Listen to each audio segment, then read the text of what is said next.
سلام جزانا خاب لعلق صاب تحتي كم يوعيكم كم يحريركم كم يمسيكم سلام من عاختكم يكون لوميد ما حونا تسفاي جبراب بفلاي تاريخاوي زخونت مصحف حزولنا قريب له اتا مصحف ينورو نبي مهدر تبل زبل الشم زلواعيا حونا تسفاي جبراب ادمينا اخبيركا اب جزانا اي بي ال اف هيك دف بجنروم جزيخا سويخا فقعدنيا خونكا سلازم مصاخا بشمين بشم كلهم تساتفتين كمسغنكا فتو እንኳዕ ደሓን መጻኻ እንዳበልኩ ናብ ማይክ ይዕድመካ ኢድካ ኣውጽሙኒ ናብ ማይክ ንዓ ሓውና ተስፋይ ገብረአብ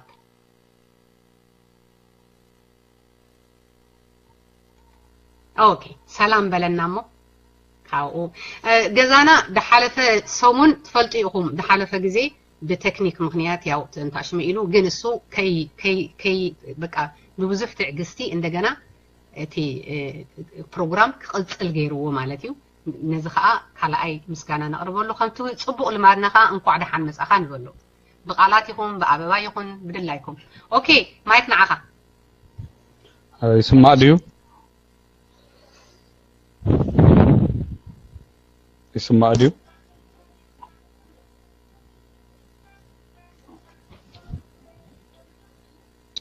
تسمع لها እሺ ይስማዓለሁ በጣም ጽቡቕ ኦኬ የቀነለይ ኣብ ኤሪትሪያን ፒኤልኤፍ ግደፍ ቪዥን ሩም ኣክቢርኩም ስለዚ ኣደምኩምኒ ብጣዕሚ የቀነለይ ዝሓለፈ ግዜ ፈቲናዮ ነርና ከምዚ ቀሪቤ ነረ ግን ኣይፈለጥኩዎን እዚ ፓልቶ ክፈልጦ ግን ነዊሕ ስለዝገበርኩ ከይተጠቀምኩዎ ረስዮ ከመይ ከምዝ ጥወቅ ብኮሙ ሳይሰለጠን ነሩ ህጂ ግን አሪኦምኒ ክዛረብ ከለለኹ የቀነለይ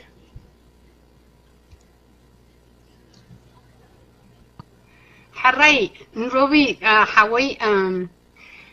كنتي بقدامي جميرنا يونيرنا تحتو ابا خلاها قربل كاي بيكوز جمير كاي اسلد نبركا اصبق بوتا مس مصحا تفلالينا مالتيو اتا حتو خا انت يانيرا ابا خلا خمتا دلا تايد قربا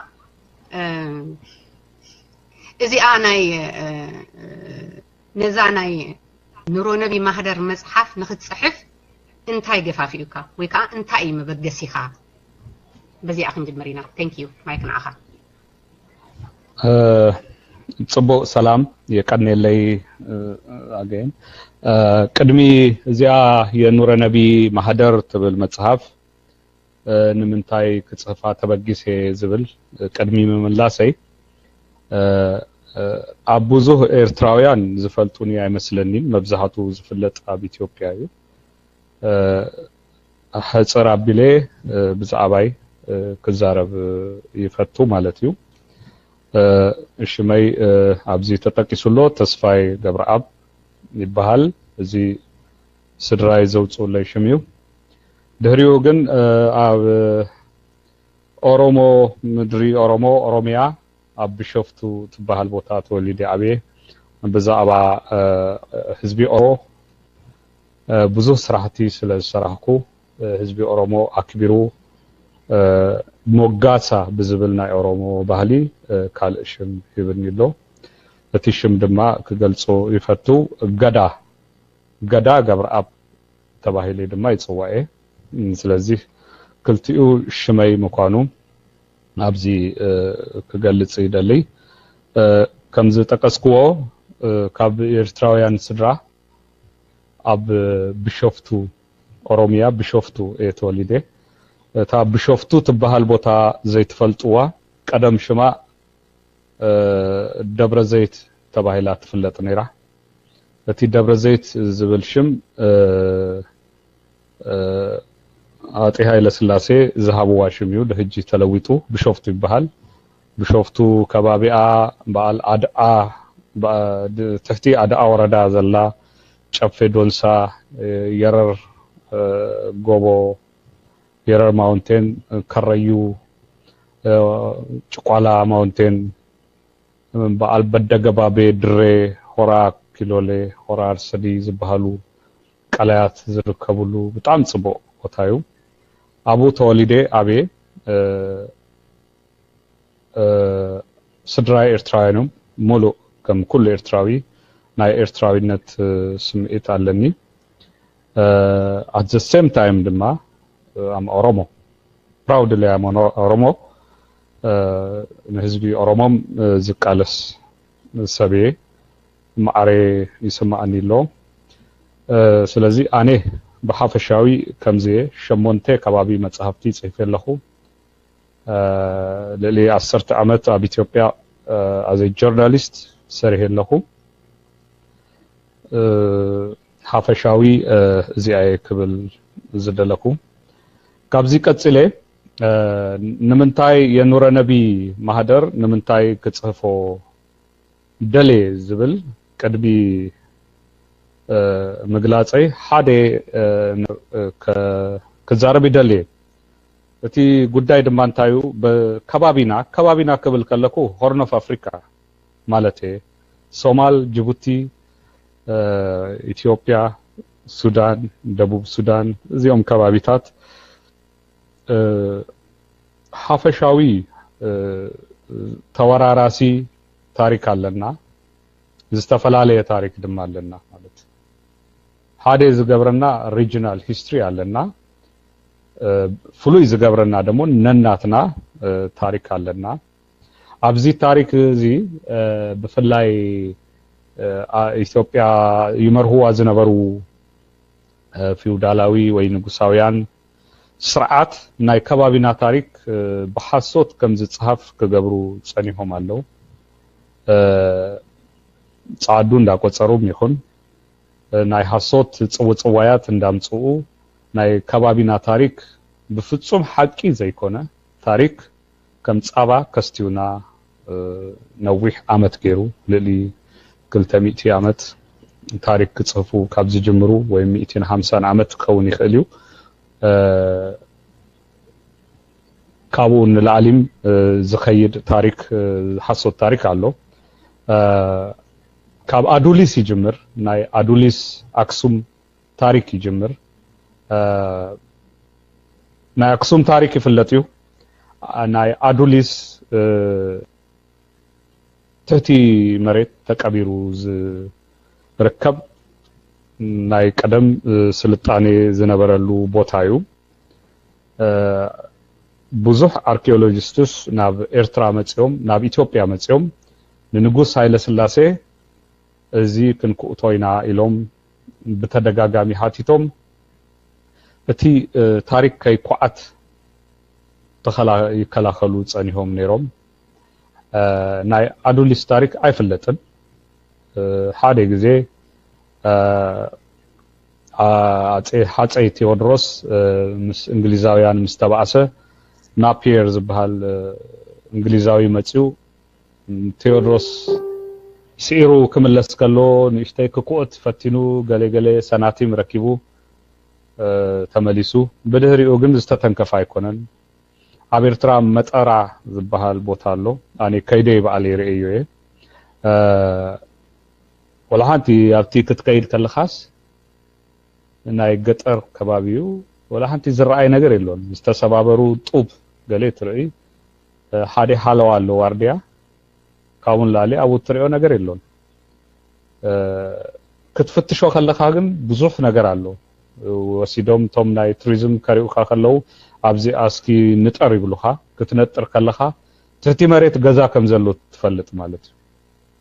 ተሸፊኑ በሐመድ እዚ ናይ መሬት ምንቅጥቃጥ ይኹን ገለ ሳይፍለጥን አዱሊስ ሰለስተ ጊዜ ተቀቢራ ሕጂ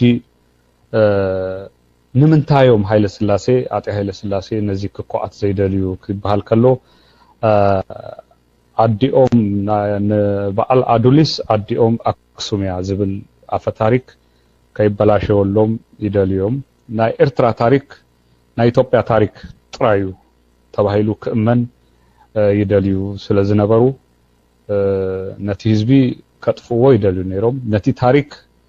ክቀብርዎ ብዝደልይዎ መንገድ ክጠውይዎ ይደሉ ስለዝነበሩ ካብ ቀደም ጀሚሩ ብዙሕ ታሪካት ናይ ሐሶት ታሪካት ይጽሐፍ ነይሩ እጂ አስመራ ወይም ከባቢ ትነብሩ ወይም አቡ ተወሊድኩም ዘአበኹም ትፈልጡ ትኮኑ ማይበላ ዝባሃል ሩባ አሎ እንታይ ማለት እዩ ማይበላ ኢልኩም ክትሃቱ ከለኹም አቦታት ጽውጽዋ ይነግሩኩም ማለት አወ ንግስት ሳባ በዚ ክትሃልፍ ከላ በዚኣ ወሊዳስ ንምኒሊክ ኣብዚ ወሊዳቶ በቲ ምክንያት ማይሃቡ ማያምጹ ክብሉስ ማይበላ ክብሉ በዙ ማይበላ ተባሉኻ ጽውጽዋ እዩ እዚስ ቀዳማይ ምኒሊክ ኤርትራዊ ተወሊዱ አዱ ያዚኣ ክብሉስ ዘምጽው ጽውጽዋ እምበር ኮም አይነት ታሪክ የለው ካብ መጀመሪያ ጀሚሩ ካብ ቀደም ጀሚሩ እዚኣ ኤርትራ አካል ኢትዮጵያ ኔራ ዝብል ክእመን በቤተክርስቲያን ይኹን በመስጊድ በአቅሸሽቲ ይኹን በሙስሊም ይኹን በክርስቲያን በኩሉ መንገዲ በስተፈላለየ መንገዲ ኣብቲ ህብረተሰብ ናይ ፕሮፓጋንዳ ስርዓት ክስራሕ ጽንዩሎ እዚ ናይ ፕሮፓጋንዳ ስራሕ ስጋብ ዘለናዮ ግዜ በጽሑ ማለት እጂ ንህና በህይወት ዝነበርናሉ እዩ ናይ ደርግን ናይ ደርግ ኢትዮጵያን ናይ ሻዕቢያ ኤርትራን ውግእ ንህና ዝነበርናሉ ግዜ እዩ ግን እንታይ አይነት መጽሐፍቲ ይጽሐፋሉ ፈንቅል ኦፕሬሽን ወያኔ ተሳቲፉሎ ሻዕቢያ ንባጽእ ክቆጻጸራ ከሎ ወያኔ አቡ ተዋግሎ ዝብል መጽሐፍ እዮም ዝጽፉ ዘለው ሐሶት ይዚ ከምዚ ዝመሰሉ ናይ ሐሶት ታሪካት በተደጋጋሚ ይጽሐፉ አለው አኔ ዘንበብኩዎም ጥራይ 27 አበይቲ መጽሐፍ በጽሖም አለው ማለት እዚ አይ ከባቢና ካብ አቡነ ተክለ ሃይማኖት ጀሚሮም አቡነ ተክለ ሃይማኖት ናይ ሰለሞን ዳይናስቲ ዝመስረቱ ቀሽዮም በሃደ እግሮም ተጠውሎም ክጽልዩ እግሮም ተቆሪጹ ዲዮ ገለ ዝባሃል ታሪክ ጀሚሮም ናይ ሐሶት ታሪክ እንዳጽሐፉ ከም ጻባ ከስቲዩና ይጽሩዮም በሃይ ስኩል ደረጃ ጥራህ ከይኮነ በዩኒቨርሲቲ ደረጃ ናይ ሐሶት ታሪክ ዝንገረሉ ዩቲ ከባቢና ካብ ሳባ ጀሚሩ ሳባን ሰለሞንን ጽውጽዋ ይጀሚሩ ስጋብ ህጂ አቡና ናይ ሃይማኖት ካአቶ አይደለኩም ግን ተጠወየ ነገር ስለዘለው እዩ አበርትራ ብዛባ ኤርትራ ካብ ጽሐፉ ሰባት በአል ዘውዴ ረታ በቀዳምነት ክትቀሱ ይክሉ ኤርትራ ጉዳይ ዝብል አንቢብኩሞ ተኾኑ አይፈልጥን አምሃርኛ እዩ ብዙ ኤርትራውያን አምሃርኛ ስለ ዝፍንፍንዎ ወይም ስለ ዘይክልዎ አንበብዎን ይኸውን ግን አቡስ በምህደራ ኢትዮጵያ ኤርትራውያን ፓራዳይዝ ነሩ ኢሎም እዮም ከእምኑና ዝደልዩ ካለ ነገር እንደህር አለኩም ድማ ኤርትራውያን እንታይ ከም ትብሉ ክንሰማኩም ድሉይና ኢሎም ጽፎም አለው ባቲ መእተዊ ጽቦዩ ኤርትራውያን ክጽፉ አለዎም ኢትዮጵያን ኤርትራ ከተማሃዳድር ነበረትሉ ግዜ እንታይ አይነት ምህደራ ነሩ እንታይ ረኪቡ ህዝብ ኤርትራ እንታይ ሲኢኑ እዚ ኤርትራውያንም በወገኖም ክጽፉ አለዎም ማለት እዩ አበይቲ መጽሐፍት በኤርትራ ወገን ተጻይፎም እዮም ዓለም ሰገድ ተስፋይ 3 ቮሊዩም ጽፉሎ አይናለይ ፌዴሬሽን ህጅ ድማ ዝወጸት ለ600 ፔጅ ዘለዋ ጽቡቕ መጽሐፍ እዚስ ንዘውዴ ረታ መልስ ክከውን ዝክእል መጽሐፊው ናብ አምሃርኛ ንትርጉሙ አለና እዚ ምክንያቱም ኢትዮጵያውያን ታሪኮም ክፈልጡ ኤርትራውያን ድማ እንታይ ከም ዝብሉ ክፈልጡ ስለዝግባእ ማለት እዩ አብሽሬ ውግእ ወያኔ ተሳይራ ሞይታ ነራ ሻዕቢያ ከይዱ አካም ሞታው ጽዋ እዚያስ ብዙ ጊዜ አይዛረቡላን ክጻፍ አለዎ አዲስ አበባ ከተታሃዝ ከላ ና ኤርትራውያን ግዴ እንታይ ነሩ እጂ አብዚያ ና የኑረ ነቢ ማህደር ተብል መጽሐፈይ ብዛባዚ ብዙ ተጠቂስሎ ባይ ዘ ወይ ኤርትራውያን 3 ጊዜ አዲስ አበባ ተቆጻጽሮም ማዮም አብ ሂስትሪ ማለት ና አዲስ አበባ በውግእ ንምትሐዝ ብዝተገበረ 3 ውግእ አብይ ግዴ ነይረዎም 3 ጊዜ ማለት ቀዳማይ ጣሊያን ና አዲስ አበባ ቆጻጽር ከለው ና ኤርትራውያን ተሳትፎ በጣም ሀያል ነይሩ ማለት ካልአይ እንግሊዝ ንአዲስ አበባ ካብ ጣልያን ክምንጥላ ከሎ ኣብ ኬንያ ዝነበሩ ኤርትራውያን ንጣልያን ዝከድኡ ኤርትራውያን ምስ ሳውዝ አፍሪካ ሰራዊት ናይ ሳውዝ አፍሪካን ናይ ኤርትራን ሰራዊት ኮይኖም አዲስ አበባ ተቆጻጽሮማ ሳልሳይ ወያኔ አዲስ አበባ ካአቱ ከሎ በአመራርሃን በከቢድ ብረት ናይ ሻዕቢያ ነይሩ ሰለስተ ግዜ ናይ ኤርትራውያን ተሳትፎ በህማቅ ይኩን በጽቦቅ ከምቲ አንባባይ ከምናቱ ኮስዶ ይክልዩ ታሪካት አለው እዚ አይተተንከፈን በታሪክ ብዙ አይተሰርህሉን ማለት እዩ ከምዚ አይነት ታሪካት ናይ መጽሐፍ ድሌታለኒ ጀሚረዮ ለኹ ማለት እዩ በፍላይ በጣሊያን 5 ዓመት ኣብ አዲስ አበባ ኣብ ኢትዮጵያ ሂዝዋ ከሎ ናይ ኤርትራውያን ግዴ እንታይ ነይሩ ኢትዮጵያውያን ሃርበኞች በዱር ኣብ ጫካ ከለውስ ናይ ኤርትራውያን ተሳትፎ እንታይ ነይሩ የኑረ ነቢ ማህደር ብዙ ያትገልጽ በከምዚ ነገራት ሾስ ናይ ኢትዮጵያ ሃርበኛታት ቲ ናይ ሐዲሽ ዝመጸ ናይ ኢጣሊያ መሳሪያ ብረት ክትኩስዎ አጥሚ አይነበረውም ክእለት ፍላይ ስልጣና በመሃብና ኤርትራውያን ግደ አውግ አመራራሃ አዊ ግደ ነይርዎም እዚ ኩሉ በታሪክ ብልክ ክገለጽ አለው ኢለ ዘአምኔ ከም ጸሐፋይ መጠን ናይ ናቅፋ ክታዝ ከሎ ዝነበረ ዘደንጽው ውግ ብዙ ሃይ ተሰርህሉን አማዕድነ ዝበሃል ቦታ ኮሎኔል ካሳ ገብረ ማርያም ክቅተል ከሎ ዝነበረ ውግ ናይ ናደው ይኩን ፈንቅል ይኩን ኣብ ግንዳ ዝተገበረ ውግ በአሞዳታ በናይ ደቀ መሃሬ አስመራን ምትሐዝ ናይ ጀብሃ ፈዳይን ናይ ጀብሃ ውግአት እዚ ኩሉ አይተተንከፈን ትራ ታሪክ ያ ከምዘላታ ታሪክ ያ መሬት ታሪክ ሰብ ታሪክ እዩ አይተተንከፈን ኣብ ኤርትራ ከድካ ዝረከብካዮ ሰብ ኩሉ ታሪክ እዩ ሓደ መጽሐፍ እዩ እሞ ኣብ ዝኮነ ቦታ ዘይተጻሐፈ መጽሐፍ ትረክብ ኢኻ እዚ በጣም ክስታይ ገርኛኒ ንአይ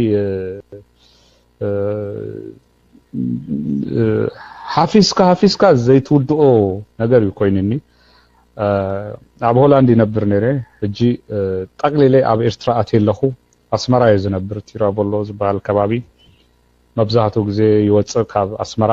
ሰባት ይረክብ 9 ዓመት 100 ዓመት ዝገበረ ሰብ ሞሊኡሎ ኣብ ኤርትራ ሰነዳት ሞሊኡሎ ክጻፍ አለው አኔ ናይ ታሪክ አጋጣሚ ኮይኑ አምሃርኛ ይጽሕፍ ግን እጂ ናይ ቋንቋ ጉዳይ በዚ ዘለናዮ ግዜ ብዙ ዘሰክፍ ነገር አይኮነን እጂ ኑረ ነቢ ማህደር በትግርኛ ተወዲያላ የቡርቃ ዝምታት በሃል መጽሐፍ ጽፌ ነይረ በትግርኛን በእንግሊሽ ተተርጉሞም ተወዲኦም አለው እጂ ብዝኮነ ቋንቋ ክትጽፍ ትኸሊካ ናይ ትርጉም ስራሕቲ ጎን ድማ ናይ ትርጉም ስራሕቲ ይስርህዮም ማለት እዩ ብዙ ጸላአቲ አለኒ እነዚህ አርእስቲ ከደምደማ ብዙ ጸላአይ አለኒ ብዙ ጸልኡኒ ሰባት አለው ሀያል ፕሮፓጋንዳ አባይ ይስራህዩ እዚ እንዲ ምክንያት እንታዩ ዘይትንከፍ ነገር ተንኪፈ እሳያ ዘይት ትንከፍ እዚስ ከም እምነት ናይ ከባቢና ታሪክ ከም እምነት ዝተሃዝዩ ሰብ ክትንክፎ ዘይደልዩ ሰባት አለው ናይ ኦሮሞ ጉዳይ አለው ናይ ኤርትራ ጉዳይ አለው ሐፈሻዊ ናይ ሆርን ኦፍ አፍሪካ ታሪክ አለው አቡ ከባቢ ብዙ ሰባት ዘይደፍርዎ ከባቢ ስለዚህ ተንከፍኩ ካብ ቆልዑነቶም ጀሚሮም ከም ጻባ ዝሰተይዎ ታሪክ ሐቂዩ ኢሎም ዘአምኑ ሰባት እዚ ክትንከፈሎም ከሎ ናይ ውሽጥና ሐውልት ሰቢርካዮ አካይዳኻ ጽቡቅ አይኮነን ብዝብል ሐያል ጎስጓስ ካራክተር አሳሲኔሽን አባይ ፍጹምዮም እዚ ግን ኩናቲው ኢለ ዘአምን በኮምኡ ይቀጽሉ አለኩ እጂ የኑረ ነቢ ማህደር ተሐቲማ ናብ አሜሪካ ዝመጻኹ ናይ ህትመት ዲስትሪቢዩሽን ኮዳድ መጽሔ ዘለኹ ከመለሰ ኣብ አደይ ሐፈሻዊ ከመእተዊ እዚኣ ይብለኩም አለኹ ምናልባሽ ህቶታት እንደርካሎ ድማ ክቀበል ድልዌ የቀነልኝ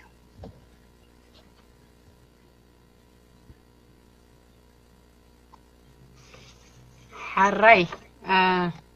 أماي كان له اسك ملك تابوني أنا عاير رأيني دلو أماي كان له أوكي أبو ليشا حراي صبوا قوة رومنا ياو حتو ساعات كهبوكمي نعخاتكم من كل مالتيو كبر حونا تسفاي قبراب إذا ناي نورو نبي مهدر كمتي ناي بورك عزمتها زتبهلت مصحفك نتوسنو سبات ويدما بوليتيكال ودبات كقاوم وايوم إلكا تحسب دو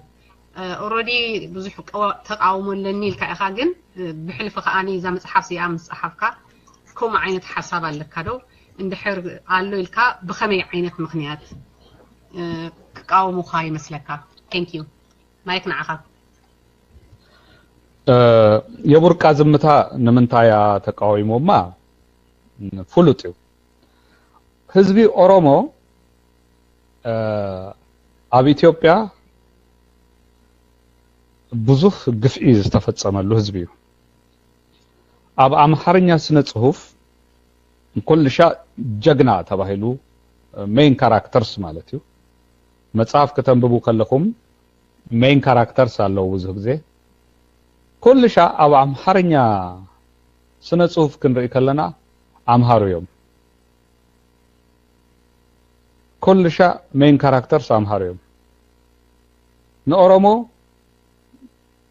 ባጫ ወይ ጫላ ዝብል ሽም እንድህር ተዋሂቡ ኣብቲ መጽሐፍ ዋርዲያ ይገብርዎ ጫልቱ ዝብል ሽም ኣምጽኦም ድማ ናይ ገዛ ሰራሕተኛ ይገብርዋ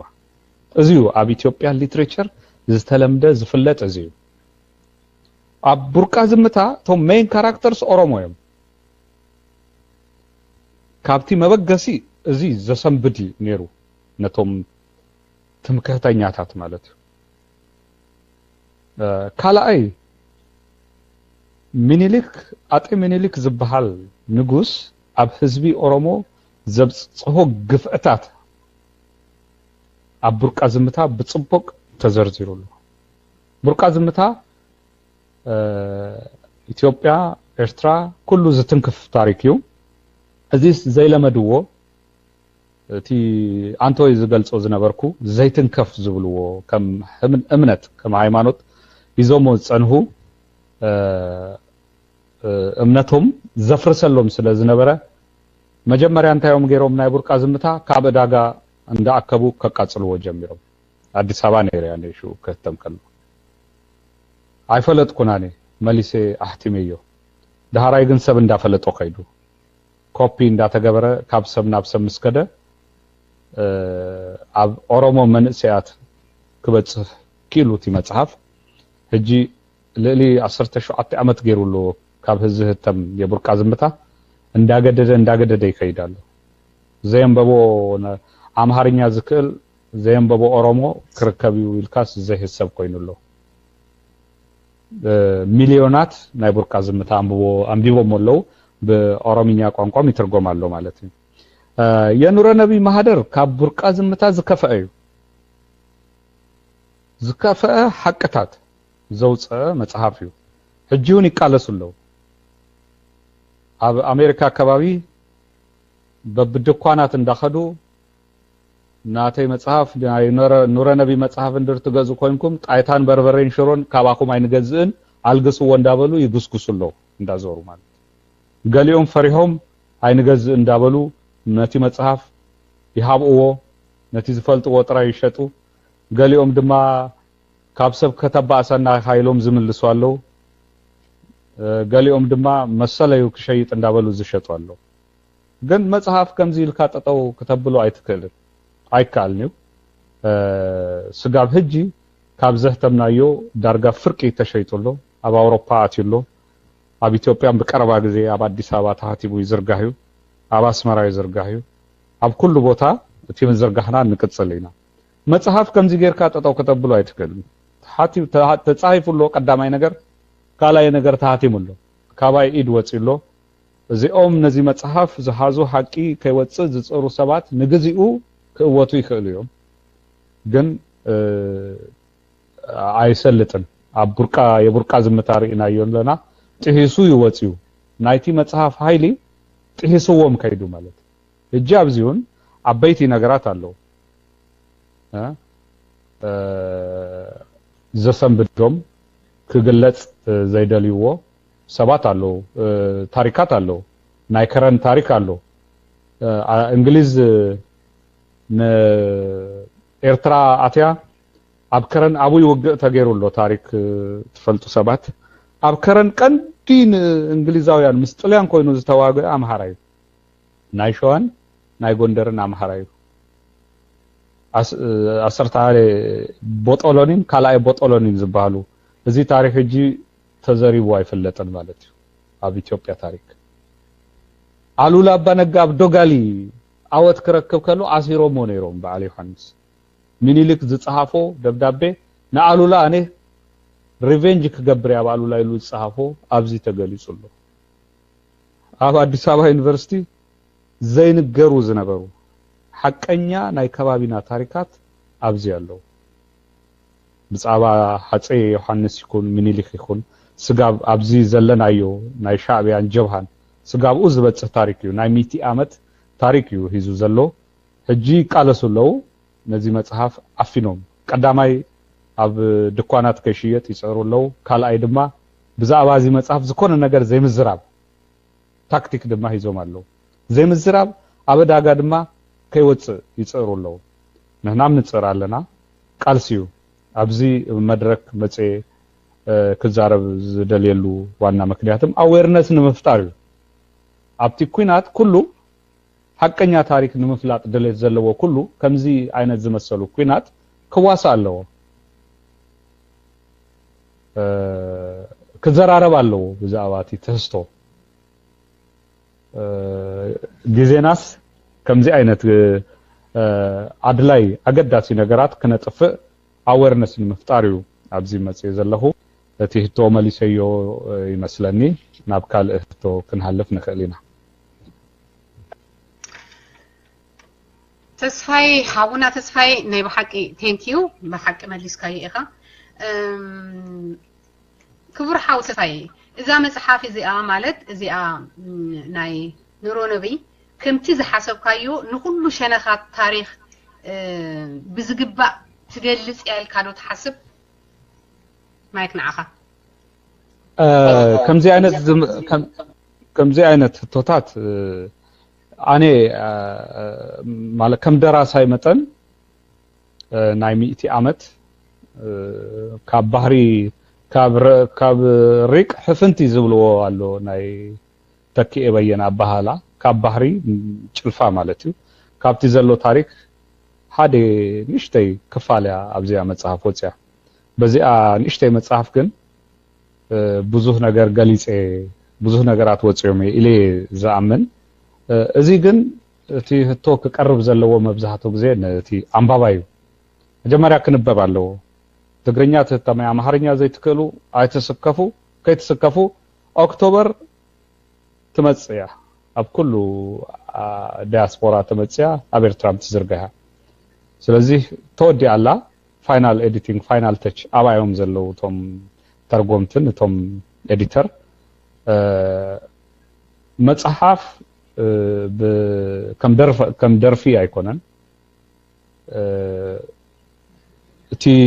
ሪዛልት ትሪኦስ ብነዊሕ ግዜ እዩ 10 ዓመት ኸውን ይኽእል እዩ 2 ዓመት ኸውን ይኽእል እዩ ግን ክበጽሕ ኣለዎ ሰብ መዘራረብ ይኸውን ኣለዎ ሹኢኻ ስገይ ጽልዋ ገይሩ ዝብል ገምጋም ክርከብ ዝክእል ስለዚ ግዜ ድልየናዩ ነዚ ንምፍላጥ ማለት እዩ حراي حاونا تسفاي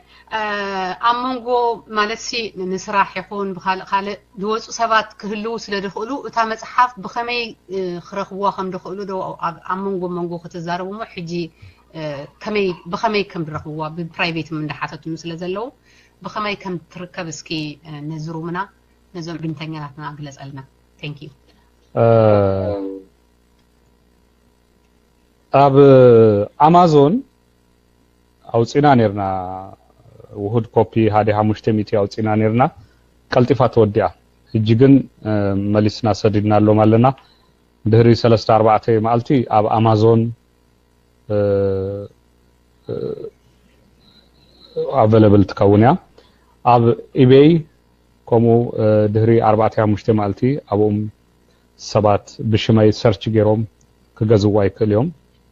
ኣብ ሽወደን ኣሎቲ መጽሐፍ ኣብ ለንደን ዘለኹም ኣዱሊስ ሬስቶራንት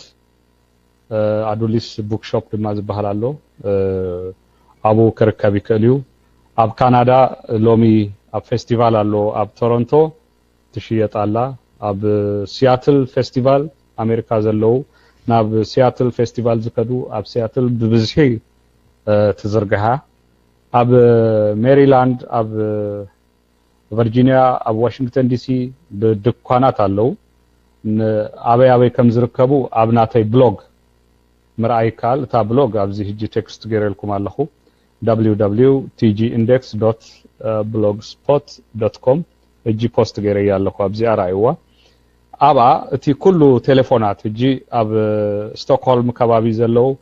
ኣማኑኤል ሃርቦይ ዝበሃል ኣሎ ንኡ ብምድዋል ቴሌፎኑ ኣብኡ ኣሎ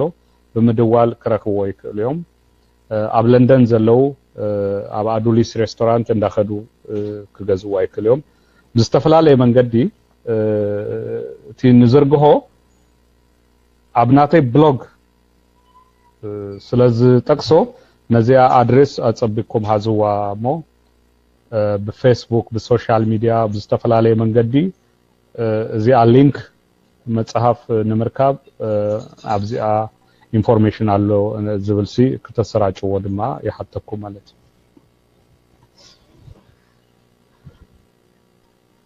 حراي يغنيلنا تصفي حوي نزا مصحف كتصحفا خلخا بوغن منغستي إيرترا سبب سلطانات يكون بناي سندات حلفتي متحببارن كاتيجوري الكادو بزي أكبابي تنقرنا دو يهلوكا زي مصحف كتصف خلهو قندي زتقمني ناي منغستي ايكونن قندي حادي سدرا للي 50 عمت اب صندوق استقبره سند نيروم ناي بلين سباتيو ناي مبقولم مسلم حلحل بوغس ካብ ከረን ከባቢ ዘለ ስድራዩ ኑረ ነቢ ዝበሃል ስድራ ናታቶቢው 1890 አካባቢ ጀሚሮም ዝሓዝዎ ምስ ፈረንሳውያንም አባ ዮሐንስ ዝበሃል ፈረንሳዊ ዘበዮም እዮም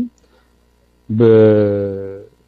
1900 አጸቢቆም ጽቡቅ ፍሬንች ጽቡቅ ኢታሊያን ዝጽፉ ዝነበሩ ስድራዮም ማለት እዩ ስድራ አቡስ ዝሓዝዎ ኖት ካብ ወለዶ ናብ ወለዶ እንዳ ተመሃላለፈ ኣብዚ ዘለናዮ ግዜ ኣብ ኢደይ ወዲቆ ማለት ሰነድ መበገሲስ እቲ ሰነድ ኣብ ሳንዱቅ የተረኪቡ ሉላ ኢዮስአብ ትበሃል ኣብ ሳንዱቅ ሂዛቶ ጸንህት ሞይታላ ቅድሚ ማለት ቅድሚ 1996 ከባቢ ሞይታላ ደቆም አሜሪካ እዮም ዘለው እቲ ሳንዱቅ ከፊትዎ ሪእዎ ዝፈልጥ ሰብ አይነበረን እጅስ አደ ደበሳይ ዝበሃል ሰብ መጽዩ አቡይ ሰብአን ገለ ይገብር መጽዩስ ንአይደልዩ ከምዚ ሰነዳት አሉሞ ስኻ ትጽሕፎ ትኸውን ገለ ዝብል ምስ ነገረኒ ሪኢናዮ እቲ ሰነድ ክነንብቦ አይንክልን ነርና ጣልያንዩ ፍሬንች ያለው ወህዳት ትግርኛ ረኪብና አምሃርኛ ድማ ጽቡቅ ገይሩ ዘይተተርጎመ ገለ ነርዎ እዚ መበገሲ ዝናስ ጣልያን ዝክእል ክንደሊ ከለና ሃደ ካብ አሜሪካ ካብ ሜሪላንድ ናብ አስመራ ናብ ኤርትራ ከይዱ ማይነፊ መምህር ኮይኑ ዘሰርሕ ረድኤት ዝበሃል መንእሰይ ረኪቤ ኣብ አዲስ አበባ ጣልያን ስኩል ተማሂሩ ጣልያን ጽቡቅ ገይሩ ዝክእል እስኪ ንዓዚኣ ተርጉመልና እንታይ ከብል ክንፈልጦ ኢልናስ ናብ ትርጉም ናይ ፈረንሳይኛ ዝክእል ቆም ገርና እቲ ሰነድ ምስራናዮ ሰንቢድና ኩላህና ማለት ፍጹም ዘይተጸበናዮ አይነት ኢንፎርሜሽን አቡ ምስረከብና ተበራቢርና ማለት እዚስ አቡይ ታሪክ ኮጾይልና አኔ ጎየ ናብ ዘምህረት ከይደ ማለት እዩ ትፈልጥዎ እንደር ኮይንኩም ዘምህረት ዮሐንስ كمزي سندات تركيبهم على مو أبزي كتصحف يدلي مسبلكو بأنا وجن تدليو نجار كله كان هج زكاينا يلوني تي ناي مرمرن سندان حلافيو أب إرترا ناي قدم يكون ناي هجي يكون سندات سلازة اللوم كله كافيتهم اللي منغستي إرترا بكمزي تحابيرني يتي سدرا كابتي سدرا زركبنا يو سند هيزيجن نابحال حال بوغس كدنا مس زبالكوخم دبساي زبال مسو قوينا فانا تبحال عدي كدنا عبيتي ادميهم 200 قلي زخون محمد علي عفا زبال قلي يوم كومو عينت عبيتي سبات ركبنا كنفتش جميرنا مالتي تاريخ كاونام كله كدنا كله ولا هانتيلون فراريسو مندق تراي ركبنا ناب كنيشا بيتكريستيان كاثوليك بيتكريستيان عباص عبيتي سبات ناب دق مهاري አዶም ዘማት ዝበሃል ቦታ ከምዚ እንዳበልና ገጠራት ሰባት ዶክመንትታት ክንፍትሽ ክነንብብ ዓመትን ገሌን ጌርና ማለት ነዚያ መጽሐፍ ክሰርህ በከምዚ ሞሊያ ማለት ሙሉእ ኮይናታ መጽሐፍ ኢንፎርሜሽን አጽሪናዮ ማለት አጽሪናዮ ሞዳታ ዚያ መጽሐፍ ክትጽሐፍ ኪላ ማለት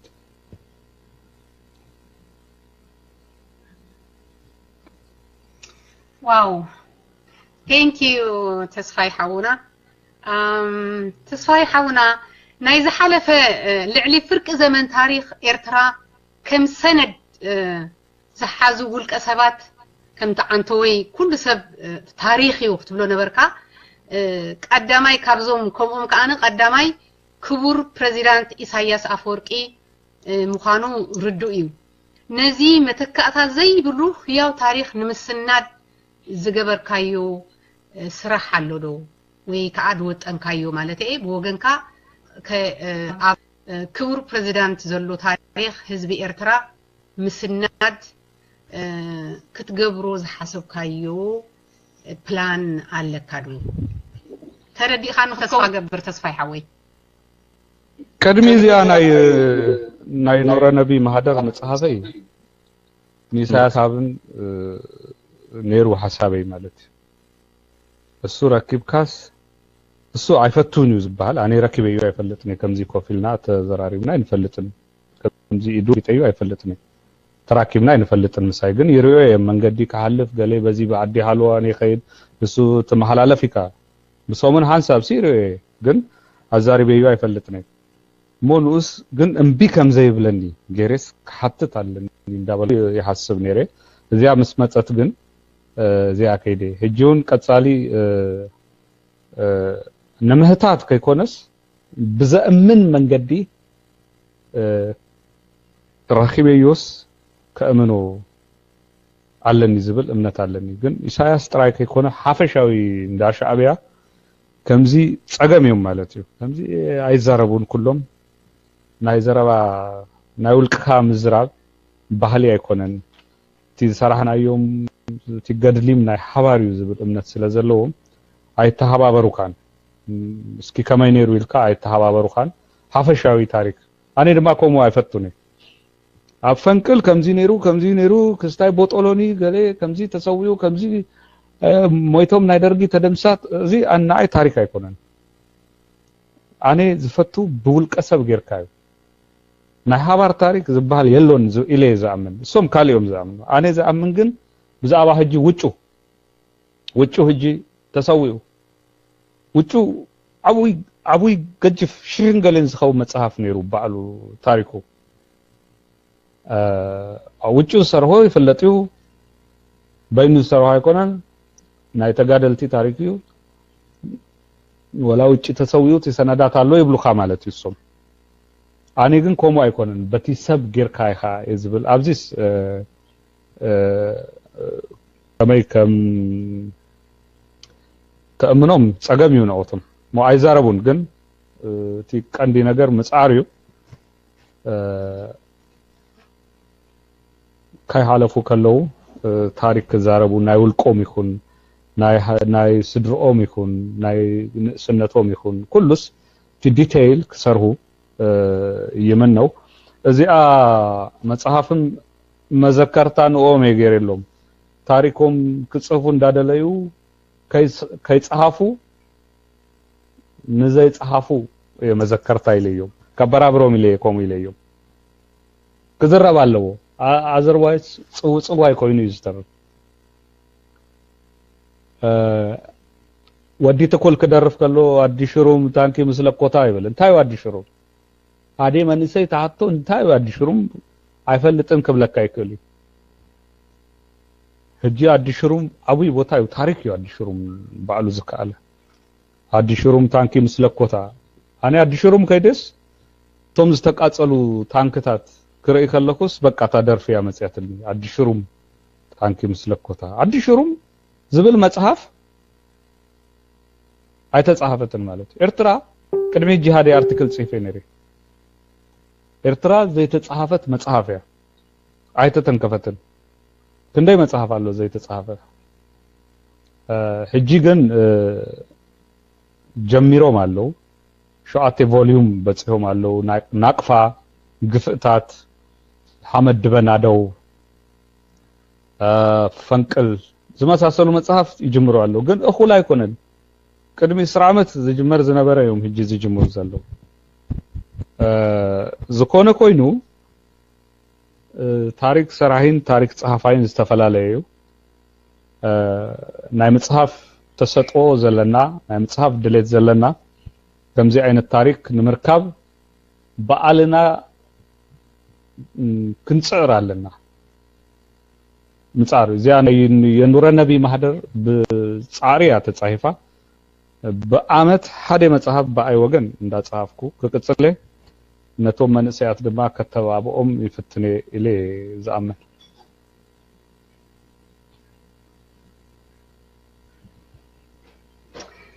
يغني لي تسفي حوي ከዚህ በፊት በጻፍኩ ሶሪ ቅድም ሕጂ በጽሐፍ ካዮ መጽሐፍ ጀነራል ጻድቃን ኣብቲ ጦርነት ፍጻሜን ጥፋትን ምስራአዬ ድሕር ብራአዩ ምብካዩ ገሊስካ ኣለኻ በዚ ምክንያት ዶ ይመስለካ ካብቲ ፖዚሽኑ ከም ድለቅቅ ተገበረ እትደለካ አስተያየት ወይ ከአግምትካ እስኪ ሃበና ቴንክ ዩ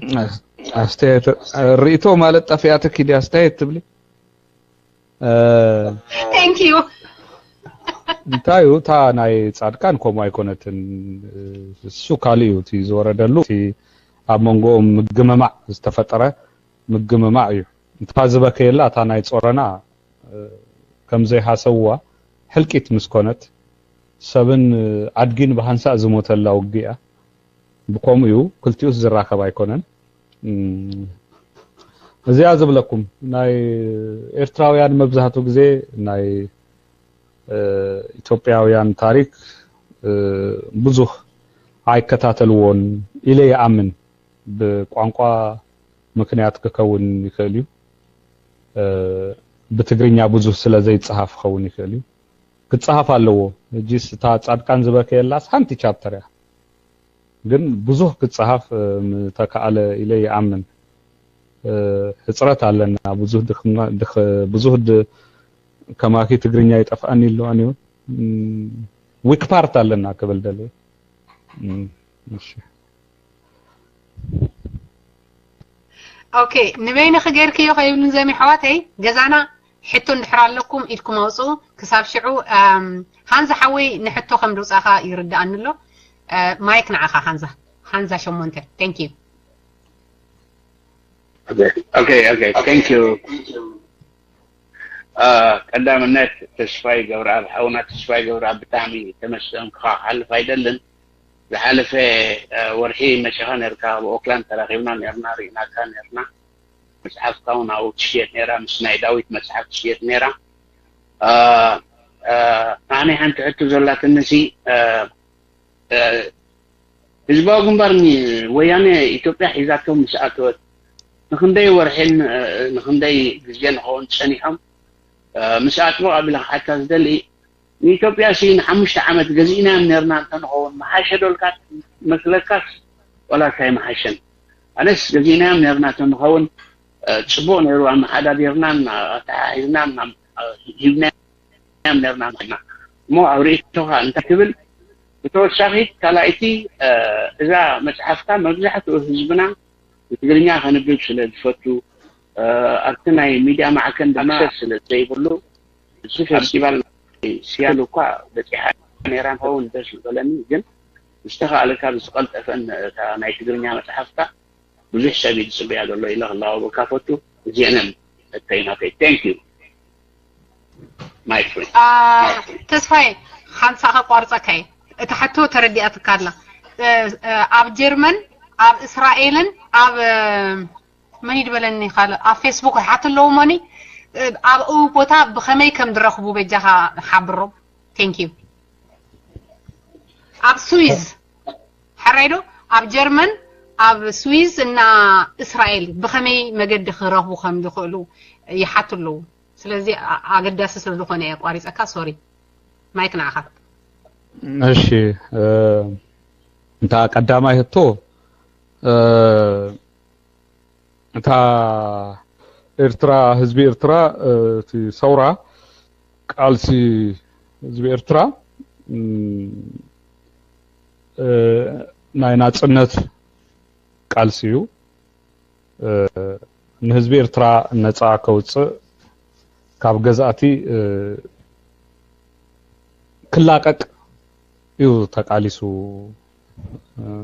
ንካለ ክቆጻጸር ወይ ክጭቁን ስለዘይኮነ ከህዝ ስለዘይኮነ ቆሙ ምሕሳብ ልክ አይመስለኒን በአይ ወገን ዝካአለም አይኮነን ወላ ይህሰብ ዝካአል አይኮነን ና ኢትዮጵያ ጉዳይ ና ኢትዮጵያ እዩ ኤርትራ አብ ኢትዮጵያ ጉዳይ ኢዳ ከተቱ አለዋ ኢለ አያምንን ምክንያቱም ኢትዮጵያ አብ ኤርትራ ኢዳ ስለዛአቶት እዩ እዚ ኩሉ ህልቂት መጽ እዚ ኩሉ ሻ ሓፈሻዊ ቲያታ ሓሳስባ ከምዚዩ ክኸውን ዘለዎ ዝብል እምነት እዩ ዘለኒ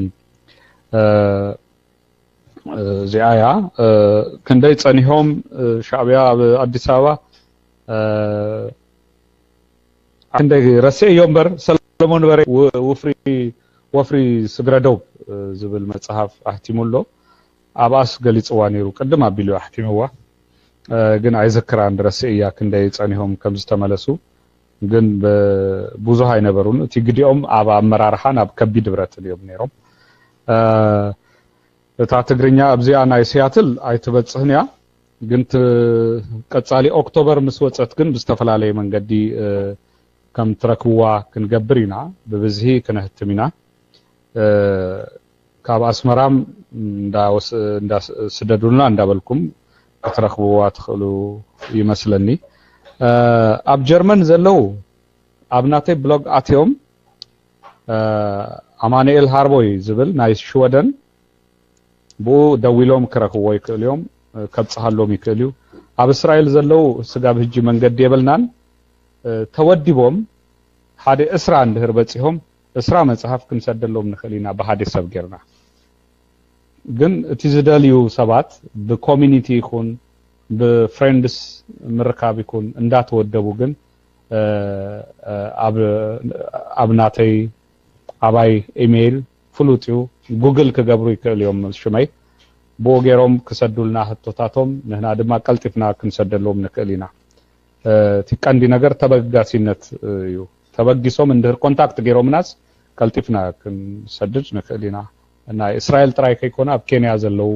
ኣብ ሩቅ ቦታ ዘለው ከምዚ ተወዲቦም ከሃቱ ይክልዮም ዝብል እዩ ዝምልሶ ናብ ካልእቶ ክንከይድ ንخلينا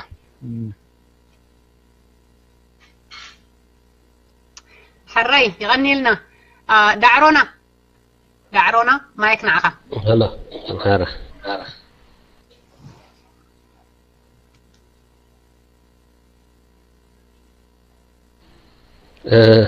سلام عندكم عندو علكم انت قد تنابتن حتوتات كبل كلتا حتوتات يندلو اني تسعي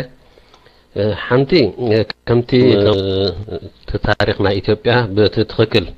بقبوك نقر يبلوني لو زبلو سنة بزح نتاش ميزي وردن تبنركا بنس أروح عني باتم تولاد أوروموها باتم تولاد أورومو وهابك وزن سيف كان الله مساحفتي وهابك فيدباك كم يمثل أبتي نحن خاني تاريخ نا إرترا ويكعني إتا أمونغو إرتان أمونغو إثيوبيان زنبر تاريخ أبتو قاعد كلمة مالتي لك تولاد أورومو لك كم كالوت إثيوبياويان بزعي تخافلوا إينيرو هجي جن كم لك كم توم كالوت إثيوبياويان نتي تاريختي دقوقي بتوم أب إرتا واقوس نبرمو استمارقو لحد تفنو ولا وين هاديمم أب سفر لهجرات سنبرو كالوت إثيوبياويان نتي تاريخ أتأميمم زي نبر زنتو سلزلو أم حارونو ولا تم تجارون معت مسح تصيف مالو حجي نزي أم ملاسك تحسبون نجارات تقلدو مثلا تنتظرتي thank you يا أنتوي زياس ماليسيا مثلاً ጉጉይ ነገራት ብዙ አሉ ማለያ ይብሉን አኔ ጥራይ ከይኮንኩ ጽፉ ኩሉስ ቲጉጉይ እንዳአረሙ ይኸድዮም ታሪኮም ይጽሐፍ for example ዘውዴ ረታ የኤርትራ ጉዳይ ዝብል መጽሐፍ ጽፎም ብዙ ሐቀኛ ሀበሬታታት አለው ቲ መጽሐፍ ማአሬ ጌጋታት ኮነይሉ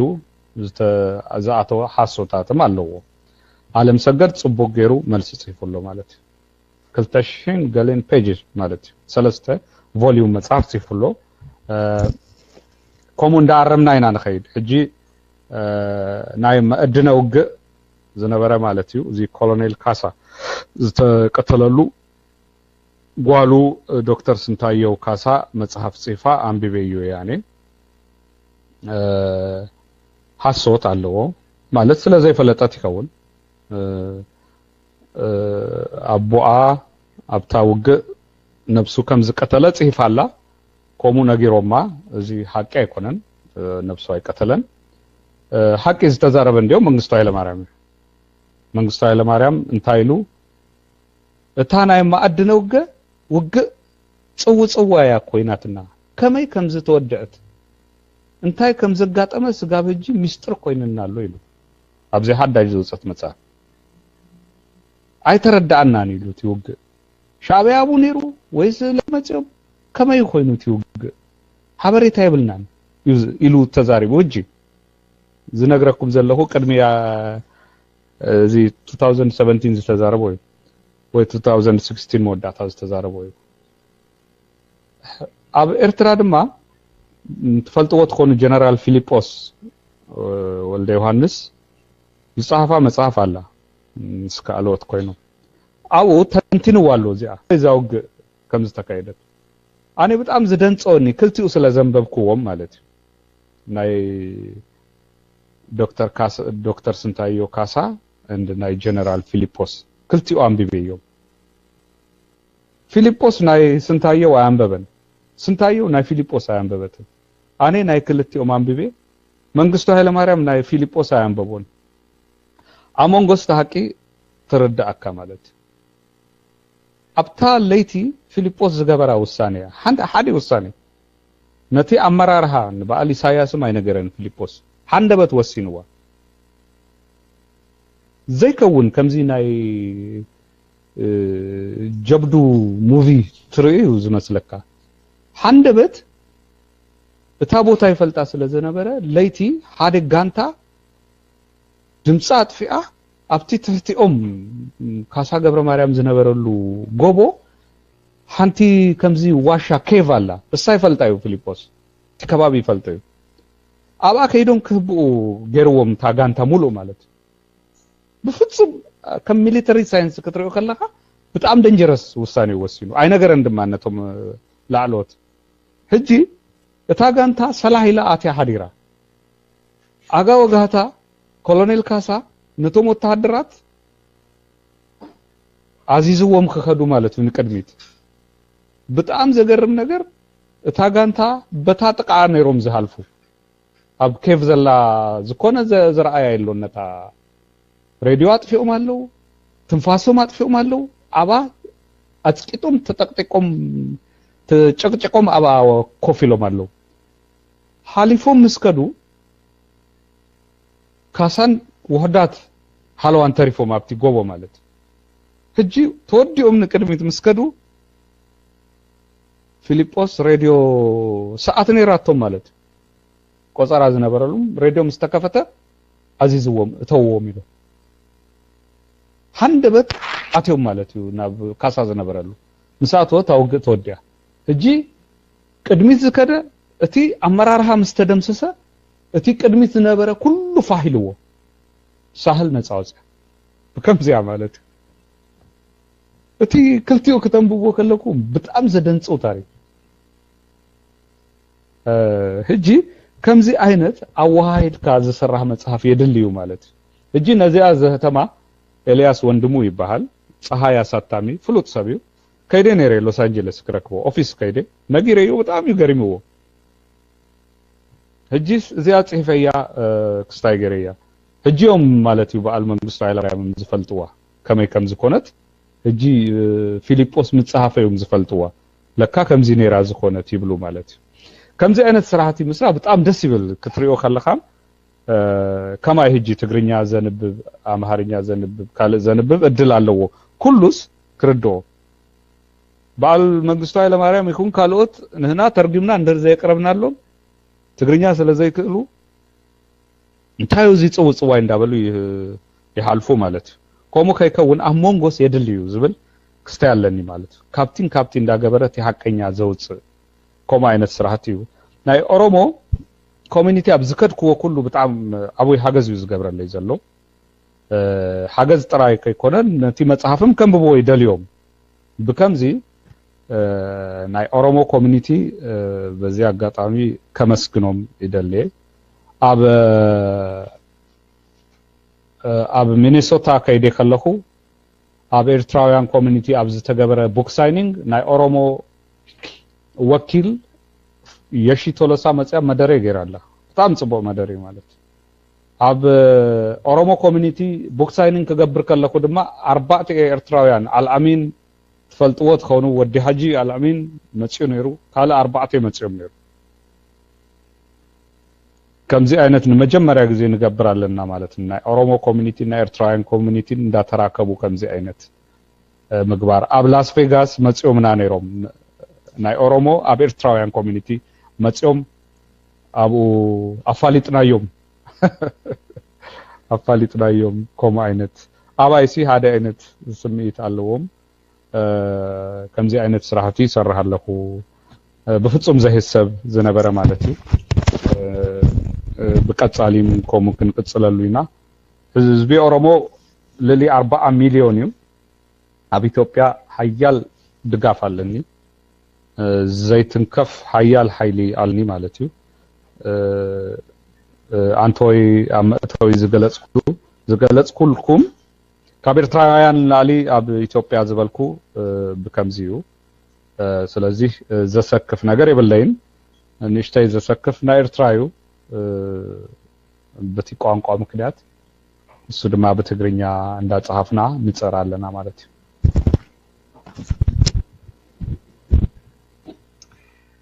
ጽቡቅ ተስፋይ ሓውና ክንቀጽሊና ወዲ ጣባ ማይክ ንዓኻ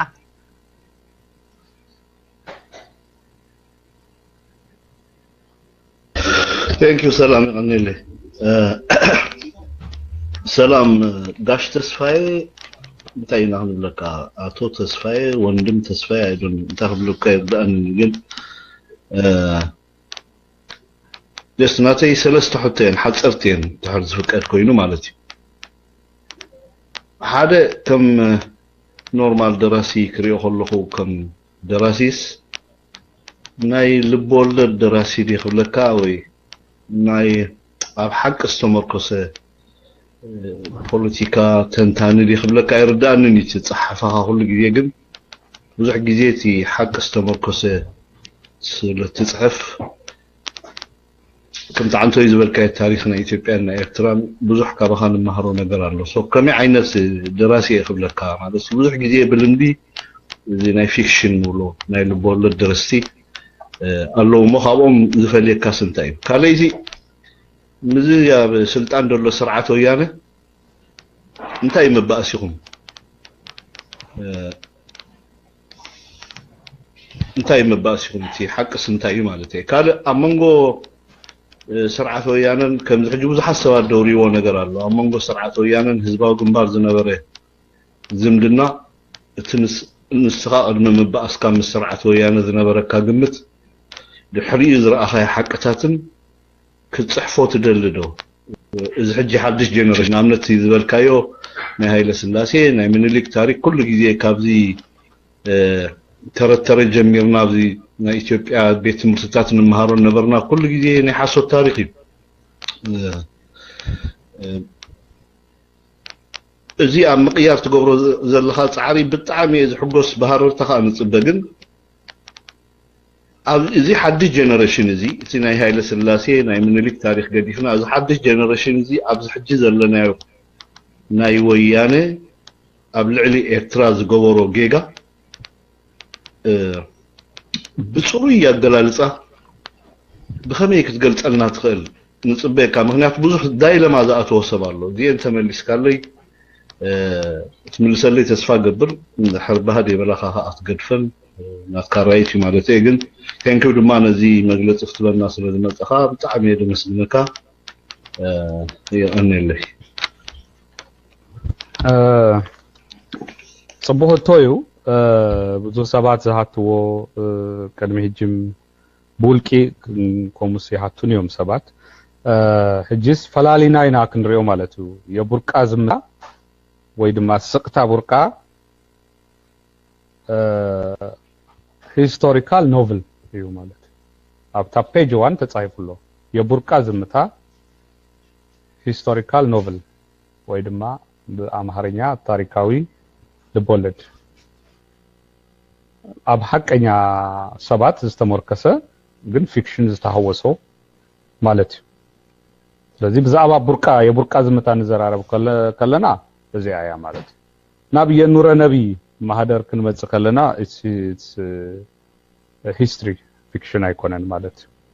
ኣብ የጀሚላ እናት ክንከይድ ከለና ዝተፈላለዩ አሉ ፊክሽን አለው ሐቀኛ ታሪክ አለው አርቲክል አለው አብታቲ ሲጻፈሉ ማለት ሰለስተ ማስታወሻታት ጽፈለሁ ሜሞየር የምሰብ ናተይ ስታዩ ገለገለዮም አብ የስደተኛው ማስታወሻ based on true story ያለው ማለት እሱ ግን ተጻይፉሉ ስለዚህ አኔ ቀደም ልቦለድ ይጽፍ ነሬ ግን እጂ አይጽፍን ኣብ ፖለቲክስ ሂስትሪ አዘምቢሌ ማለት እዩ ቀደም ይለ ግን የብሾፍት ቆሪጦች ያልተመለሰው ባቡር ዝብሉስ ፒውር ፊክሽንስ ይጽፍ ነሬ እጂ ገድፈ ይወለኹ ግን ሐጸርቲ ገለ 10 ፔጅ ዘይሞልኡ 3 4 ፔጅ ኮኑ ሐጸርቲ ጽቦ ፊክሽን ግን ይጽፍ ማለት በከምዚ ቲ ካታጎሪስ ታስራህ አሊልና ኢና ክንዘራረብ ንከልምበር ሃዴ አይኮንኩን ማለት እዩ ገለገለዮም ፊክሽን ጥራይ ጽፏሉ ሂስትሪ ጥራይ ጽፏሉ ናተይ ኩሉ ሐዋውሶ በበይኑ ገሬ ግን ኩሉ ይፎይ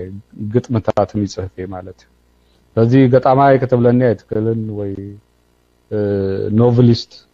ጥራይ ከተብለኛ አይተከለን ሂስቶሪያን ከተብለኛ አይተከለን ካብ ሁሉ ይጽፍ ማለት እዩ በከምዚ ምስወያኔ ፍቅሪ ማይነበረኒን ስለዚህ ባሲ ዝባል አይመጽን አብታ የጋዜጠኛው ማስታወሻ ጽፌ ይወለኹ ዝተፈላለናሉ ማልቲ ተፈላሊና ነበር እቲ አካይዶምሲ አምነሉ ነሬ ታና ኤርትራ ጉዳይ መስመጽት ግን تا ኩነታት ከምዝ ጻሐፍኩዋ ኮይና ማለት እዩ ህጅስ ኣብታ የጋዜጠኛው ማስታወሻ ኩሉ ስለ ጻሐፍኩዎ በትግርኛም ስለዘላ አምሃርኛም አላ ከተንብብዋ ይድመኩም ማለት እዩ እሳ እንደራ ቢብኩዋ ሞ ምስ ወያኔ ዝነበረኒ ፕሮብሌማት አካይዳ ኩሉስ ንጹር ኮይና አባ ተጻሒፋላ ማለት እዩ ኣብዚ ግዜ ከይንቀትል ኢለ ነዊሕ ስቶሪ ከይአቱ ኢለ ኮሙ ዝብለኩም ዘለኹም እቲ ታ ዳይሌማ ዝበልካያ እስኪ ብርሃ በለለይ እንታይ አይነት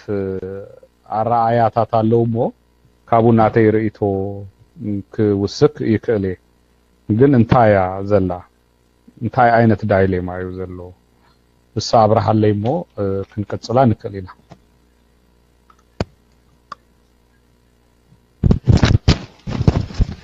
معايا تحت مثلا نايب حقي تسفايه I think نوح كونه كاخيليتي امونغو مالتا غازيتኛው ማስታወሻ መጽሐፍ ከያ ድሕሪ ዝተፈጥረ ሁነታት መስተሰርዓት ብሕጽር ዝበለ እንተ ትገልጸልና ዝያዳሲ አነ ይፈልጥ ያን ቢቤት ብለን ደለኻ ግን ጀነራሊ ነቲ አውዲየንስ ነቲ ህዝቢ ክርዶ ካብ ዝብለ ተሐቶም ጽያ አነ ግን ርዳኒ አንቢቤት እንታይ አይነት ምስኦም ጸገም ከም ዝፈጠረልካ ገለ ሁሉ ድርዶ ነገሪ ማለት እዩ ብዙሕ ግዜ ስለንታይ ይኾም ድብል አነ አንተ ወይ እንታይ ኢልካ ነርካ ዝምህሩና ወይ ክገልጹና ዝጸንሑ ታሪኽ ብሙሉእ ሓሶት ይንትሕልናዮ አብይ ሓሶት ክንፈልጥ ክንክእል ኣለና ሕጂ ብዙሕ ሓሶታት አሉ ዝስርዓት እዚ ኣብ ልዕሊ ኤርትራውያን ኣብ ልዕሊ መንግስቲ ኤርትራ ዝገብሮ ብዙሕ ሓሶታት አሉ ስቲል ክሳብ ሕጂ ዝኸይድ ስነ ኣምራዊ ኩናት ኣሎ ኣብ ልዕሊ መንግስቲያትና ኣብ ልዕሊ ህዝብና ኣብ ልዕሊ መንግስትናን ሃገርናን ማለት እዩ እዚ እቲ ዳይለማ ዝበልኮ እንታይ እዩ ብዙሓት ዝዳናገሩ ሰባት ኣለዉ ኣብ መንጎ ክልቲኦም መንግስታት ዝነበረ ዝምድናን ዝተፈጥረ ሽግርን بخال أنجل ندارأيو ولا نسرعسي كم جيجنيا خم زي كنا مش الله كخم حدا ديمقراط من استخدام زخون الإثيوبيا تجيجا نهانا خم زخون جلجيرو أبجيجا زردو وسوات الله زي كات تتعك نايت بروباغندا إذا مثلاً سو أبجيا سنتايت ولا ناتي دايلما أتي وزلو مالتي تي زدنا جرسب كابتنات كذا أخيم تمكرو بحرنا يويانا خالو كابت بحرياتنا يويانا بحثيرو على عامنا ويانا وكتقلت لنا تخيلي خاطهم اب سلطان دلو مرحتنا ويانس يبقعوا يمنا كل جدي اب نفسي اب حطود مصني كل جدي يريوم يون تعاقمو السيون تشجرد مثلا انا تي باك جراوند ناتهم ناي نتهاجرنا ممرح عقمم مالتي اذا كله دماميركاس انتي كتب لنا تدلي تردي خان كون تصفى قبل نا تردي كالكو هجيس ግን እንታ ሓፈሻዊ ክዛረብ ዝክእል ኣብዚስ ወያኔ هجيس ኣነ ውሽጦም ነረ ፈልጦም ካብ ሜዳ ጀሚረ ሞ ወያኔ እንታይ አይነት ዕላማ ሂዙ ተበጊሱ هجيس ኣበ ያሎ ኢልካ ክታስብ ከለኻ ንዓይ ግደፈኒሞ አውሽጦም ዘለውም ናይቲ ስርዓት ባህሪ ይድንጽዎም ማለት ብዙሕ አሮክተ አለው ናበይኩም ትኸዱ ገሊስ ኮሙስ አይነት ዘረባ ይላአሉሞ አይርዳአና ንህናው ንዝብሉ ምክንያቱም ንጹር ዕላማ ይብሉን እቲ ውድብ ንጹር ዕላማ ሒዙስ አይፈልጥን ወያኔ ከም ወያኔ ኤርትራ ናጽነት ፍሪ ኤርትራ ኢላ ቃልሲ ጀሚራ ፍሪ ትግራይ ኢሎም ጀሚሮ አባይ ትግራይ ኢሎም ሲ ገለ ዘይብልዎ ነገር አይነበረን ከሃሰብዎ ተሓዚሎም አዲስ አበባ አትዮም ማለት ወሎ መስሃዙ ዋ ይካአልዩ ማለት እዩ ቆይ ሃንሳብ ቴሌፎን ከመልስ ሄሎ ዮሱፍ ደውላለሁ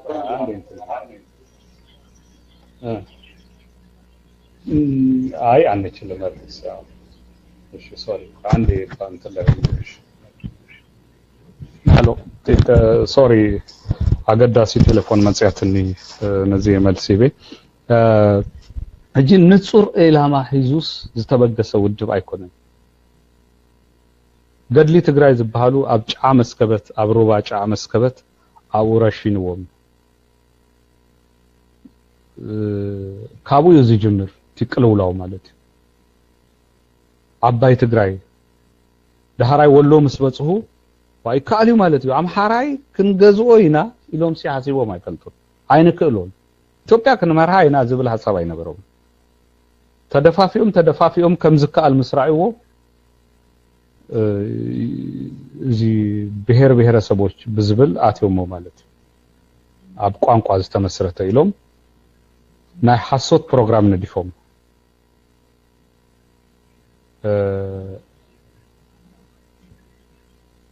ኦሮሞ ከም ክልል ጠጠው ኢሉ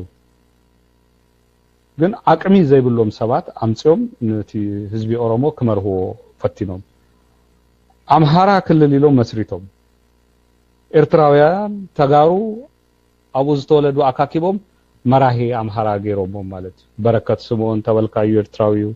ካሳ ተክለ ብርሃን ትግራይ ጭላ ዝተወለደዩ ታደሰ ጥንቅሹ ከሙ ትግራይ ሃውዜን ዝተወለደዩ አዲሱ ለገሰ ኦሮሞዩ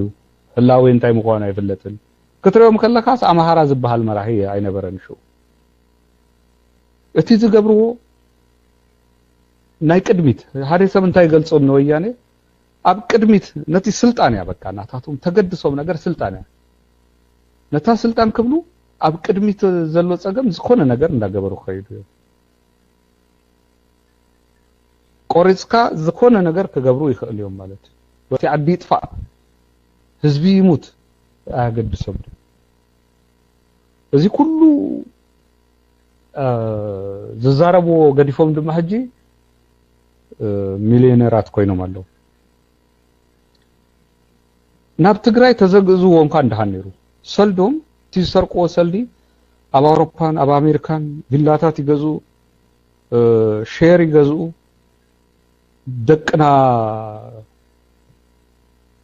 ደቆም ቢዝነስ ሰባት ከገብሩ መጀመሪያ እንታይ ሐሲቦም ነው ደቅና ክትኮን አለው ኢትዮጵያስ ክትከመርዋ አይከሎም ኢሎም ሐሲቦም ሓንቲ እዚያ ባይብል ከም ንሪኦ አንድ ሓደ ቦክሪ ወዶም ናብ ምስ ሚኒሊክ ሰዲድዎም ዝብል ጽውጽዋይ ከም ንሰምኦ ማለት እዩ ኣብ ባይብል ከለኮነ ሶም ባዕሎም ከም ዝብልዎ ልክ ኮሙ ደቆም ካብ ኩሉ አካኪቦም ኣብ ቻይና ሰዲዶም ናይ ቅድሚት መራሂ ክገብርዎም ደልዩ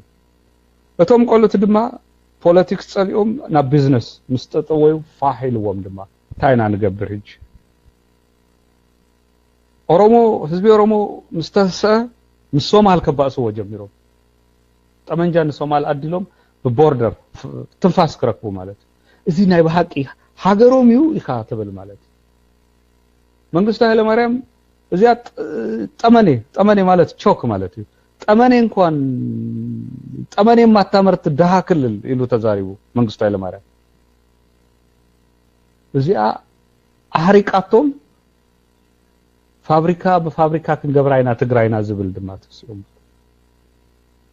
ጽሊ ቁኖ ተቆኒን ከአዲስ አበባ መኻደጂ ይሕፍራሉ ትግርኛ ክዛረቡ ይሐፍሩ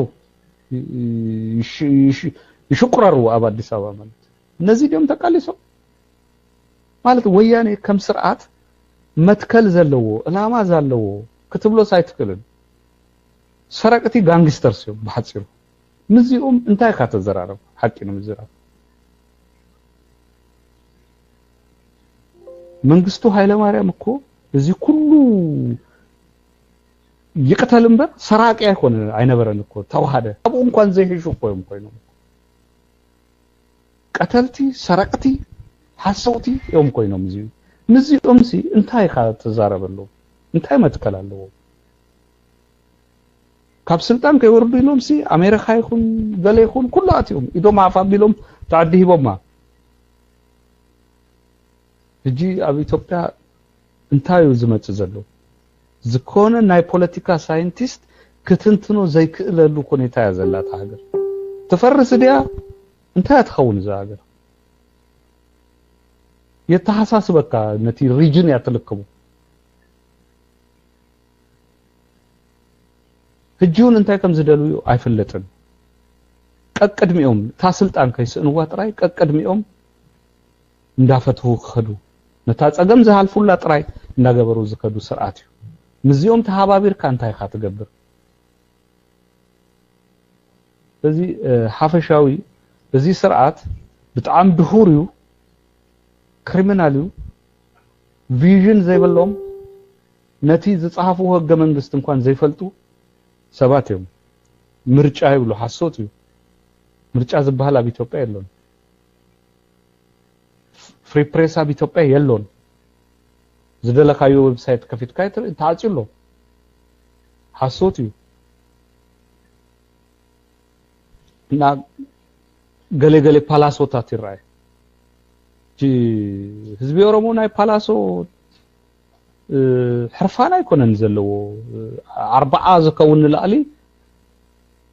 ፓላሶን ገዳ ዝበሃል ናይ ኦሮሞ ክንገብር ኢና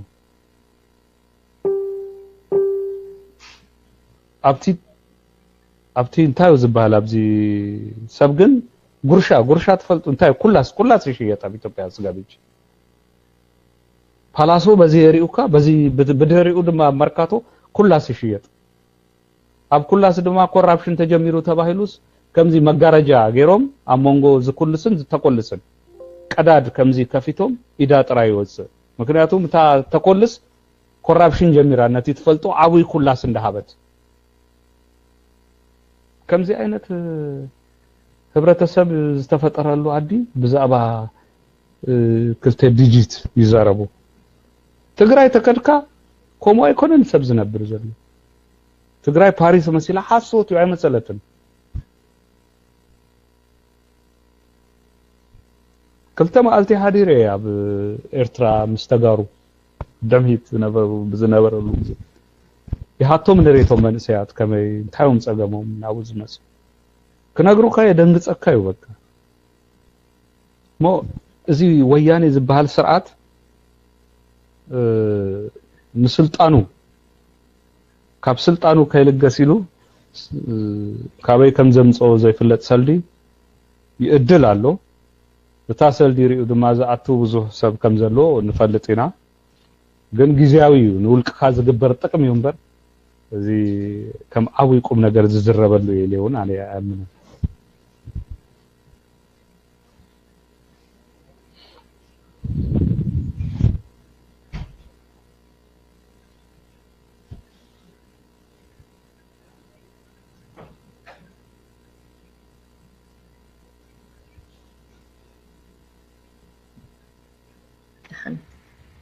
جماعة انت قاعد له قال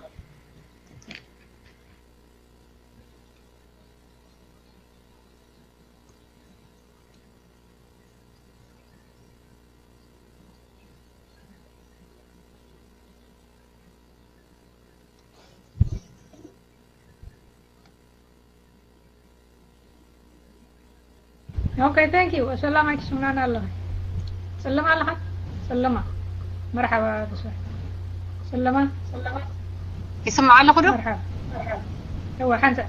ايكو تقابل بسم الله اوكي سلمة الله خدو سمعني لها اما يكي لكم دي اسكي ملكت هابوني يا حوات تساخير له اوكي سلمة مايك معها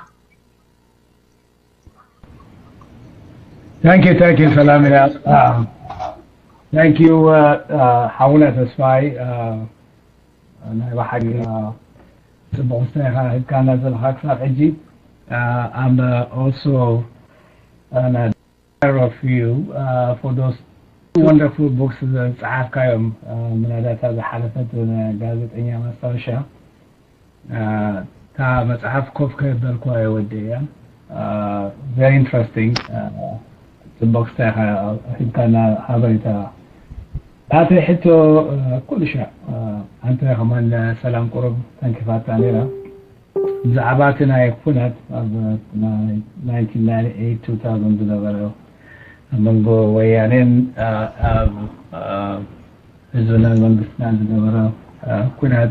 زعبوك حتى كايز دلي تحتوي أبتا ثالثة وراء كتب داخلها أبت كنت يوم منقسطاتنا عجيرس كدنا مخادم ዝነበረ ፀቕጢ ዘለዎ ኣብ መንግስትና ንኢትዮጵያ ድማ 72 ሰዓት ሓውና ክንውድኦ ኢና ኢሎም ኣብ ግሬስ መፅኡ ክበሃሉ ከለው እዚ ኩሉ ኣም ሹር እስኻ ኣብ ኣዲስ ኣበባ ነርካ ኣብ ኣዲስ ኣበባ ኮይኑ ኣብ ቢቢሲ ኮይኑ ኣብ ኩሉ ሞይተር ኮይኑ ዝፀሓፍ ዝነበረ ብዛዕባ ናይቲ ኩናት ከምዚ ኤርትራ ዝተሰዓረት ኢትዮጵያ ከምዚ ተዓወተት ገይሮም እዮም ዘስብዎ ዝነበሩ the reality on the ground tells us otherwise እስኻ ከለኻ ኣብኡ እንታይ ነይሩ ሓሳብካ ወይ ዘለካ ኢንፎርሜሽን ብዛዕባ ነዚ ኩናት እዚ ኣዩ እስኻ ከማን ከምቶም ኢትዮጵያውያን ኣብ ዝነበሩ ዋላ ደገ ዝነበሩ ኤርትራ ተሳዒራ ኢልካ ተሓስብ ነርካ ነዚ ኩናት ከመይ ነርካ ትሪኦ ካልኣይ ነገር ድማ እንታይ ዓይነት outside information ናብ ኢትዮጵያ ይመፅእ ነይሩ ብዛዕባ ናይዚ ኩናት ናይቲ ኣብ መወዳእታ ዝነበረ ንምንታይ ወያኔ ከም ዝተቐበሎ ናይ ኣልጀርስ ኣብ መወዳእታ ኣብኡ ከለኻ ድማ ንባድመ ስዒርና ኢሉ ስዩም መስፍን ኣውጁ ከሎ ህዝቢ ኢትዮጵያ ብቅዶ በረኻ ወፂኦም ከበሮ ከታቕቡ ከለው ድሓር ድማ እቲ ሓቂ ምስ ተፍንጠ ዝነበረ ሪኣክሽን እስኻ በአዲስ ኣበባ ስለ ዝነበርካ ፅቡቅ ሓበሬታ ኣለካ ኢለ ዝሓስብ እሞ ብዚኣ ክተተባሃልና ፅቡቅ ነይሩ ኦኔለይ listening mic free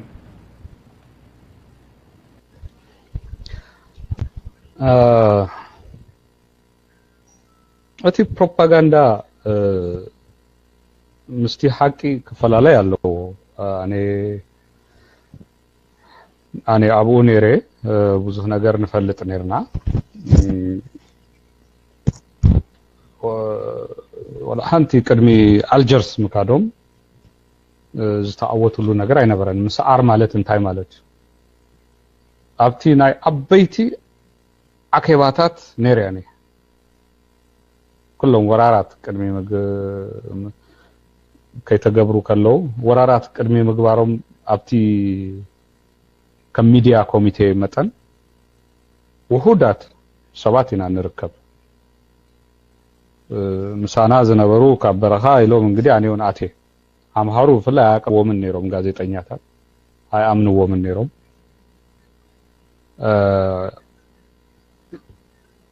ኣብኡስ ዝዝረቡ ነገራት ነይሮም እቲ ውግእ ኣብ ቦርደር ክንውድኦ ኢና ዝብል ገምጋም ነይርዎ ኣብ ቦርደር እያ ትውዳእ ድሪኡ ተኺልካ ኣስመራ ምእታው ያ ፕላን ተገይራ ዝሓለቀ ሓሊቁ እቲ ውግእ ኣብታ ቦርደር ትውዳእ ሻዕብያ ድማ ከምዚ እንታዮም ዝብሎ ሕልኸኛ ውድብ ከምዚ ገሌ ስለ ዝኾነ ተሳዒረ ክብል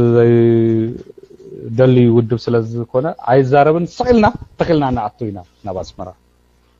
ዝብሉ ሓሳባት ነይሮም ስጋብ ክንደይ ከይዶም ኣለው ኣብቲ ኣኬባና ዝተዘረበ ኣይኮነን ብካልእ መንገዲ ሰማዕናዮ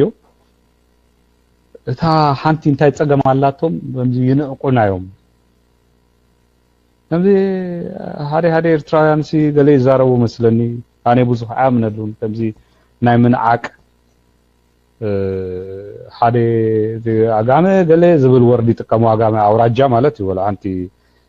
ኣጋመ ኣውራጃ እዩ ዝፀርፊ ኣይኮነን ገሌስ እዚኣ ግን ከምዚ ዓይነት ነገራት ናይ ቀደም ዝመፀ ገሌ ዝስምዖም ኣለዎ እሞ እቲ ንዕቀት ክንጥውዮ ኢና ዝብል ሓሳባት ከም ዝነበሮም ይስማዕ ነይሩ ውሽጢ ኣብኡ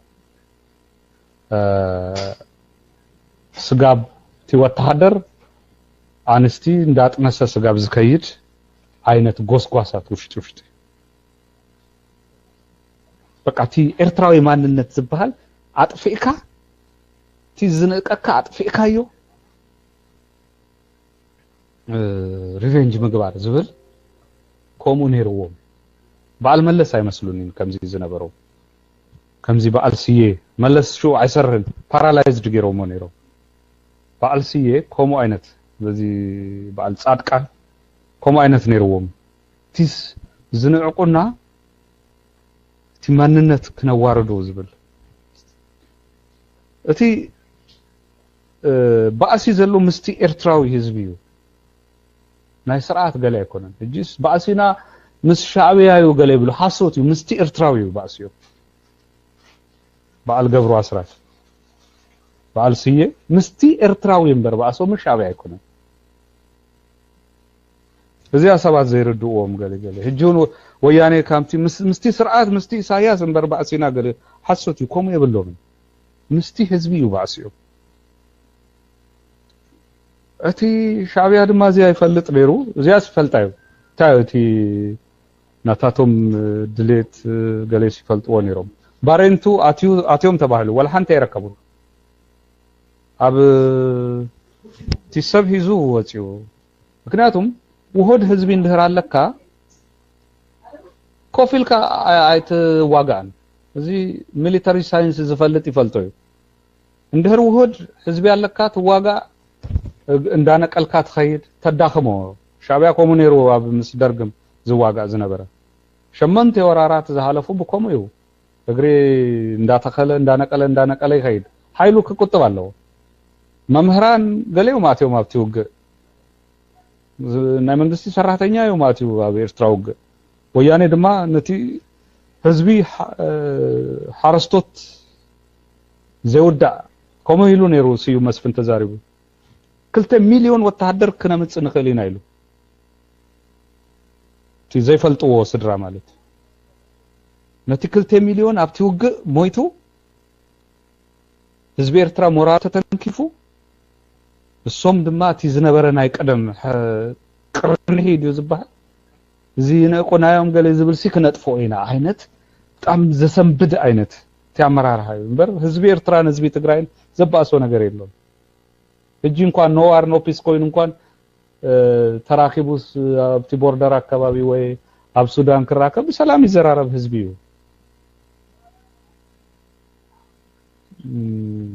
ዝባእስ ህዝቢ ኣይኮነን ግን እቲ ኣመራርሓ ሓንጉሉ ዝተመርዘ እዩ ብፍላይ ፍርቂ ክፋል እቲ ኣመራርሓ ባል ኣሾው ዝነበሩ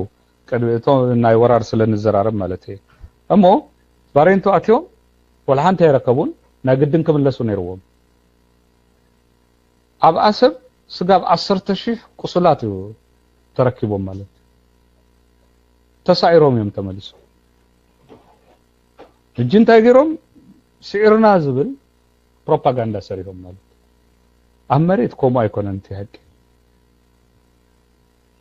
እቲ ምስዓር ማለት ሄድኳርተር ወቂዕካ ደምሲስካ ማሪካ ክትሕዝ ከለኻ ዕላማኻም ብሕጊም ክስዕር ከሎ ብኩናት ስዒርና በቲ ቤት ፍርዲም ስዒርና ኢልካ ክትዛረብ ትክእል ብክልቲኡ ኣይሰዓሩን ሓቂ ንምዝራብ ብክልቲኡ ኣይሰዓሩን ኣብ ውግእ ኣይሰዓሩን ኣብታ ቤት ፍርዲ ከይዶም ኣይሰዓሩን ፕሮፓጋንዳ ግን ኣብ ክልቲኡ ከም ዝሰዓሩ እዮም ይዝዛረቡ ዝነበሩ ናይ በዓል ስዩም መስፍን ሓሶት ማለት ባድሜና ኣና ክስታይ ኮይና ባረንቱ ኣቲና እንታይ ጌርካ ባረንቱ ኣትካሙ ሰብ ኣይረከበን ኣቆት ገለ ጽዒኖም ከይዶም በኣድጊ ገይሮም ቅርስታት ኣፍሪሶም ኣብኡ ዝነበሩ መስኮት እዚ ፊኒሽትራታት እንዳነቀሉ እንዳጻዕኑ እንታይ ገብርዎ ፊኒሽትራት ነቀል ምሳኑ ኣድጊ ሂዞም ገለዮም ዝመጹ ቁስለኛ ክነልልና ኢሎም ኣድጊ ሂዞም ዝመጹ እዚ ካውሎ ገለ እንዳጻዕኑ ብክሻ ኩሉ ከይዶም ካው እዚ ድዩ ምስዓር ማለት እዚኦም ገይሮም ዝፍለጥ እዩ እሞ እቲ ፕሮፓጋንዳን እቲ ሓቂን ክፈላለዩ ኣለዎ ታሪክ ክጻሓፍ ኣለዎ ዝበሃል ብከምዚ እዩ ኣነ ዝኣምን ፕሮፓጋንዳ ይሓልፍ እዩ ብሬድዮ ይንገር ብጋዜጣ ይወፅእ ገለ ይሓልፍ ተሓቀኛ ታሪክ ስክን ምስ በልካ ሓቂ ይጻሓፍ ማለት እዩ ናይ ታሪክ ሓቀኛ ታሪክ ጽሒፍካ ምህላፍ ንኩሉ ይጠቅም እዩ ማለት እዩ እቲ ዝመጽእ ዘሎ ወለዶ እንታይ ተገይሩ ተጻሒፉ ክሓልፍ ኣለዎ ሕጂውን ናብ ፖለቲካ ዲስከሽን ከይኮነ መቼም ኣነ ኣብዚ ዝመጻ ኩሉ ናይ መጽሓፍ ጉዳዩ እዚ ብመጽሓፍ ዝትንተን እዩ ሕጂ ዝሓተትካኒ عوي هتو زي بزي بفالتوك تودو نجار أيكونن هذا متصحف زوج أو هتو يخاطيت كاني بحصيرو تي بروباغندا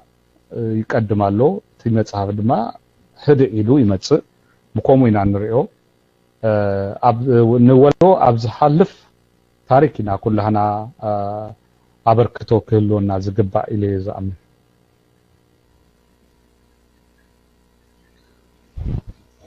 حراي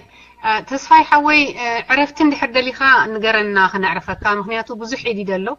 أنا حتى حطيت أكلني خا حجنا لي مالتي مو خنا عرفت كحدا موسيقى خنقبر انتي حساب لك نقرني مايك تسيتي شاهي قال you know أنا أيدا كم كنت سجمي بالله يمكن كسر حراي بعليك أوكي سلسلة الشعب مايك نعخا وين عخي حراي سمع الله غدا اوكي حراي تسفاي قبراب بطعمي نمسكنك بتدخلوا تبوز لك أبركتون بزي أبز مسيخة نزي فقالني خون كان زي حبريتان حتى نرسل كتبنا بمساخة زي مسكنك تحتنا تيقنا يقول لكو يشتين حتسألني بناتك تعزبتي أب إيرترا كفريز غلو ويد ما زفريز غلو متصحفتي كما يتريهم وي بحجي كما يتصحفي تبلو تسفاتات زلو صحف كوصي تبلو وي نزك درسو بصحفو زغلو حيالات الله الكادو تقمتات تعزبتها كما يمسلك يغني لي أب إيرترا صحفتي الله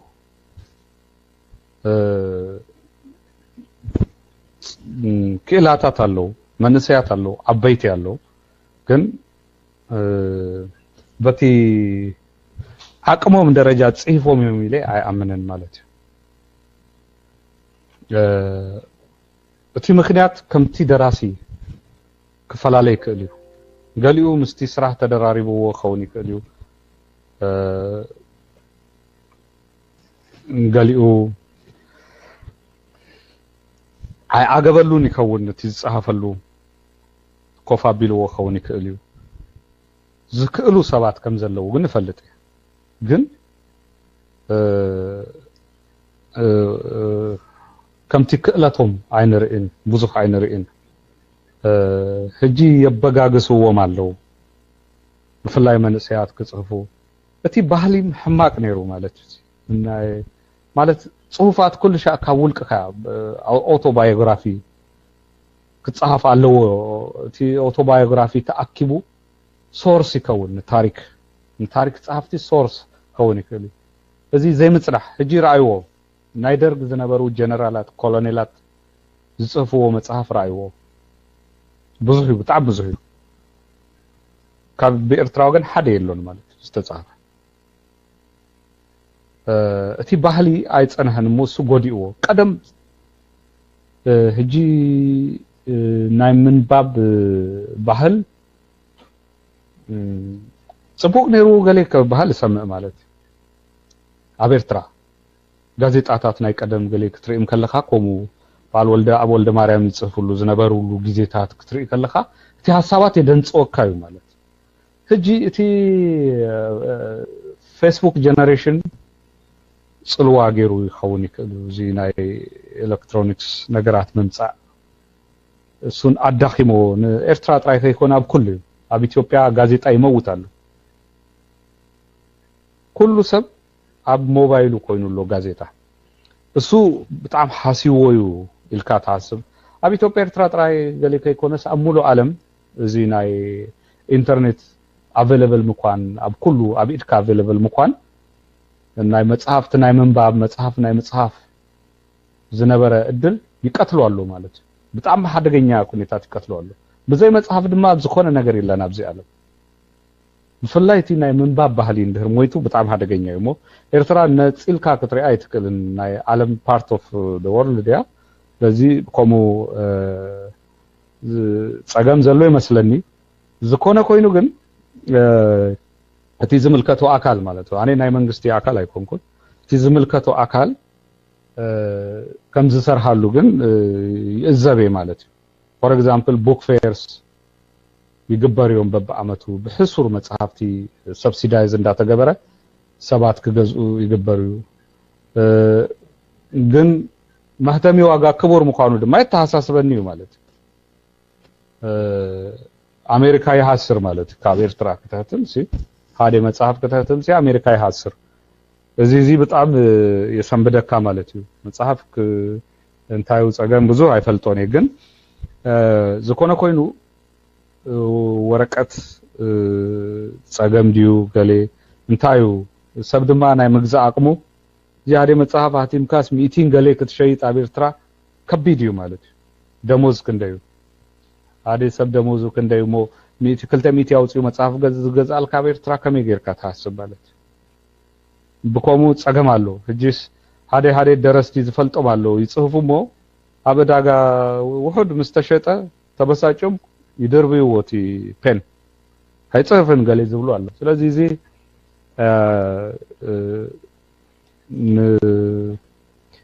ቲ ናይ መንግስቲ አካል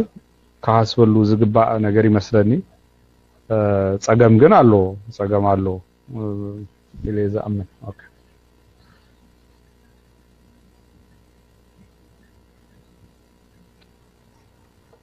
حراي جيم الله خيرو جيم مايك نعخه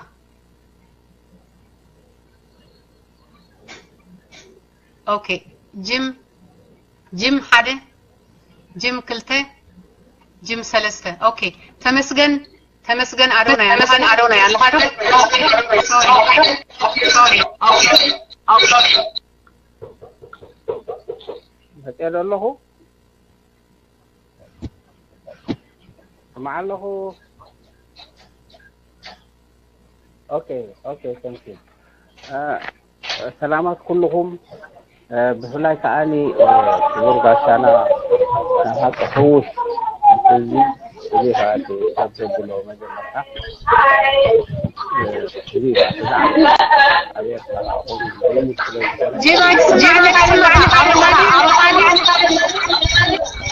Oh my god. اوكي جيم اندي حسام عنا لها هونكا باك جراوند لك እንደገና for some reason እቲ ማይካ ናይ በሐቂ ጭሆ እንታይ ምርብሃል ዋዕዋ አለው ስለዚህ አስተካክልካ እንደገና ንዓ አነ خلቀልካ ማይክ ንዓኻ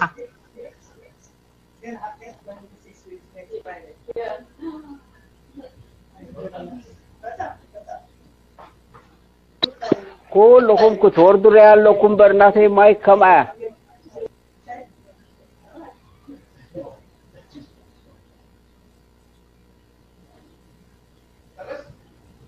نو دحان تسفا يبقى خلو دحانيخا حجي صبو نيرا حزا እንደገና ሞ አነ ኾርደልካይ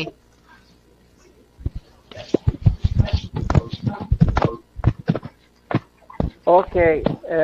ربش ولا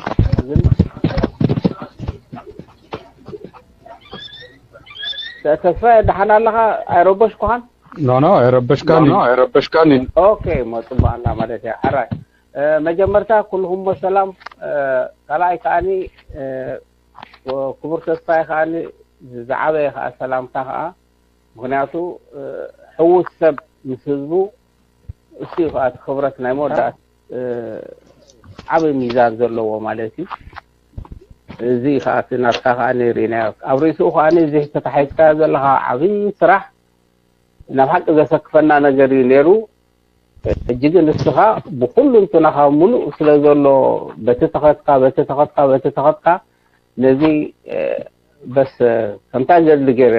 ሪኢኻ ማለት እዩ ከምታ ገል ዞም ተጋደስቲ ተጋዲሎም ናይ ዘለዓለም መንነትና ዘምጡና ሳኻኒ ኣብዚ ሓያት ሰርሕ ብዙሕ ተስፋ ዘለና ኣምላካ እድመቀናን ሃፋይና ንብል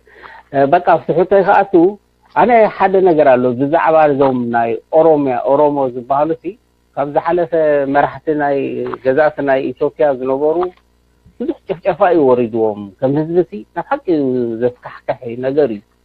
ማእሶም እቶም ማጆሪቲቶም ዝበዝሑ ከኣሶም እዮም ስለዚ ንኣብነት እዚ ሕጂ ድሕሪ ወያነ ምምፅኡሲ ነዚ ነገር እዚሲ كسايدو جيرو تبل باراتي أولو تبل أمود داتا خطانا إثيوبيا نجرسي أورومو ديوم ولا أوغادينسي كم يكون إلكا تبل أوكي مو مايك فري thank you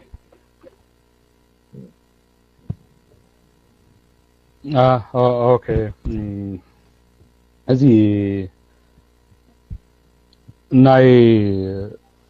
اورومو ጉዳይ አንቶይ ትንክፍ አብለይ ወለኹ ህዝቢ ኦሮሞ አቡይ ጉድአት ዝወረዶ ህዝቢዩ ውጹእ ህዝቢዩ ኣብ ኤርትራ እንዳመፀ ክመውት ዝግበር ዝነበረ ህዝቢዩ ባህሉ ማንነቱ ክክህድ ከቢድ ጸቅቲ ዝተገበረሉ ህዝቢዩ ህጂ ዘሎ ወለዶ ግን ቆም አይኮንም ከም ሂስትሪው ዝዛረብ ዘሎ ቄሮ ይባል ቄሮ ማለት መንሰይ ወይም ሸባብ ማለት እዩ ቄሮ እቲ ጭቆና ህጂ ንብሎ ዘለና ከም ታሪክ ይዝፈልጦ ህጂ አይፈልጦን አኔ ዘራርቦሜ او ቀደም ነሩ ይባል ገለ ይብሉካ ማለት ኣብ ንህና ዝበጻህናሉስ ቀረባ ግዚው ግን ከም ቀደም እዮም ዝርእዎ ምሰ ተመንሰያት ኦሮሚያ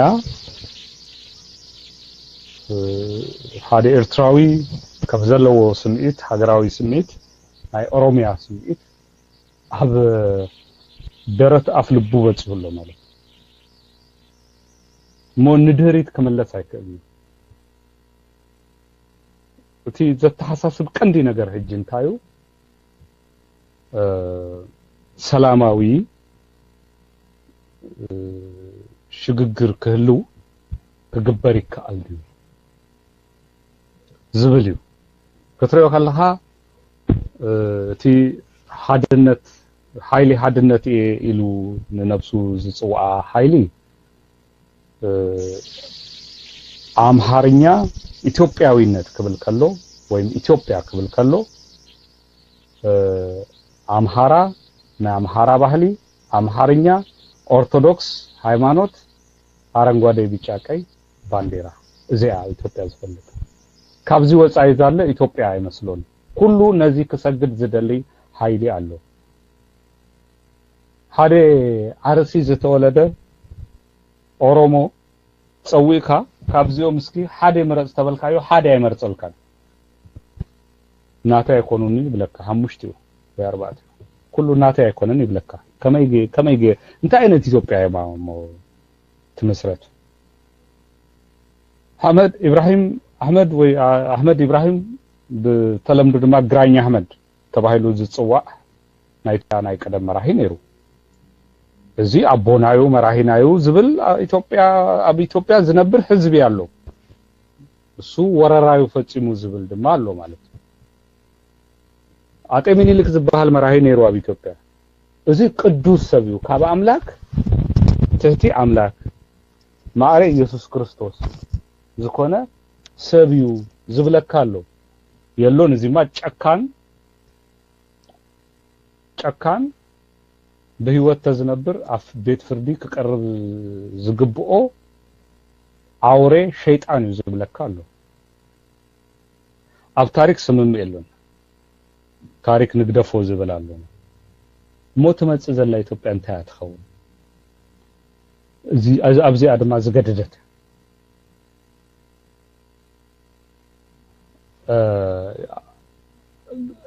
ሓደ ግዜ ክትርኢ ከለኻስ ሓደ አምሃራን ሓደ ኦሮሞን ኮፊሎም ክዘራረቡ ይክእሉ ዲዮም እቲ ዝመጽ ዘሎ ግዜ የተሐሳስበካዩ እሞ እቲ ሓደገኛ ኩነታት እዩ ዘሎ ፕሪዲክት ክትገብሮ ዘይከኣል ኩነታ ይመጽ ኣሎ ብስፒድ እዩ ዝመጽ ድማ ዘሎ እሞ እጂ ኣብ ኦሳ ዝበሃል ኮንፈረንስ ቀኒና አቡስ እቲ ንዘራረብ ነርና እቶም አበይቲ ዝበሃሉ ፖለቲካ ሳይንቲስትስ ኢቭን ፕሬዲክት ገብሮ ዘይክእሉ ኩነታት ይዘሉ በአይ አቅሜ ናብዚ ይኸይዳሉ እቲ ናይ ኢትዮጵያ ኩነታት ኢለ ክዛረብ አይክእል በኩል ወገን የዘራረቦም ታዩ ዝመጽ ዘሎ ዝኮነ ሰብ ፕሬዲክት ዘይገብሮ ኩነታት እዩ ዘሎ ሞ ሪጂናል ኮንትሪቢዩሽን የድልዩ ኣብዚ ከባቢ ኣብታ ጀሚላና ትብል ዘምጻኽዋስ ኣብ ሆርን ኦፍ አፍሪካ ደረጃ ዘተ ክግበረሉ ይግባእ እዩ ኢትዮጵያ እንደር ፈሪስ ኤርትራ ንኤርትራ በጣም ሓደገኛ ኣብ ኤርትራ ሓዊ ተለኩስ ኣብ ኢትዮጵያ ሓዊ ተለኩሱስ ተወልዑ ኤርትራ በሰላም ክትነብር አይትከልኛ ሶማል ከምዚ ኮይናስ እንታይ ደው ተረኪቡ ከባቢና ሁከት ይተረኪቡ ስለዚህ ናኢትዮጵያ ሰላም ናኢትዮጵያ ሃያል ሀገር ከባቢያ አክብራ ትነብር ዲሞክራሲያዊ ሀገር ክትከውን ምግባር ንኤርትራውያንን ረብሃዩ በከምዚ ደረጃ ዝሃስቡ ከባቢያዊ ፍታህ የድልዩ ዝብሉ አታሳስባታት አለው ኣብ ኤርትራ ናይ ኢትዮጵያውያን ብዙ አለው ንራከብና ከምዚ አይነት ሐሳባት ንዘራረብና ማለት ትዘተ ዘድሊ በኮሙ ኦሮሞ አለው ፍሉት ሚስጥር አይኮነና ኤርትራ ግንቦት ሰብ አርበኞች ግንቦት ሰባት አለው ኣብ ኤርትራ ኣብ ሶማል አለው ብዙ ተፈላለዩ ኢትዮጵያውያን ወይም ኢትዮጵያ ኣብ ኢትዮጵያ ተበሃል አዲ ዝነብሩ ሰባት አለው እንታዮም ክገብሩ ዝኽእሉ እዚስ ናአቶም ንጽበዮም ኢና ማለት ወድ እያዚያ የቀነለ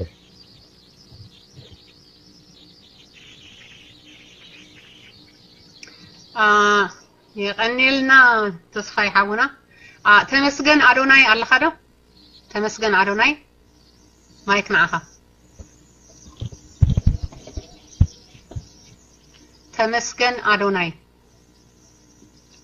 ተመስገን አዶናይ ሓደ ተመስገን አዶናይ ክልተ ኦኬ ክትሕዛይ ካልካን ኦኬ حራይም ባለከ ድሕሪኻ ደሎ ሰብ ክሕዚዩ ኣብ ትኽእለሉ ሰዓት ምልክት ሃበኒ ሪድ ስለደሃለው ዲዩ ኦኬ حج بالحزة حج خير سوريا موسى اوكي good okay go on okay thank you الله يخليك سلام تسفاي كم سب بطعم زفوتوت صحفكا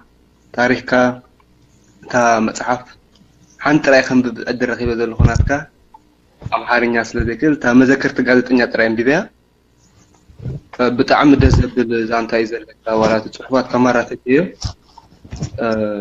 انا ريت ولاتني اتخل تصحفو مصحفت سي لك اخم تمذكر غازيطኛ ናትግኛ ህዝ ትርጉም ጽቡቅ ነይሩ ብዙሕ ንኸሰብና ነርና ባህላየ امريتو ማለት እዚ ካለይቲ እገን ሕቶላትኒ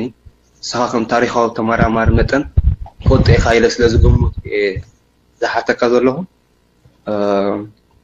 كل جزء بجيب وجن إثيوبيا نسمع زامت على السخاء تايب إرترا أكاد إثيوبيا بتاريخ تاب قدم تحت إثيوبيا نيرا قال زبل زروات على إثيوبيا أنا يسلس شعب مزلوا حاجة تاريخ زلوا حاجة ريا قال بحالي بقالي دم ما تسمع إثيوبيا سي أبقى لكنات عالمية الصريحة إثيوبيا زبحال سنكوان عنا برن أبيسينيا تبحر نيرا أبرو عن حموشني تخارت أتحنت سودي حدش حجريا سو إيرتان توبانس حدو خينا نفتاني مارت بزيكا إذا فدرشين فريسو درج هايجين زوجته سات سانسسن حدو خينا نفتاني مالتي هجس نزيئة كتاب للي كتاب رحلي هيس كانت هاللي خمالتي تسبحوا في ناي ترجم أنتوا يتزاربي يقولكوا يترجم على بزتك على متن تام بيبيا زبل كايا ترجم دخوم يعني را كابو بزحاش منجدي كنت ترجم نتصير علينا تعزلاتني information كم زي عيا بتي ناي إثيوبيا مسرارتها بزي حداش مصحف من صبو غيرو تغلي صلو سكاون كم زي تقسكايو إثيوبيا نيرتران بهانسا يوم تمسريتهم إثيوبيا نيرتران ترى يكونن አዲስ አበባ አስመራን በሃንሳ يوم ተመስሪቶም ምኒልክ ገዛውቲ ከሰረንስ ጀመረ አዲስ አበባ ጣሊያን ድማ በአስመራ ገዛውቲ ሰረዝ ጀምሮ ነው በሃንሳ يوم ጀምሮማ አውሮፓውያን ጣሊያን ይሁን እንግሊዝ فرنساي ኮይኖም ኢትዮጵያ ትበሃል ዓዲ ክምስርት ምኒልክ አታ አባቢሞ አይነበረትን ጥራይ ኮይኮና አይፈልጥዋን ተዓዲ ንመጀመሪያ ጊዜ ቀይሕ ባህሪ በአይኑ ዝራአየ ናይቱ ኢትዮጵያ መራሂ ኃይለ ሥላሴ ቀድሚኡ ቲ ባህሪ ሪኦም አይፈልጥም አሉላ ሳሆዩ ትግራይ አይኮነን ሳሆን ኦሮሞኒ በዲኡ ሐማሴን ይዝብሉ አሉ አብዚያ መጽሐፍ ተቀሰዩ ለሁ 10 ዓመት አብ ከበሳ አካባቢ ኔሩ ቅዲ ጥላን መንሳ ኩሉ ይመጽኔሩ ቱርክ ይመጽኔሩ ናይ ትግራይ መኳንንቲ ይመጽኔሮም ግብጽ ይመጽኔራ መሐዲስት ይመጽኔሮም ደሃራይ ባቲ ሐያል ጣሊያን መጽዩ ኩሉስ እንዳመጸ ግብሪ ቀረጥ ይሐተት ኔሩ አቡሽቲ ዘለው ኤርትራንም ይቃለሱ ኔሮም ቲያቂ ዚዩ አብ ታሪክ ትንተና ከይናአቱ በዚያ ህጸር ከብላ ግን እዚያ ሐዳሽ መጽሐፍ የኑረ ነቢ ማህደር ትትርጎም ያ በትግርኛ ኦክቶበር ተረከባይካ ግን ከምዚ አይነት ህቶ ጽቡ ገሮም ዝምልሱልካ መጽሐፍቲ ግን ሐበሬታ ከበካ ይከለ በትግርኛ ካብዝ ተጻፉ ናይ ዘምህረት ዮሐንስ መከተ አንጻር ኤርትራ መከተ አንጻር ኢጣሊያዊ መግዛእቲ ትብልን ሐዲድማ ካለ ክልቲኦም ከመወከሲ ከነገረካ ይከለ ጽቡ ገሩ ተንቲኑ ወሎ ካልኦት መጽሐፍቲን ይህሉዮም ጉግል ክትገብሮ ስትخلي ካይለ ያመን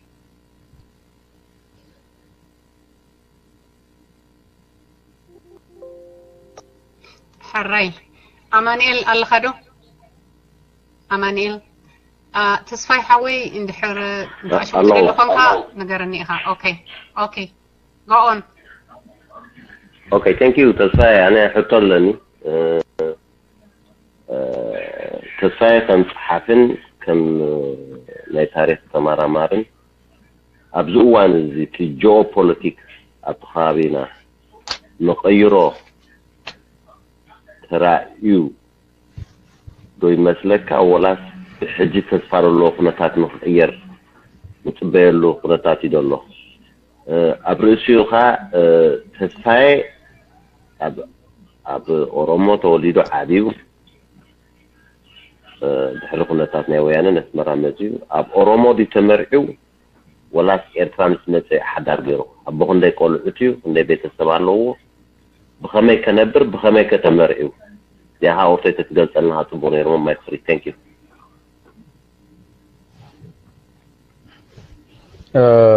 እቲ ናይ ከባቢና ኩነታት ሕጂስ ጂኦፖለቲካዊ ኩነታት ንምግላጽ እቲ ጉዳይ ዘይበሰለ ጉዳዩ ሕጂስ ክትንትነሉስ ከቢድ እዩ ማለት ዝሓለፈ ጊዜ በዚህ ጉዳይ እዚ ዝጽሐፉ ጽሑፋት ይርአይ ነይረ ኢሳያስ ዝተዛረቦም ይሰምዕ ነይረ በዓል ህርማን ኮሆን በዓል ወያኔ ገለ ዝብልዎ እዚ በቲ ባህሪ ከባቢ ዘሎ ኩነታት እቲ ናይ የኃይል የበላይነት ምልዋጥ በአማርኛ ገረያ ሶሪ ምልዋጣት ገለ ይመጻሉ ግን እዚስ ንምትንታን አድቂቆም ዝከታተልዎም እቲ ጉዳይ ጽቡ ኢንፎርሜሽን ዘለዎም ሰባት እንኳን አፍልቦም ሞሊኦም ዚዩ ክልዎ ዝክእል አይኮነን ምክንያቱም ትፈልጥዎ ይኹም ነዚ ናይዚ ከባቢና ኩነታት እዚ ዘለናዮ ቦታ እዚ ባህሪ ቀይሕ ባህሪ ስትራቴጂካዊ ቦታዩ ህጁን ይፉዩ እቲ ስትራቴጂካዊ ምዃኑ ገለ ዝብሉ አሎ ሐሶት እዩ እቲ ከባቢ ህጁን አድላይ ቦታዩ ኣብ ኤርትራ እንታይ ማዕድን ከም ዘሎ ገና አይተፈልጠን ወርቂ ወጽያ ተባይላ ክንደይ ነገር ተፈጢሩ መን ይኮሙ ዝበለ መርገም ክኮነካ ይክእል ነዳዲ ገለ ነዳዲ እንተ ዘይመጽይ ምን ናይ ሓሳብ ናይ ኮንጎ ክትርኢ ከለካ ነዳዲስ ተዘይርከብ ይሽ ትብል መጽዮም ኮንጎ ተገበሩካ እንታይ ሓፍሮ ነዳዲ ክርከብ ከለ ሞየ ሰንብደካ ወርቂ ተረኺባ ተባሂሉ ክንደይ አይኒ ፖታሽ ተረኺቡ ተባሂሉ ክንደይ ነገር ይመጽ እቲ ቦታ እቲ ክሊማ ዘምጾ ሳዕቤን በጣም ሓደገኛ እዩ ኦሮሞ ስጋ በጂ ነፃነቱ ዘይረከበ በቲ ዘለዎ ሓብቲ እዩ ኤርትራ እዚ ኩሉ ኤርትራውያን እዚ ኩሉ ስቃይ ዝረክቡ ዘለው በቲ ቦታ ኣለዎ ተባሂሉ በቲ ዝግመት ሪሶርስ እዩ እሞ መርገም ክኸውንም ይክእሉ እዚ ሓብቲ ዝበሃል ነገር ነቲ ዝመጽእ ዘሎ ወለዶ ምህላፍ ዶ ይህሽ ኩሉ ተበላ ሓንሳብ እሞ ስለዝረከብካ ጥራይ ሓብቲምካ ማለት ኣይኮነን መጥፊእኻ ምኸውን ይኽእል እዚ ሓብቲ ክርከብ ከሎ ሶማል እንታይ ዱ እዚ ኩሉ ፋስ ዘብላ ዘሎ ፑንትላንድ አሎ ዝበሃል ነዳዲ ካብ ሊቢያ ዝበዝሐ ነዳዲ ጽሩይ ድማ ብቀሊሉ ክጻረይ ይክእል ሞ እቲ ከባቢና ክትገልጾ ከለኻ ታዩ ምስ ጅቡቲ እንታይ ሕጂ እዚ ኩሉ ምስሓብ ዝመጸ መንዩ ደፋፊኦሞ ንምንታይ ኢላማ ኢልካ ክታስብ ከለካ ካል ስቶሪ ዘሎ ሰብ ኒውስ ሰሚኡ ጅቡቲን ኤርትራን ተባይሱ ይብል ታይ ዘባእሶም ብዙ ሚስጥራት ይህሉ ይኾን ሰምኦ ማለት መንዩ ደፊዎም እጁስ መን ይመጽዩ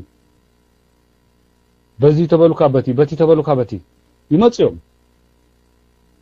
ኤርትራውያን አሳይለም ካህቶ ይህተትዮም መንእሰይ ክወጽእ ስብርወር አቢሉም ከምዘይ ለካ ገብሩኻ አሜሪካ የዘለኳን እቲ ናብራ ፍልል ይሩኤ የዘለኩም በጣም ይዘገርመኒ ማለት ኳሊቲ ኦፍ ላይፍ እሞ እዚ ከም ሶሪ ኩሉ ከቢድ ርእስቲ ብሎ ለኩም ተልዕልዎ ዘለኹም ሓንቲ መጽሓፍ ይኩም ተልዕሉ ዘለኹም እቲ ተልዕልዎ ርእስቲስ ዝውድ ኣይኮነን መጽሓፍ እዩ ባዕ እሞ እቲ ዝሓተት ካንህቶ ዘይበሰለ ጉዳያት አሎ ናበይ ተስፋዩ ክትብሎ ሳይትክል እንታይ አሜሪካ እንታይ ከም ተምጻልካ አይትፈለጥም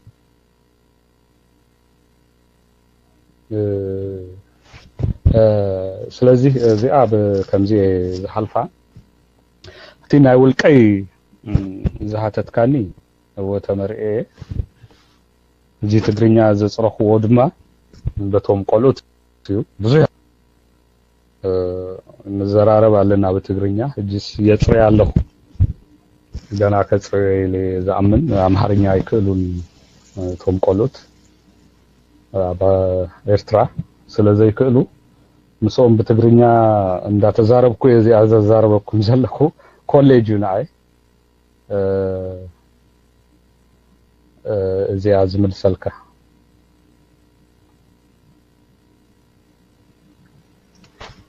حري تصفى حونا يغنيلنا ماي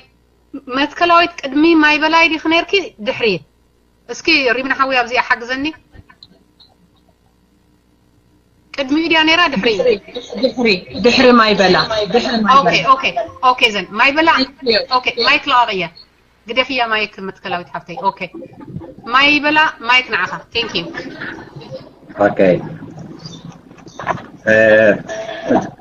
اسمع الله عليك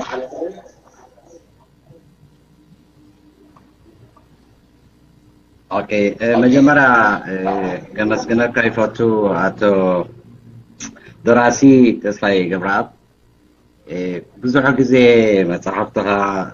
فتاتشنا وين نرخبينا محارኛ انا بوين ስለንخእል ማለት እዩ ገለ ሕቶታት ኣለዋ ኣነ ግን ተሽሙኽ ትገብረለይ ማለት እዩ እሰን ካንታ ኣብዚ ናይ ዝሕጅ ዘሎ እዋን ታሪኽ ህዝቢ ኤርትራ ክብልሉ ዝጽዕሩ ገዳዓት ኤርትራውያን ከምኡውን ኢትዮጵያውያን ኣለዉ እዚኦም እንታይ መስ ኣለካ ካልእ ተሕተይካ ምናልባት ኣብ ኣሜሪካ ኣብ ናይ ኦሮሞ ኣጋጣሚ ኣኼባ ኣብ ዝነበረሉ ገዳ ተስፋዬ ገብረኣብ ዝበሃል ማዕርግ ይመስለኒ ተዋሂብካ እሞ ብዛዕባ ቁርብ እብርህን ተትበና ሳሳይ ከዓኒ እቲ መጽሓፍትኻ ቀዲምናዊነት ኣድሚን ዛ ሕብሮ ከም ዝነበሩ ናብ እስራኤል ብኸመይ መገዲ ክንረኽቦ ንኽእል ተኻኢሉ ኩለን ሸሞንተ መጽሓፍትኻ ክንረኽበሉ ንኽእልሉ መገዲ ጽቡቕ ነይሩ ተወሳኺ እውን ንዓኻ ጸላእቲ ገለ መጽሓፍትኻ ናብ ጋጉል እትዮም ፕሪንት ገይሮም ክስታይ ዝገብሮ ዘይስነ ምግባራዊ ስራሓት ዝሰርሑ ኣለዉ نزخ انتاي تقبرو تتصعر وي انتاي نزي كتقاتلو تخيل مقد خي انتاي صعر اكايدك يغني لي انت ناتاي مصحف برينت እንዳገበሩ ዝሸጡ አይቃወሙም ነው ምክንያቱም እቲ አታዊ ከይርከብዩም ዝገብሩ ዘለው በካል ወገን ድማ ክንበብ ይገብሩለው ስለዚህ ከምደራሳይ መጠን እንታ ካልአይ ዝመርጻ ምክንያቱም ሰልዲ እንደተጽፍ ኮይንካ እሱ የሻቀለካዩ ግን ላማ ተሰርሆን ከመሆቢት ተሰርሆን እንደር ኮይንካ ደሃኒው ትንሽታይ ዘህርቀካ ካውሽቲ እንዳቆራረጹ ይሃትሙ የማብ ኢትዮጵያ ወያኔ ይቆሙ ዝገብር እቲ ቀንዲ መልእክት እንዳቆረጸ ከምናተ ያምሲሎም ያህትሙ የማብ አዲስ አበባ እሱ ከቃለ ሶዬ ይጽህፍ የቆሙ ናተ አይኮነን እዚ ተቆሪጽ ወሎ ገን ቆሙ ሲገብሩ የም አብዚ አሜሪካም ቆሙ ፈቲኖም ኔሮም ከልቢጂ ካፕቲ ሶፍት ኮፒ ጫልቱ እንደ ሄለን ዝብል ከቆርጽ ወቲኖም ቅድሚ ሂጂ ድማ እዚ ኢትዮ ሚዲያ ዝባሃላሉ ሓደ ሕማቅ ዌብሳይት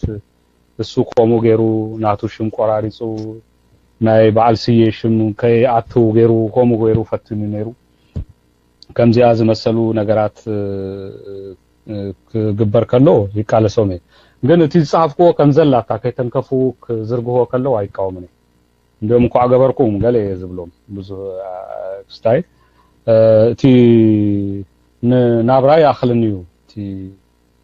አንተ ወይ ሃቲትኒ ዘመለስኩ አሎ በቆም ይዝ ናበር ፉል ታይም ራይተር ካብቱ ዝርከብ አታዊዩ ዝነብረሉ ዘለኹ زحالفه ጊዜ ግን ቆሙ መጽሐፈይ ከይተሃተመ ቆሙ ምስት ዘርግህዎ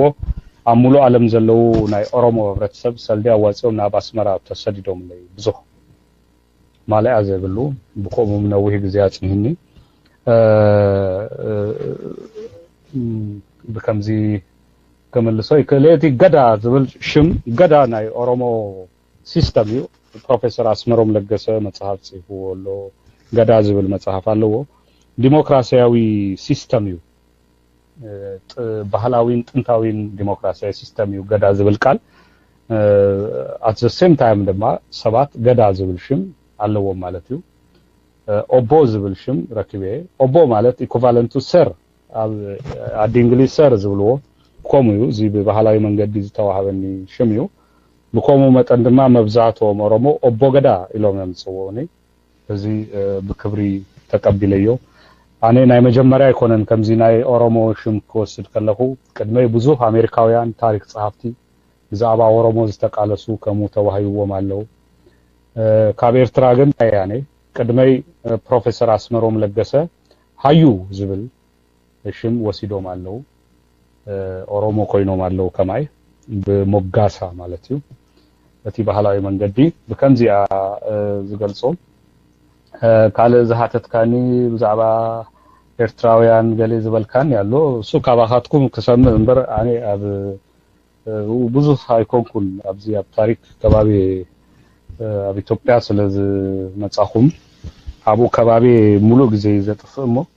እቲ ብዙ ዲቴይል የብለይንሞ ካባካን እሽተይ መብርሂ ከመ ያለኹም ደሓንዲኩም ጸናኹም ገሌ ካባኻትኩም የከሰም ዝደሊ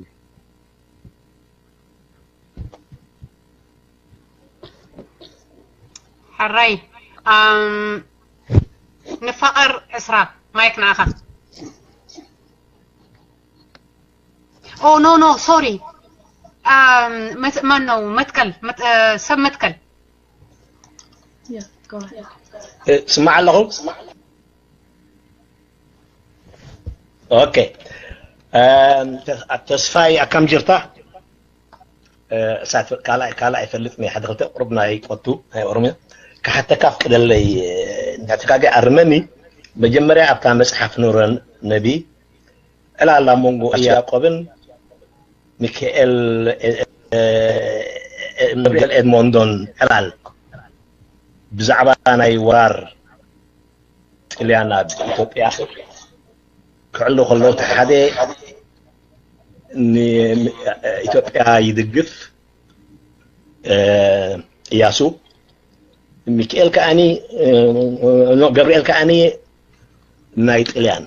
ሕጂ በትናተይ ፀቢብ ኣረዳድኣ ኢያሱ ምኒልክ ኣቦ እግሩ ስለ ዝቆረፀሉ ገብርኤል ከዓኒ ኑረ ነቢ በኺት ከምቲ ፅቡቅ ኢኻ ገልፅከያ ዘለካ ኣብቲ ታሪክ ኣብቲ ሜን ካራክተር ካብቲ ባፅዕ ምስ ክብሩ ዝተናኸፍ ፀርፊ ኣብ ምራራ ኣኼድካ ተቃውሞ ምስ ባህታ ሓጎስ ብዙ ኩሉ ታሪካት ተኣሲርካስ ሕጂ ስለምንታይ ብዛዕባ ማሓትካ እንተልካሲ እቶም ኤርትራውያን ኣብ ክልተ ምቃሎምሲ ናይዞም ሰባት ዕላል እንታይ እዩ ብናይ ኣቦታቶም ድዮም ከምኡ ሳይድ ወሲዶም ወይስ ኣጋጣሚ ድዩ እያ ተቐዳሚት ሕቶይ ተስፋ ገብር ካልኣይቲ ቀላ መጠይቅ ክትገብር ከለኻ ኣብ ቮይስ ኦፍ ኣሜሪካ ዝሰማዕኻ ብዙሕ ግዜ ዘሰማቕራ ዝነበርኩ ንካሳ ኢትዮጵያስ ካብ ኤርትራ ወፅያ ኢሉ ተዛሪቡ ንሕርቢ ግቡእ ተረዲእካ ኮይኑ ናይ መስፍን ወልደ ማርያም ሕጂ ኣብ ቋሓይቶ ይወስደካ ኣብ ቋሓይቶ ኣብኡ ናይ ንግስቲ ሳባ መሕፀቢ ገለ ኣሎ ርኤ ኣለኹ ቋሓይቶ ካልእ ኣብዚ ገዛ ዘለዉ ሰባት ውን ኣንቢብና ዝብሉ ኣክሱምሲ ኣብ ፕሬዚደንት ደ ኤርትራ እያ ነራ እሞ እንታይ ምትእሳር ኣለዎ ተስፋ ገብር ታሪክ ፅሓፍ እንዲኻ ባዕልኻ ክህፀብአን ግን እታ ኮድ ንሕር ሰሚዕካ ኮነ ብፅቡቅ ኣብታ ቃል መጠይቅ ኣብታ ናይ ቮይስ ኦፍ ኣሜሪካ ኢትዮጵያ ስካብ ኤርትራ ተመፅእ ኢላ ወፅያ ሕጂ ምስቲ ናይ ኣህበክሱ ኣብዲ በዓል ተኾንዳ በዓል ቋሓይቶ ዝረኣኸዮ ክልተ ሳልሰይቲ ኣብዚ ሕለ ከይትብል ድሓን ክልተ ትርሻና ኣሎ ሓንቲ እታ ብዙሕ ኣምሓርኛ ይክእልኒ ግን እታ መፅሓፍካ እዛ የውርቃ ዝምታ መሰንበኩታ መጀመርያ ብሓንጎለይ ዝመፀሲ መጀመርያ ድንቐካ እቲ ውሳነ ምሳትካ ኣብ ኦሮምያ ዓብየልካ ምሳትካ ብዘይከል ዓለም ግን እታ መፅሓፍ ቋንቋ ክእለት ኣለዎ መጀመርያ ተጠቀምቲ ክኾንስ ካብ ዝትርጎመሎም ባዕሉ ክፅሕፋ ዓቕሚ ለካ ዝብል ግን ምስለ ዝነበረኒ እሞ ምናልባት ፕራይቬት ፑር ፐርሰናል ክኸውን ትኽእል እያ እቲ ቋንቋ እውን ትመልካ ኢኻ ባህሊ ስለ ዝበልኩሲ መጀመርያ ተጠቀምቲ ሳቶም ክኾን ስለ ዝነበሮም ሲ እንታይ ኣታ ናይ ቡርቃ ዝምታ ንዓይን ንካልኦት ኒኻ ፅሒፍካልና ንክብለ ኣይናሊ ናይ ክሳይ ክወስደካ ናይ ጀሚላ እናትን ምዛን ኑረ ነብን ብዛዕባ ሃየ ስላሴ ዝምልከት ምክንያቱ ኣብዛ ኑረ ነቢ ይተገመነን ሃይለ ስላሴ ራብዓይ ሰብኣይ ከም ምዃኑ ይጠቅስ ንሱ ኮን ጅስኽርታይ ኢያሱ ኣብታ የጀሚላ እናት ከዓኒ ወዱ ጓሎም ንሃፀይ ምኒልክ እዩ ሕጂ እቲ ንግስነት ኢያሱ ብዙሕ ኣይቆፅሎን ኣብ ኢተግመነን ምርዓው ሃየ ስላሴ ሲ ገለ ምትእሳር ምስቲ ናይ ኣምሓራ መስፍናዊ ክስታይ እንተሓድልካ እንታይ መስኡ ምትእሳር ኣለዎ ድዩ እቲ ቀደም እንታይ ሰምዐ ብዛ ዩኒቨርሲቲ ከለኹስ ኢተግመነን ሓዋይ ኢያሱ እሞ ኣነ ኣብዛ ንብረ ነብ ምሰንበክኾሲ እቲ ናይ ኢያሱ ኣብ ስልጣን ምምፃእ ናይ ዝሓር ናይ ሃየ ስላሴ እዛ ኣስራት ግብረስ ቁርብ ኣብ ክላሪፋይ ግበረለ የቐኒየለይ ኣብዚ ሕየ ኣለኹ ግን ተስፋ ገብር ተረዲኻ ንኮን መጉልሒ ድምፂ ናፃ የቐኒየለይ እሺ ተኻው ኣብዚ ካለይ ግን ኖት እዩ ዘለኹ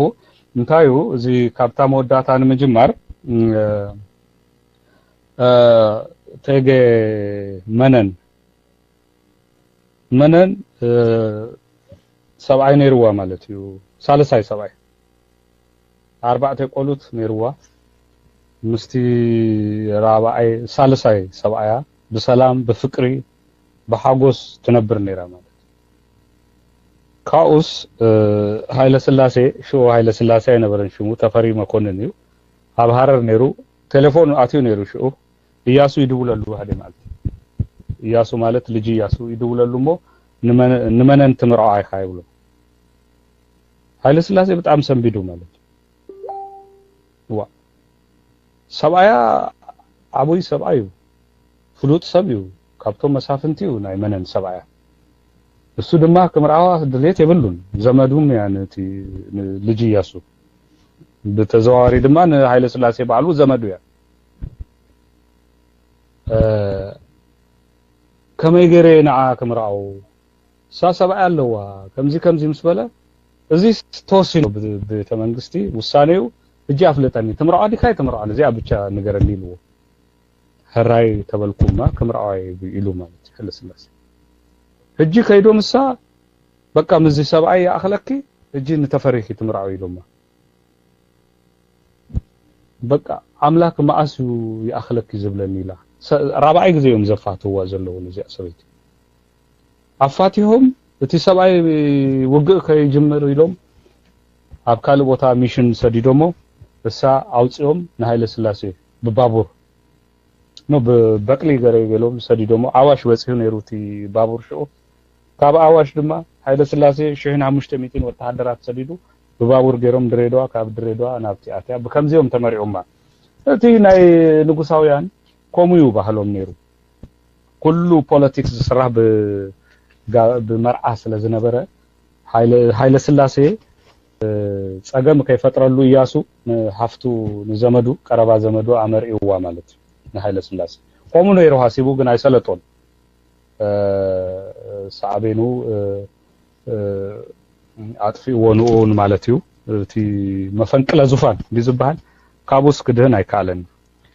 ራብዓይ ሰብዓያ ዝኮነ ብኮሙ እዩ ሃይለ ስላሴ እዚ ሐቀኛ ታሪክ እዩ ናይ ጀሚላ አዲኡ ናይለ ስላሴ ያ ጀሚላ እሱ የሽማ ቤት ዝብልዎ ሐቅ አይኮነን እቲ መጽሐፍ መስወጸም ዘውዴረታ ቴሌቪዥን ቀሪቦም ተዛሪቦም ነው ግን ከፍርሱዋ ይካሉን አቦአ ወአሊዩ ሳግን የሽማ ቤት ያ ዚያ ሰነድ ካበይ ከም ዝተረከበት ገለገለሎም እሞ ከፍርሱዋ ሳይካሉን እቲ ሐቂቆም ይፈልጥዎም ግን ሃይለ ስላሴ አዲኡ እስላማያ እንደር ተባሂሉ እቲ ናይ ኦርቶዶክስ እቲ ዝመርሆ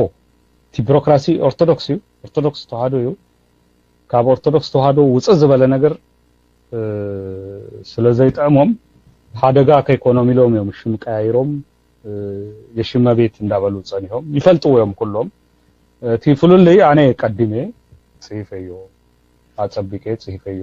ናይ መጽሐፍ ርእስቲ ገረዮ እምበር ዘይፍለጥ ሃያል ሚስጥር አይኮነን ዘውጻኹ የቡርቃ ዝምታ ኦሮሞ በአምሃርኛ ዘንበበሉ ዘመን ተጻሒፉ ህጂውን በኦሮምኛ ዘንብብ ገና እቲ ቀሮ ጀነሬሽን እምበር ኦሮምኛ ዘንብብ ቶም አበይቲ አንብቡን ዝኮነ ኮይኑ የቡርቃ ዝምታ በእንግሊሽን ኦሮምኛን እንግሊሽ ተወዲኡሎ ዶክተር በርሄ ትፈልጥዎይኩም ፕሮፌሰር በርሄ ወልደ ጊዮርጊስ ኣብ አትላንታ ሪታየር ምስገበረ ካብ ስርሁ ናይ መጀመሪያ ስርሁ ዝገበራ የቡርቃ ዝምታ ናብ እንግሊሽ ምትርጓም ሂዛ አስመራናው ያ መጽዩ ግን ቀረባ ጊዜ ናብዚ ተርጉምዋ ወዲኡዋሎ ህጂ ኤዲተርስ ይተመሐላለፈያ ናብ ኤዲተርስ ቀዳማይ ደረጃ አህተምቲ ተደልዮም በእንግሊሽ ተዘርጋሃ ሽኡ መንእስያት ኦሮሞ ይረኽዋዮም ናይ ኦሮምኛም ተተርጎም አላ አይተወደእትን ትቀጽልዩ ስለዚህ ዘሰክፍ አይኮነን ማለት እዩ ዝኮነ ኮይኑ ግን የቡርቃ ዝምታ ተወዲኡሎ የቡርቃ ዝምታ ማለት ናይ ኦሮሞ ዝምታ ስቅታ ኦሮሞ ማለት ነይሩ እንጂ ኦሮሞ ስቅ አይበለን በህይወትና ከለና ኦሮሞ ቲ ናይ ኦሮሞ ስቅታ ተጣዊሉ ተወዲኡ ኦሮሞ ፈንቅሉ ከምቲ ሩባ ካብ ትሕቲ መሬት ወጽዩስ ዝዛረበሉ ብኩርዓት ዝህበነሉ ዘበን በጽህና በአይነና ሪና ዝህጉስ ብስራት እዩ ናይ ማለት እዩ እዚያ መስፍን ኃይለ ማርያም መስፍን ወልደ ማርያም ናይ ቀደም ፕሮፌሰር ኢሉዋዝ ተባሃለት ታም መልእክት አንታያ እቲ ናይ ሆርን ኦፍ አፍሪካ ታሪክ ካብ ኤርትራዊ ዝብገስ ማለት እዩ ታሪክ ኣብ ኤርትራ ዘሎ ቆሃይቶ ረእዮ ኩሉ ኤርትራ ዘይራኽዎ ቦታ የሎም ግን አይተፈተሸን አይተሰራሃሉን አንተ ወይ ማአል ኢለዮ ነሬ ክስራህ ኣለዎ ትዝታሃበ ታሪክ ጽሐፍ ትዘይተቋዓተ ተቋዓት ኣለዎ ኣብ አዱሊስ ከይደ ነሬ ጻዱ ነሮም አቡ መንእስያት አዋልድ መንእስያት አቡ ሐመድ ለቢሶም ከቆቶ ከትሪዮም ከለካ ማሲው ዝውዳ አገሌልያስ 30 ዓመት ይወስድዩ ገሌላ ሲህቃተኝ ማለት ከሙ አይነት ላይፍ ታይም ወርክ ዩ ከምዚ አይነት ስራ ከተሰራ ከለካ ከምዚ አይነት ሙያ ዘለኩም ኤርትራውያን እና በኤርትራ ክትጥምቱ የተሐሳስበኩም አለኹ ማለት ሰራኩም ወሰሪኩም ዝሐስኩም ሂስኩም አብኤርትራ ዝኮነ ነገር ንምስራሕ ታሪክ ገዲፍካን ኻድ መፍታን ጽቡቅ ዝመስለኒ አብ አዱ ዘየሎ አብ ዝኮነ ቦታ የሎን ካብ ባህሪ ዝወፀ ሰብ ማለት ይሞ ሓንጎልኩም ክቀስን ይብሉን ገዛ ገዝኤ ገሌ ኣብዚ ወሊዴ ገሌ ዝበሃል ነገር በጣም መጨረሻው ዘጣዕስ ይሞ እቶም ጻዱ ኣብ አዱሊስ ከይዶም ክቆጡ ክትርኢ ከለኻ ንህና ክንሰርሆ ዝግባእ ዝነበረ ስራሕዩ ገሌ ይመጻካ ማለት ኣብ ሓንጎልካ ኮሙ ይሐስብ ናይ ኢያሱን ናይ ገብርኤልን እንዲ እንታይ ከም ዝብለካ ክኸውን ይክእሉ ናይ ስድራካ ኩሉ ሻ ጽልዋ ኣለዎ ስለዚህ ገብርኤል ኮሙ ሐሲቡ ጥልያን ከይድ ኣለዎ ዝፈላለዩ ነጥብ እንታዩ ገብርኤልን ኢያሱ ኢትዮጵያን ድህር ተታሂዛ ብጥልያን በሓንሳ ኩላህና ነጻ ክንወጽና ኢትዮጵያን ድህር ዘይተታሃዘት ግን አቅመ ይበልና ንህና ንጥልያን ክንድርዮ ዝብልዩ ገብርኤል ድማ ንህና በጣሊያን ተታሂዝና መልሳ ድማ ኢትዮጵያ በጣሊያን ክትታሃሲ ልክ አይኮነን ክንህግዝ ይበልና ኣብዚ አዮም ባዕሲዮም እንበር ኣብ ኤርትራ ነጻ ክትወጻለና ኣለዋ ካብ ጥልያን ዝብል ኣብኡ ፍልል ይብሎም እንክልትዮም እቲ መንገዲዮም ተፈላልዮም ገብርኤል ጣሊያን ኢትዮጵያ ክህዛ ይብሉን ዝብል መርገጽ ሂዙ ኢያሱ ድማ ክህዛ ኣለዎ ኢትዮጵያ ክትታለዋ ኢትዮጵያን ድህር ተታሂዛ ኢትዮጵያን ኤርትራን ዘለናስ ኩሉ አንጻር ጥልያን ሲ ክንስሮም ንኽእሊና ክንበዝሂና እቲ ናይ መቃለሲ ሜዳስ ክሰፍህ ይክእል ዝብል ነይርዎ እዚስ በጣም ብሱላ ተሐሳስባዩ በቲ ዘመን ክትሪኦ ከለኻ ማለት ሕጂ ንድህሪ ተመልስካ ክትሐስቦ ከለኻ ከምዚ ሐስቡ ነይሮም 1936 ኤርትራውያን ኢልካ ክትሐስብ በጣም ዘደንጽዩ ኣብቲ ሰነድ ይረክበዩ እዚ ክትኦምሲ ኖት ይዙ ነይሩ ገብርኤል እሱ እንዳወቀሰው ከምዚ ኢሉ ይብል ግን ሕጂ ክትሐስቦ ከለካ ኢያሱ በጣም ዳይናሚክ ሃንጎል ዝነበሮ በጣም ሀያል ሰብ ነይሩ ይኻትብል ማለት ናይ ገብርኤል ድማ ከምዚ አንጻር አውሮፓውያን ዝሐስብ ነይሩ anyway ናይ ክልቲኦም መጽሐፍ ዘንበብኩም ከተንብብዎ ከለኹም ምንታን ተስተማቅርዎ ካብዚ ንላሊ ዲቴይል ከደሉ ዘለኒ አይመስለኒን እቶም ህቶካ ብዝህ ዝበልዮም መልሰል ካለኹ ይመስለኒ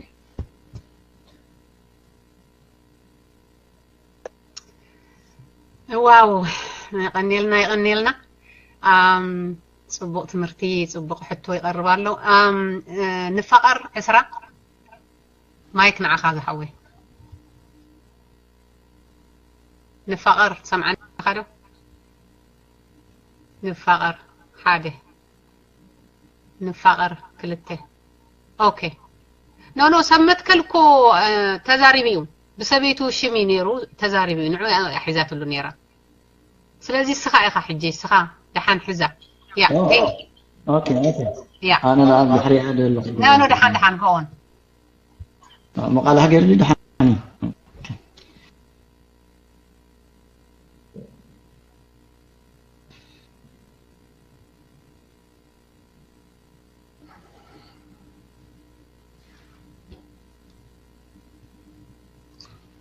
نجيب لهم تسايم براود لهم خمسة عينات إيرتران كتر سمع لها على أقداسي بداين أقداس نتبني خا سر هذا لها منياتو تاريخ سر حلو تاريخ كدعك كون تاريخ مثل كان تدرا فاي زبلو نجريا لخون علم ببقان قاعات كدالاي زبل كسحف الكا زبلو بزي بس حاد لها أنقطات زي كونه كونه لا على أنقطات تهليهم بخمه الصحف كله كله زي زلوا ولدتات من أسياتها نفسه كفاكرات أنقطنا يزخون عالم فليت نازلنا بخمه تاريخ ما كفلتن أب إدرات تصرح زلوا تاريخ ንውልድ ወለዶ ንኽሓልፍ ናይ ኩላህና ትምኒት እዩ ስለዚ እዚ ሕቶናታተይ እኮ ካብ ኣምላኽ ኣዶናይና ማንኤልና ኣትዩ ኣሎ ግን እንታይ ክብል ደልየ ካብቲ ሓቶ ሓሰብኩሲ ጽቡቕ በዚ ሕጂ በአምሓርኛ በኦሮሞ ዋላ በኻልእ ጽሒፍካዮ እንተሃሊኻስ ናብ ትግርኛ ንኽትርጎም ተርጎምቲ ስለ ዘለዉ ኣጸጋሚ ይኮነን ብዓብዪ ግን በቲ ተጻሒፍዎ ዘሎ ቋንቋሲ እንታይ ልምዲ ጸኒሑ ኣብዚ ጎረቤትና ታሪክ ከም ዝስኻ ፈቲሽካ ላዕሊ እንታይ ቢል መጽናዕቲ ጌርካ ኮይና ናይ ሰለስተ ዘመን ክልና እናተባሃለ ብህሮ ጸሓፍት ፍኽእል ክዝንቶ ብኸምኡ ሃት ወለዶ ተረኪብዎ ብኸምኡ ሃቶም ሓደሽቲ ወለዶ እውን ክጽሕፉ ገለ ትሪኦም እሞ ስለዚ ካብዚ ስኻ ትጽሕፎ ዘለኻ ሕጅስ ብኸመይ ሓቂ ዘይብሉ መሰረታዊ ዘይብሉ ነገራት ታሪክ ከምብጉም ክሰምዑን ጸኒሖምሲ ንዓኻ ሕጂ ከመይቲ ፊድባክ ዝቡኻ ትጻረሮ ዘለኻ ዶ ኮይኑ ስምዖስ ወይ ነቲ ሓቂ ፈቲሽካ ተውፅኦ ዘለኻ ገይሮም ይርድእዎ ትመዳ ኣታስ ከመይ ኣብ ከም ጸሓፋይ መጠን ንቐጻሊ ኣብዞም ሕጂ ሓደሽ ወለዶ ዘለውኸ እዚ ከምዚ ዓይነት ሞያ እዚ ከምዚ ዓይነት ሓቂ ፈቲሽካ ሓቂ መርሚርካን እቲ ታሪክ እውን ዘይ ቀዲሕካ ዘይውዳእ ታሪክ ዘሎ ጸሓፍቲ ክበዝሑ ከለዉ ኩሉ ተፈትሹ ክወፅእ ክፀሓፍ ዝኽእል እሞ ወይ ናይ ምስልጣን ወይ ናይ ሙራስ ነገራት ከምኡ መደባት ኣለካ ዶ ወይ ብሕጂ ዝገበርካዮ ምክንያቱ ታሪክ ምፍላጥ ብዙሕ ሰብ ዝፈልጥ ኣብዚ ገዛ ከማዚ እንታይ እዚኦም ዝተዝፅሕፉ ትብሎም ብዙሓት መምሃራና ኣለዉ ኣይፀሓፍን ስለ ዝኾነ እዩ ከም ዝበልካዮ ሰብ ናይ መፅሓፍ ልምዲ ጽሒፉ ስለ ዝኽእል ዘይኮነስ ከመይ እዩ እቲ ጸሓፋይ ኮንካ መጽሓፍ ክትጽሕፍ ታሪክ ከተዘንጡ እንታይ መልእኽቲ ክትገብር ትኽእል ሰብ ንኽጽሕፍ ከንታይ መተባብዓ እንታይ ምኽርን ክትህብ ትኽእል ክብለካ ደልሞ ቴንኪዩ ብጣዕሚ ነመስግነካ ቀጽሎ ቴንኪዩ ሶ ማች ማይክ ፍሪ ያስ ደራሳይ ክጽሕፍ አንባቢ ክህለው ኣለዎ አንባቢ እንድህር ዘየሎ ጸሓፋይ ክጽሕፍ ኣይክእልን እጂ ዘለና ጸገም እሱ አንባባይ እንድህር ኣለዩ ጸሓፋይ ክፈርስ ይኽእል እጂ ገሌ ቦታስ ዋ ክንህግዞ ገሌ ይብሉኒ ማለት ነው ኣነ ሓግዙኒ ኢለ ይፈልጥኒ ሓደስ ገና አምሃርኛ ይክእልኒ ክህግዘካ ዝገዝእ ገሌ ልንስ ኣብ ኣተሓሳስባ ሕማቅ እዩ ሓገዝ ዝበሃል በዓሉ ጌጋዩ ኣነ ዝህግዝ ዘለኹ እምበር እቲ አንባባይ ኣይኮነን ኣይ ዝህግዘኒ ወይ ድማ አንባባይ ኣይኮነን ደራሲ ዝህግዞ ጸሓፋዩ ነቲ አንባቢ ዝህግዞ እዚ ኣተሓሳስባ ክሰርጽ ኣለዎ ኢለ ይኣምን እሞ ኣብ ኤርትራ እንታይ ርኤ ሓንቲ ሕማቅ ባህሊ ነቲ ደራሲ እንድህርይዎ ደፋፊእካዮ እንዳፈለጠት ቋንቋ እቲ ቋንቋ ዘይፈልጥ ድሓን እቲ ቋንቋ እንዳፈለጠም ተሰኪፉ ገሌ ክገዝእ ዝደሊ ይሰባል እሱ ይሕዝነካ ማለት እዩ ህዝብና ተዛራባዩ ሰማዓዩ ድማ ዘረባን ምስማዕን ኮፍ ኢሉ ኣብ ኤርትራም ዝእዘቦ ኮፍ ኢሉ ዘረባ ይፈቱ ኮፍ ኢሉ ካብ መጽሓፍ ከነብብ ማለት አንበብቲ የለውን ማለት አይኮነን ግን ዘሰንብድ እዩ ከተወዳድሮ ከለኻስ ዘሰንብድ እዩ ሕጂስ እዚ ባህሊ ክፈጠር ኣለዎ ዘይንብብ ህብረተሰብ ክዛረብም ኣይክእልን ታዩ ዝዛረብ ዘይንብብ ህብረተሰብ ታሪኩ ክፈልጥ ብከመይ እዩ ዝፈልጥ ጽውጽዋይ ማለት ከምዚ ማይበላ ሳባ ክትሓረስ ከላ አይነት ከም ጽውጽዋይ ኮይኑ ዝተርፍ ወይ ድማ አዲሽሩ ምንታዩ ተበልካዩ ዘይፈልጥ ነት ህብረተሰብ ይዝኸውን ማለት ስለዚ አንባባይ ሓያል አንባባይ ኣብ ጃፓን እቶም ደረስቲ ሓሚቆም መንግስቲ አገዲድዎም ነቶም ደረስቲ ካብ ከተማ ወጽኡ ኣብ ገጠር ተዓጽዮም ክትርጉሙ ተገይሮም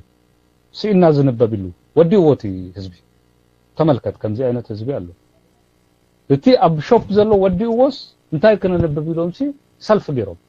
ደረስቲ የላገጽሉና አለው አይጽፉን አይትርጉሙ ከምዚ አይነት ህዝቢ ክፍጠር ከካል ኣለዎ كم زياو نفطر لها اب 5 مليون حزبيس 2000 كتشيط اندهر زي كالكا مصحف حماق يكون ولاتي مصحف حماق مولو بمولو 100% حماق زبال مصحف يلا 2000 كشي زي اندهر زي كاله ابتي دراسه يكون انصغم زلو ابتي انباباي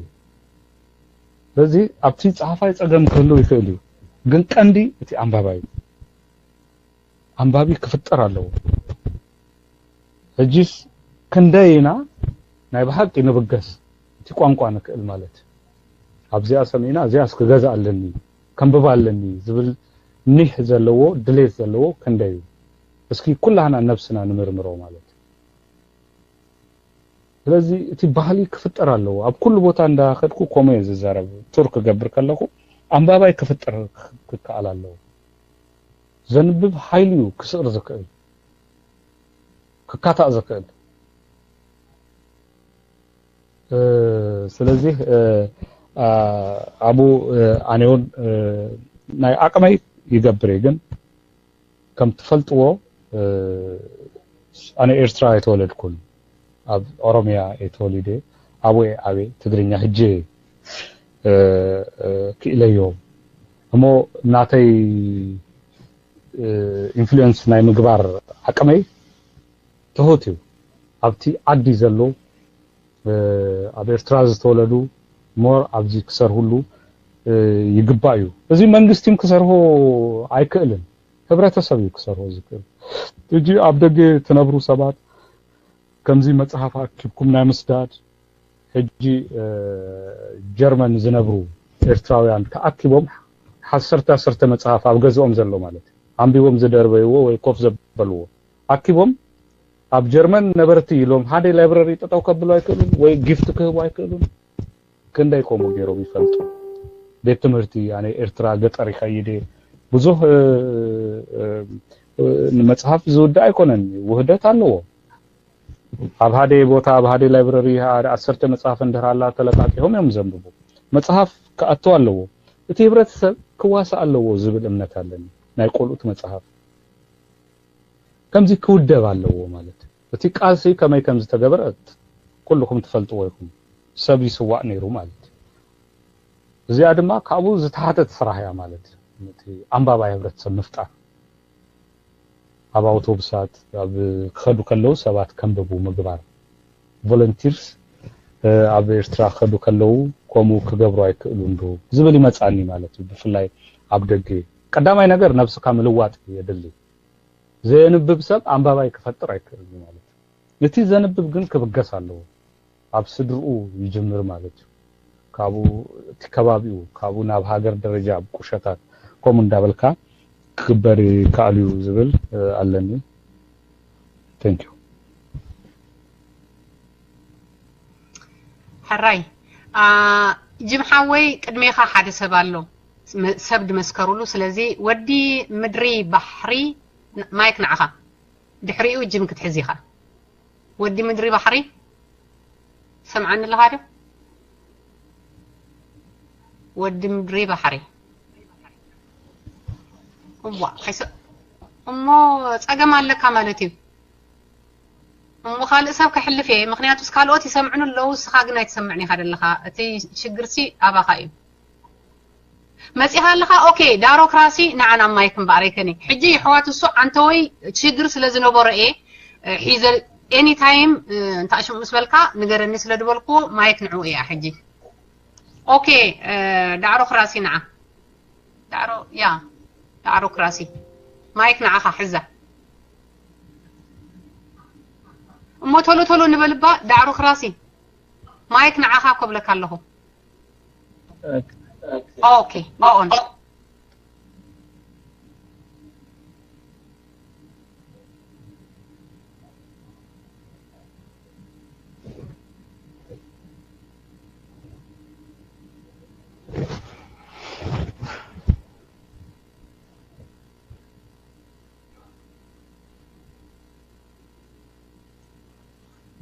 ريما انت زليل كاريخه داروكراسي عندنا حزه مايك لقي كان لها عندنا حزاتها مايك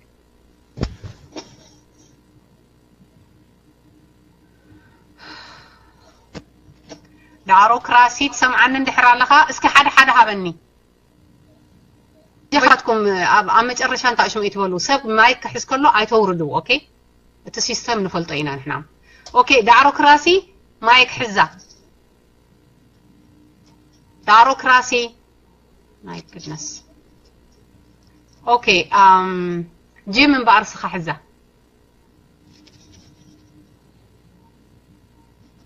ጂም ምድር ባሕሪ ኣለኹ ብለኩም ኣሎ ኦኬ ሕጂ መፅዩ اوكي ودي مدر بحري مايك نعها سوري تلوبي ايرين يدلخو انا نزي اوكي حزه مايك حزه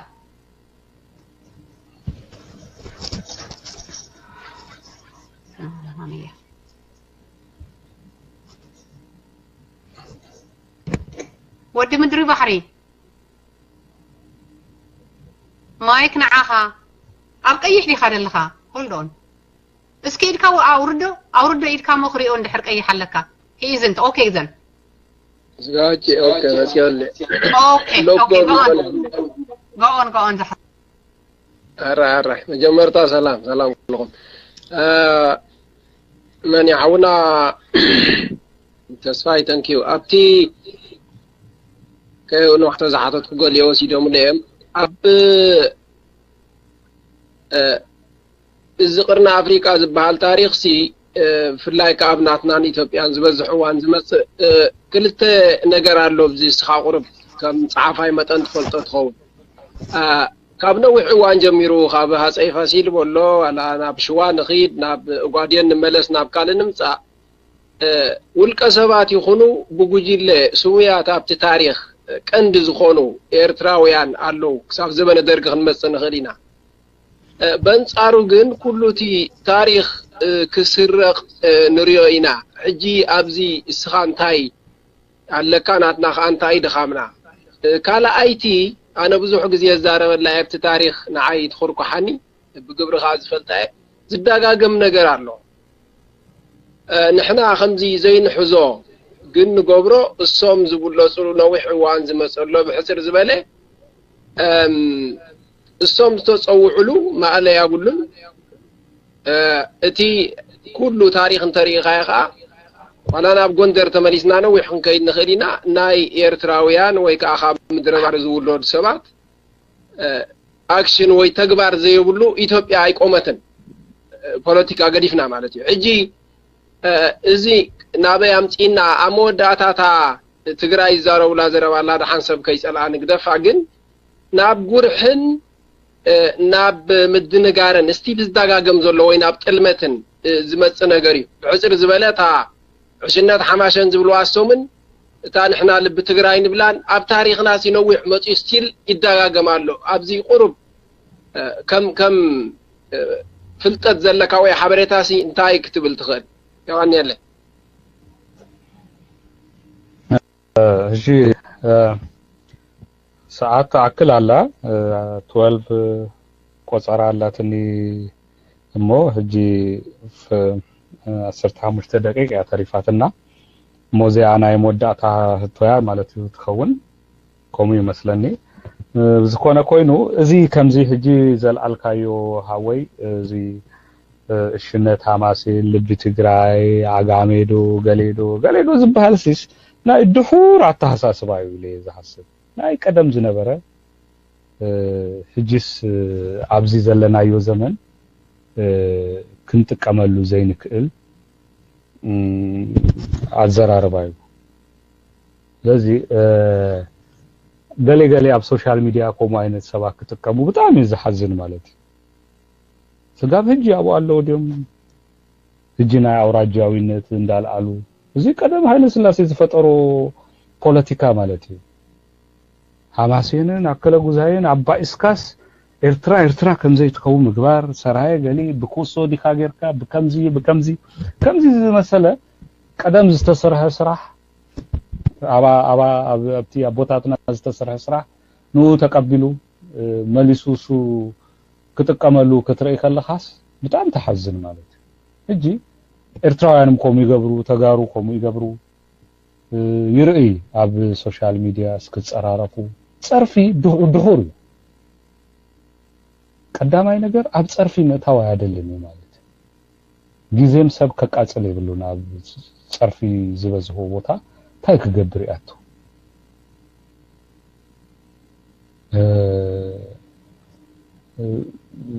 እና እዚያ በጣም ተህዝነን ያሞ እኔ ኩሉ ኤርትራዊ ካብዚ ክርህቅ ኣለዎ ኢለ ያምን ማለት ካብ ጸርፊ ከሰምነን ይብሉ እንደርዘይ ሰማይ ፈልጦን ማለት ትጻረፍም ይብሉ ውግያ ኩናት ያትቅጽል بتصرفي تجمر كون ابو كينات خاطخيد ازي ايكونن تي فيوتشر ناتنا ازي خون ايغبان يلي امن مالت تي كمزي صرفنا يبل تي كمزي زي بتاع كمزي بالكودر الصوت زبلت زبلكايو ازي اصبقتها ناي هادي اجي زاي درس نايجرين نتغبار فصيمو بتاع صبو زراي درس ኤርትራዊን ዘይ ምግባር ዝጻር ዘሎ ጻሪ ግን ይገርመካ ማለት ዝም ድሁር ኣብ ኮረም ተወሊዱ አብይሎም ጽፎም አለው ሎሬት ጸጋይ ገብረመድህን ይቆሙ ኢሉ ኣብቲ ድራማ ተጠቂሰው የአብይ ኑረ ነቢ ማህደር ተጠቂሳላ ዚያ ኮረም አይነበረን ሓንቲ አመት ኮረም ከይዱሎ ዘርአይ ድረስ እንዳ ፖስታ ይሰር ስለዝነበረ ጥልያን መዲብዎ ኮረም ፖስታ ሰራተኛ ኮይኑ ሰርብሉ በቃሳ እሳሂዞም ኮረም ተወሊዱ አብዩ ካብ ትግራይ ማብጽዮም ኣብቲ አምሃራ ወሎ ከባቢ ከገብሩ ወደልዮም ማለት ከመገሩ ጀግና ኤርትራዊ ከመጽ አብርሃ ደቦጭን ሞገስ አስገደሙን ከምዚ ገይሮም አይ ጀግንነት ተግባር ፈጽሞም ኃይለ ስላሴዮም ከምዚ ከገብሩ ገይሩዎ ሚሎም ታሪክ ክጥው ይደሊ እዚ ድሆር ነቲ ታሪክ ክጥውዮስ አይትክልን በከምዚ ኮሎኔል ሌተናል ኮሎኔል በላይ ሀብተ አብ ዝገበሮ ጀግንነት በጣም ኃያል ጀግንነት ነው ዘደንጹ ጥልያን ትህርቃም በዚህዎ ካፕሌኑ ደርቢው ቀትለው ነዚህ ተዛሪበው ሙሉ አይፈልጡ ከም ታሪክም አይጠቅሱው ስለዚህ እዚያ ዘላልካያ ነጥቢ ጽበቅታ መጽሐፍቲ ነዚሁ ዝህግዝ ማለት ነቲ ሐሶቶም እንዳቃላ አኻት ኸይድ ማለት ሽሬ ሻዕቢያው ተቆጻጽርዋ ሞይታ ነራ ወያኔ ያባ እዚ ክጽሐፍ አለው ገብሩ ታረቀ መጽኡ ካለ ስቶሪው ዝዛረብ ዘሎ ፕሮፌሰር ገብሩ ታረቀ ካለ ዘየሎ ከምዚ አይነት ታሪክ እንዳመዘዝና ተሐቂ በመውጻ ትብረተሰብ ከመሃራሎ እቶም ዝጋደዩም ክፈልጧሉ ዘጋደዩም ሰባትም ከንብዋሉ በኩሉ ቋንቋ ተዘርዲው ከምዝበጽ ግድበር ግድባው እዚ ተሰራሎ ቀጻሊ ተሰራይ ናይ ሓደ ዓመት ስራሕ ይኮነ ናይ 100 ዓመት ስራሕ ይኮነ ናይ 200 ዓመት ስራሕ ይኮነ ከምዚ ክሰራሎ ታሪክ ይሰረቃሉ ዝበልካዩ በጣም ጽብቕቲ ነጥያ ተታካላይቲ ዘላልካያ ግን ናይ ባህት ክንቃለሰሉ ዝግባእ እዩ ናይ ጸርፊታት ምንዓቅ ባሉስ ናይ አታሐሳስባ ድክመት እዩ ይሰምናቅ ምንዓቅ ግቡእ አይኮነ ምክንያቱም ግብረ መልሲ ማለው ህማቅ እዩ ኑረ ነቢ ጥልያን ይቅኒ ጸሪፍኒ ዝኩሉ ሽፍትነት ጀምሩ هو ተቦዲው ሐረሪ ዝባል ብሔረሰብ አለው በጣም ጉዱ ኣብ ኢትዮጵያ በወረዱ ዝነበረ ንቀትን ግፍን ምሶማል ተሃዋቢው ዝያድ ባሬ ኢትዮጵያ ከም ዝወረድ ዝገበሮ ህዝቢ ሐረሪ እዚ ዝፍለጥ ታሪክ ዝናቅ ህዝቢ ዝናቅ ሰብ የለም ዝናቅ ብረትም የለም እሞ ከምዚ ገለጻ ዘዲ እሞ ሎሚ በጣም የቀነልና ዝተረፈን ራሉ ድማ ከመ ኤርትራ መንዛሰይ አንሳብ ከመሰ ተስፋይ ሓወይ ሓደ ሰብ ወይ ክልተ ሰብ ንሄረና ኣሽሊካ ሓፃርን ንእሽተን ምክንያቱ ሓደ ምንም እንታሽሙ ዕድልም ንኽትለኒ ኣይበካኒ ኣይነው ግዜ ወሲደልካ ኣይነ ሓቂ ሓደ ሓውና ኣሎ እቲ ሓደ ሓውና ኣኒ ሙሉ መዓልቲ ተጸቢዩ ኣውት መጽሐላ ኣወዲኻ ሰነዘም ክልተ ሰባት ሓፃር ሕቶ ሓጥፋና ኣሎ ክልተ ሰለስተ ኣይፋንዩ ሕረ ቴንክ ዩ ታው يلاني لك برهاب لي رينا اوكي نو رينا هاين نيرو نكو ادميها رينا حوي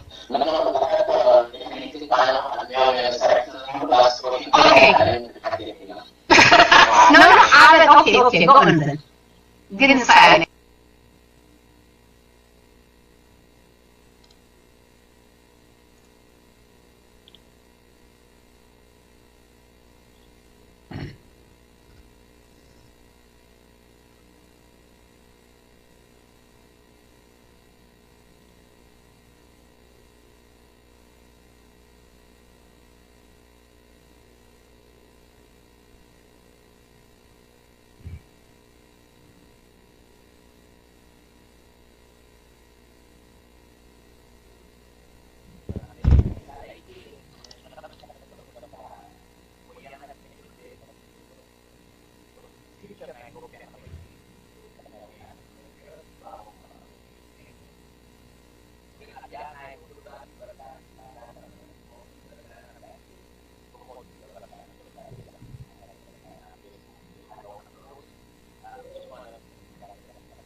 ከቃላይቶ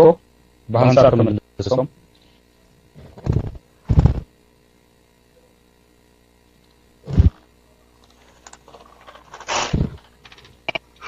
حابن الغادو ايه كوري خير مسلني حابن الغادو حابن اوكي حابن حزة مايك حزة حابن طول كان مايك حزب جها سمعنا لهم يا سمعك لها بون هذا حتى في التوب اللي تسأل حتى تدريبه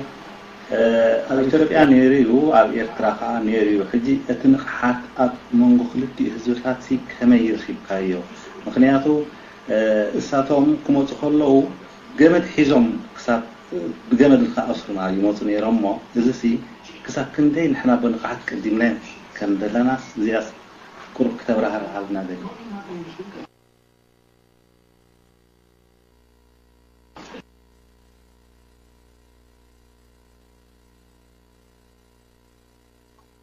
كمصنايو كنصبو ኢና ተስፋይ ማይክ ናባኻ ዝኳነይ በሐቂ ተስፋይ ኣብ ማይክ የለኻን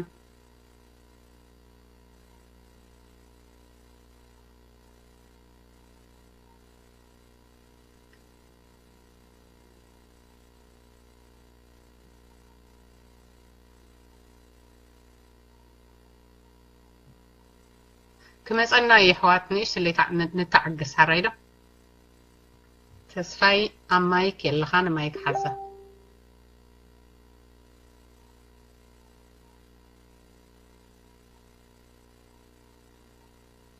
Oh, was you okay.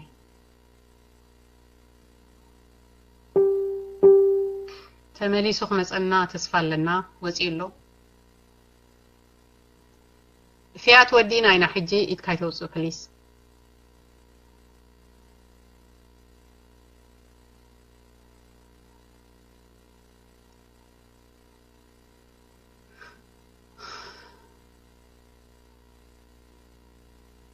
اوكي مايك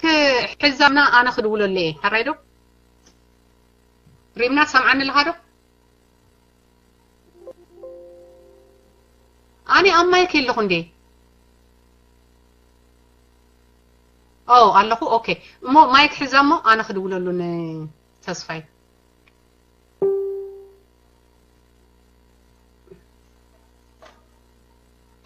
አቀደሙ አላለሁ ማይክ ስለዚህ አይቆጣጠር ወረድስ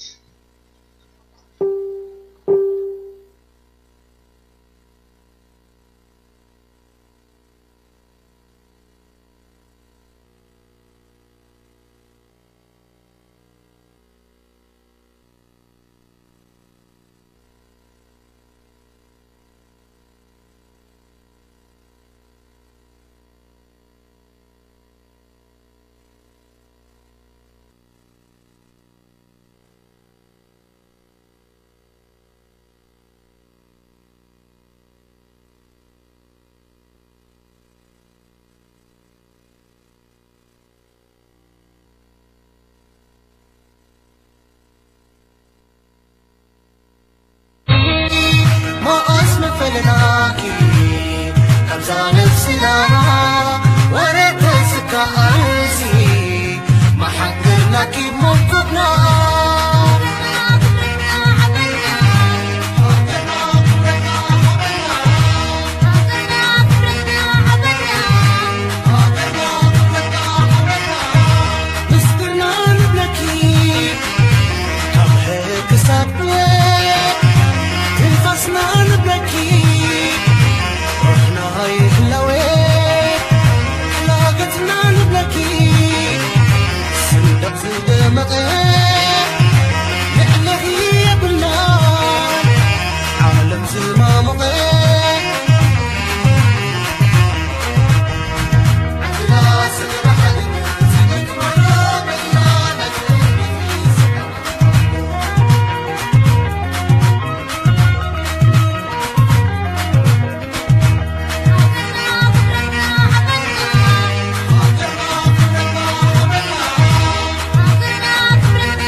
ገዛና ፍሪዝ ገይሩ እዩ ማለት ኮምፒውተር ፍሪዝ ገይራ ሕጂ ኣይእቱኒ ስለ ድበለቶ ብስልኪ ክንውድኢና ማለት እዩ ሶሪ ገዛና አራይዶ እዚ ኳ ጽቡቅ ከይድና ነርና ማለት እዩ ሕጂ እንደገና ሞኪሩ ኣብ ስልክ ከለኹም ሞኪሩ ፈቲኑ አንታሽም ይበለቶን ኣይፈቀደትሉን ከተእቶ ማለት እዩ ሕጂ እቲ ድምጽ ናይ በሐቅ ትሕት ክኸውን ይኽእል እዩ ግን ተጸሚምና በቃ ንስማዕ ክልተ እንታሽሙ ያ ፈቲኑ ያ አሪዞና ቴንክ ዩ ፈቲኑ እሞ ሕጂ በቃ ናብታ መልስ ኺድ በቃ በቀጥታ እሺ ስማ ይኸውን ተስፋ ይገብር ሶሪ ተዘጋተማ ፕሮፐርሊ ስለዚህ ወጻፉ ይመስላል መልስ አያቱን ይላትኒ እቲና የአውዲዮ ቡክ ድፍትን አለና ማለት ቅድም አቢልና ጀምራ ናስቦ ነራ ጊዜ በመስአል ዩዝ ገበርኮ ናሬት ባአለይ ከገብሮ ሐሲቤ ካለ ሰብድ ማጋጣሚ ያረከብኩን ዝመጽእ ግን ክንገብሮ ንፍትኒና ምስቲ ዶክተር በርሄ ዘተርጎማ ክትዝርጋህ ከላ ምትህብባር ካልም ክንጽሕፊና መንስያትም ክጽሕፉዮም ኣብ ኩሉስ ኣብ ደገ ትነብሩ መንስያት ኤርትራውያን ተወዲብኩም ናይ ፕሮሞሽን ስራ ክትሰርሑ ግቡእኹም እዩ ኢለ ዝኣምን ናይ ወያኔ ማስ ይወድቅ ደንጉሎ ወዲቆሎኮ እንታይ ዝገልጻኔ ኣብታ ናይ መጻወቴ ሪንግ ተዘሪሩሎ ተሳይሮስ ወዲቆሎ ትዝሳረ ይጠፊው ይድለይ ዘሎ እምበር ወያኔ ወዲቆ ቆሎ ከተሳይ ካለ ትሳረ ድማ ይሎናቡ كما يتغلጽ እንበር ወያኔ ይፈተናል ከተሳት ይስአራ አለቆ ስለዚህ በለማ እንበር ሶሞ ኮሎ ስተወደበ ግን አይነበረን ስለዚህ እጁን አለቆ ይብለናል ወያኔ ግን ወያኔ ወዲውሎ ትዝቀጽ ዝመጽ ዘሎ ህማከ ከውን ሁሉ በባቅሙ ከባቢያዊ ያበርክቶ ከገብራለው ከነቀ ብሉን ዚያምል ከተኒና ኢትዮጵያ ጉዳይና የሶማል ጉዳይ ዝባለሉ ጊዜ አይቆናል አብ ሁሉ ሪጂናል ፖለቲክስ ሰብ ተሳተፋለው ሰማለው ወርግቶ ህባለው ጽፍ ከነበባለው እዚህ ድማ ናይ መንስያት ስራሂው ፊውቸር መንስያት ይኹም ዘለኹም ክትሰር ሁሉ ብንቅሓት በእውቀት በኖሌጅ ክትሰር ሁሉ ኣለኹም ኢለ ዝኣምን زيو قاله تون درزيلو ازيا مرسي اوكي ثانك يو حد شانطه اللي كاي معت شميزاتن كرباتن اللي اخل كالو መሳሪያ ብረት ክትኩስዎ አጥሚ አይነበረውም ከእለት ፍላይ ስልጣና በመሃብና ኤርትራውያን ግደ አውግ አመራራሃ አዊ ግደ ነርዎም እዚ ኩሉ በታሪክ ብልክ ክገለጻለዎ ኢለ ዘአምኔ ከም ጸሐፋይ መጠን ናይ ናቅፋ ክታዝ ከሎ ዝነበረ ዘደንጽው ውግ ብዙ ሃይ ተሰርህሉን አማድነ ዝበሃል ቦታ ኮሎኔል ካሳ ገብረ ማርያም ከቀተል ከሎ ዝነበረ ውግ ናይ ናደው ይኩን ፈንቅል ይኩን አብ ጊንዳ ዝተገበረ ውግ በአሞዳታ በናይ ደቀ መሃሬ አስመራን ምትሃዝ ናይ ጀብሃ ፈዳይን ናይ ጀብሃ ውግአት እዚ ኩሉ አይተጠንቀፈን ትራ ታሪክያ ከምዘላታ ታሪክያ መሬት ታሪክ ሰብ ታሪክ አይተጠንቀፈን አቤር ትራ ከድካ ዝረከብካዮ ሰብ ኩሉ ታሪክ እዩ ሓደ መጽሐፍ እዩ ሞ ኣብ ዝኮነ ቦታ ዘይተጻፈ መጽሐፍ ትረክብ ኢኻ እዚ በጣም ክስታይ ገርኛኒ ንአይ حافظك ዘይትውድኦ ነገር ይኮይንኒ ኣብ ሆላንድ ይነብር ነረ እጂ ጠቅሊለ ኣብ ኤርትራ አትየለኹ አስመራ ይዝነብር ቲራቦሎ ዝበሃል ከባቢ መብዛሕቱ ግዜ ይወጽእ ካብ አስመራ ሰባት ይረክብ 9 ዓመት 100 ዓመት ዝገበረ ሰብ ሞሊኡሎ ኣብ ኤርትራ ሰነዳት ሞሊኡሎ ክጻፍ ኣለዎ ኣነ ናይ ታሪክ አጋጣሚ ኮይኑ አምሃርኛ ይጽሕፍ ግን እጂ ናይ ቋንቋ ጉዳይ በዚህ ዘለናዮ ጊዜ ብዙ ዘሰክፍ ነገር አይኮነን እጂ የኑረ ነቢ ማህደር በትግርኛ ተወዲያላ የቡርቃ ዝምታት ባህል መጽሐፍ ጽፌ ነሬ በትግርኛን በእንግሊሽ ተተርጉሞም ተወዲኦም አለው እጂ በዝኮነ ቋንቋ ከተጽፍ ተኸሊካ ናይ ትርጉም ስራሕቲ ጎን ድማ ናይ ትርጉም ስራሕቲ ይስርህዮም ማለት እዩ ብዙ ጸላአቲ አለኒ እነዚህ አርስቲ ከደምደማ ብዙ ጸላአይ አለኒ ብዙ ጸልኡኒ ሰባት አለው ሀያል ፕሮፓጋንዳ አባይ ይስራህዩ እዚ እንዲ ምክንያት እንታዩ ዘይትንከፍ ነገር ተንኪፈ እሳያ ዘይት ትንከፍ እዚስ ከም እምነት ናይ ከባቢና ታሪክ ከም እምነት ዝተሃዝዩ ሰብ ክትንክፎ ዘይደልዩ ሰባት አለው ናይ ኦሮሞ ጉዳይ አለው ናይ ኤርትራ ጉዳይ አለው ሐፈሻዊ ናይ ሆርን ኦፍ አፍሪካ ታሪክ አለው አቡ ከባቢ ብዙ ሰባት ዘይደፍርዎ ከባቢ ስለዚህ ተንከፍኩ ካብ ቆልዑነቶም ጀሚሮም ከም ጻባ ዝሰተይዎ ታሪክ ሐቂዩ ኢሎም ዘአምኑ ሰባት እዚ ክትንከፈሎም ከሎ ናይ ውሽጥና ሐውልት ሰቢርካዮ አካይዳኻ ጽቡቅ አይኮነን ብዝብል ሐያል ጎስጓስ ካራክተር አሳሲኔሽን አባይ ፍጹምዮም እዚ ግን ኩናቲው ኢለ ዘአምን በኮምኡ ይቀጽሉ አለኩ እጂ የኑረ ነቢ ማህደር ተሃቲማ እና በአሜሪካ ዝመጻኹ ናይ ህትመት ዲስትሪቢዩሽን ኮዳድ መጽሔ ዘለኹ ከመለሰ አባደይ ሐፈሻዊ ከመእተዊ ዚአ ይብለኩም አለኹ ምናልባሽ ህቶታት እንደርካሎ ድማ ከቀበል ድልዌ የቀነልኝ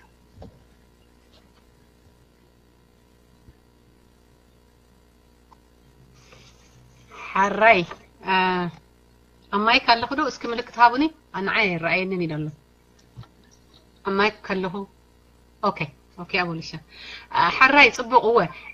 رومنا ياو حتو ساعات كهبوكمي نعخاتكم من كل مالتيو كبر حونا ተስፋይ ገብረአብ እዛ ናይ ኑሮ ነቢ ማህደር ከምቲ ናይ ቡርቃ ዝምታ ዝተባህለት መጽሓፍ ንተወሰኑ ሰባት ወይ ድማ ፖለቲካል ውድባት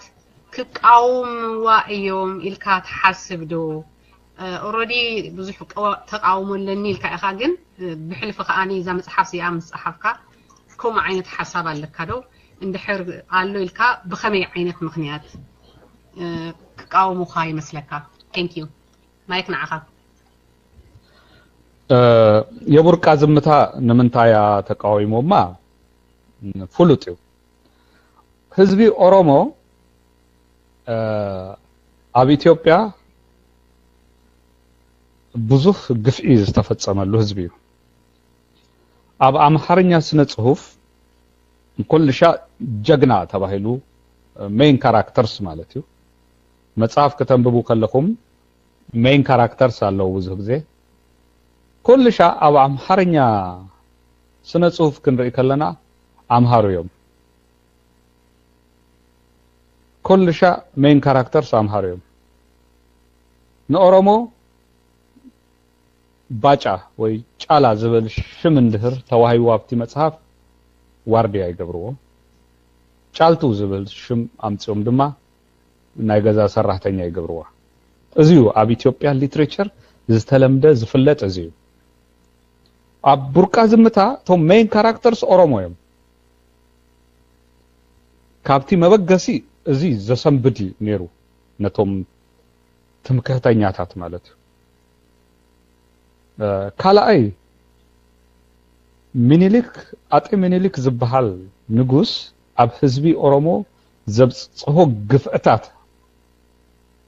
ኣብ ቡርቃ ዝምታ ብጽቡቅ ተዘርዚሩሉ ቡርቃ ዝምታ ኢትዮጵያ ኤርትራ ኩሉ ዝትንክፍ ታሪክ እዩ እዚ ዘይለመድዎ እቲ አንቶይ ዝገልጾ ዝነበርኩ ዘይትንከፍ ዝብልዎ ከም እምነት ከም ሃይማኖት ይዞሞ ጸንሁ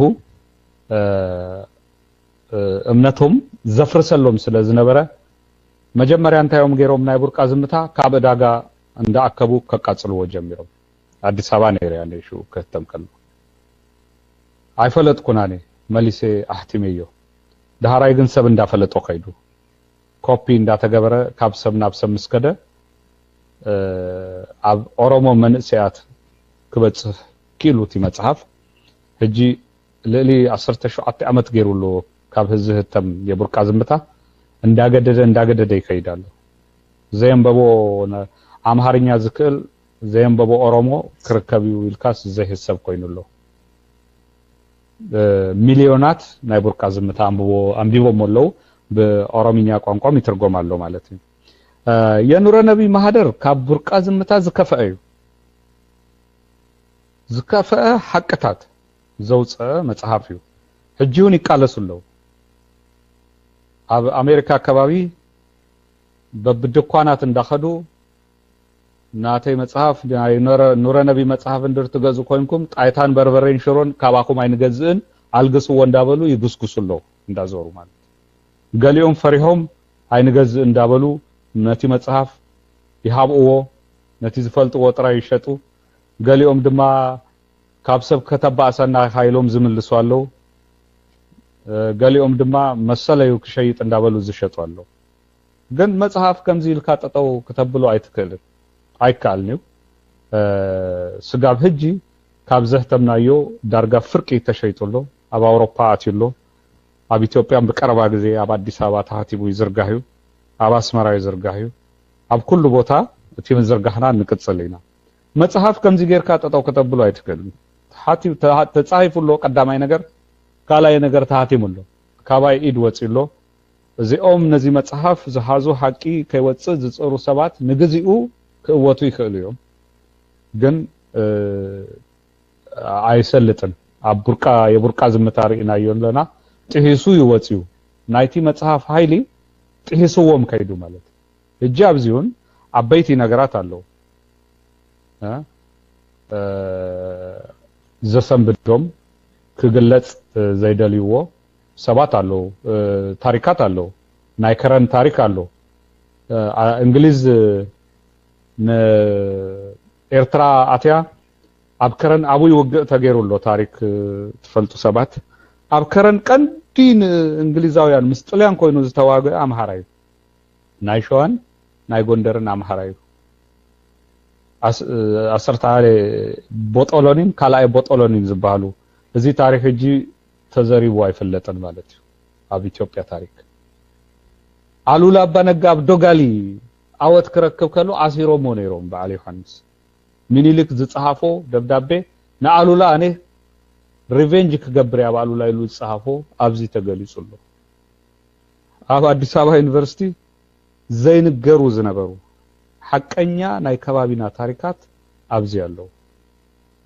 ብጻባ ሐጼ ዮሐንስ ይኩን ሚኒሊክ ይኩን ስጋብ ኣብዚ ዘለናዮ ናይ ሻዕቢያን ጀብሃን ስጋብኡ ዝበጽሕ ታሪክ እዩ ናይ 100 ዓመት ታሪክ እዩ ሂዙ ዘሎ ሕጂ ቃለሱለው ነዚ መጽሐፍ አፊኖም ቀዳማይ ኣብ ድኳናት ከሽየጥ ይጽሩለው ካልኣይ ድማ ብዛዕባ እዚ መጽሐፍ ዝኮነ ነገር ዘይምዝራብ ታክቲክ ድማ ሂዞም ኣለው ዘይምዝራብ ኣበዳጋ ድማ ከይወጽእ ይጽሩለው ንሕናም ንጽር ኣለና ቃልሲዩ ኣብዚ መድረክ መጽ ክዛረብ ዝደልየሉ ዋና ምክንያትም አዌርነስ ንምፍጣር እዩ ኣብቲ ኩናት ኩሉ ሐቀኛ ታሪክ ንምፍላጥ ድሌት ዘለዎ ኩሉ ከምዚ አይነት ዝመሰሉ ኩናት ክዋሳ ኣለዎ ክዘራረብ ኣለዎ ብዛዕባቲ ተስቶ ጊዜናስ ከምዚ አይነት አድላይ አገዳሲ ነገራት ክነጥፍእ አዌርነስ ንምፍጣር እዩ ኣብዚ መጽ ዘለኹ እቲ ህቶ መሊሰዮ ይመስለኒ ናብ ካልእ ህቶ ክንሃልፍ ንኽእል ኢና ተስፋይ ሓውና ተስፋይ ናይ በሓቂ ቴንክ ዩ በሓቂ መሊስካዮ ኢኻ ክቡር ሓው ተስፋይ እዛ መጽሓፍ እዚኣ ማለት እዚኣ ናይ ኑሮ ነብይ ከምቲ ዝሓሰብካዮ ንኩሉ ሸነኻት ታሪክ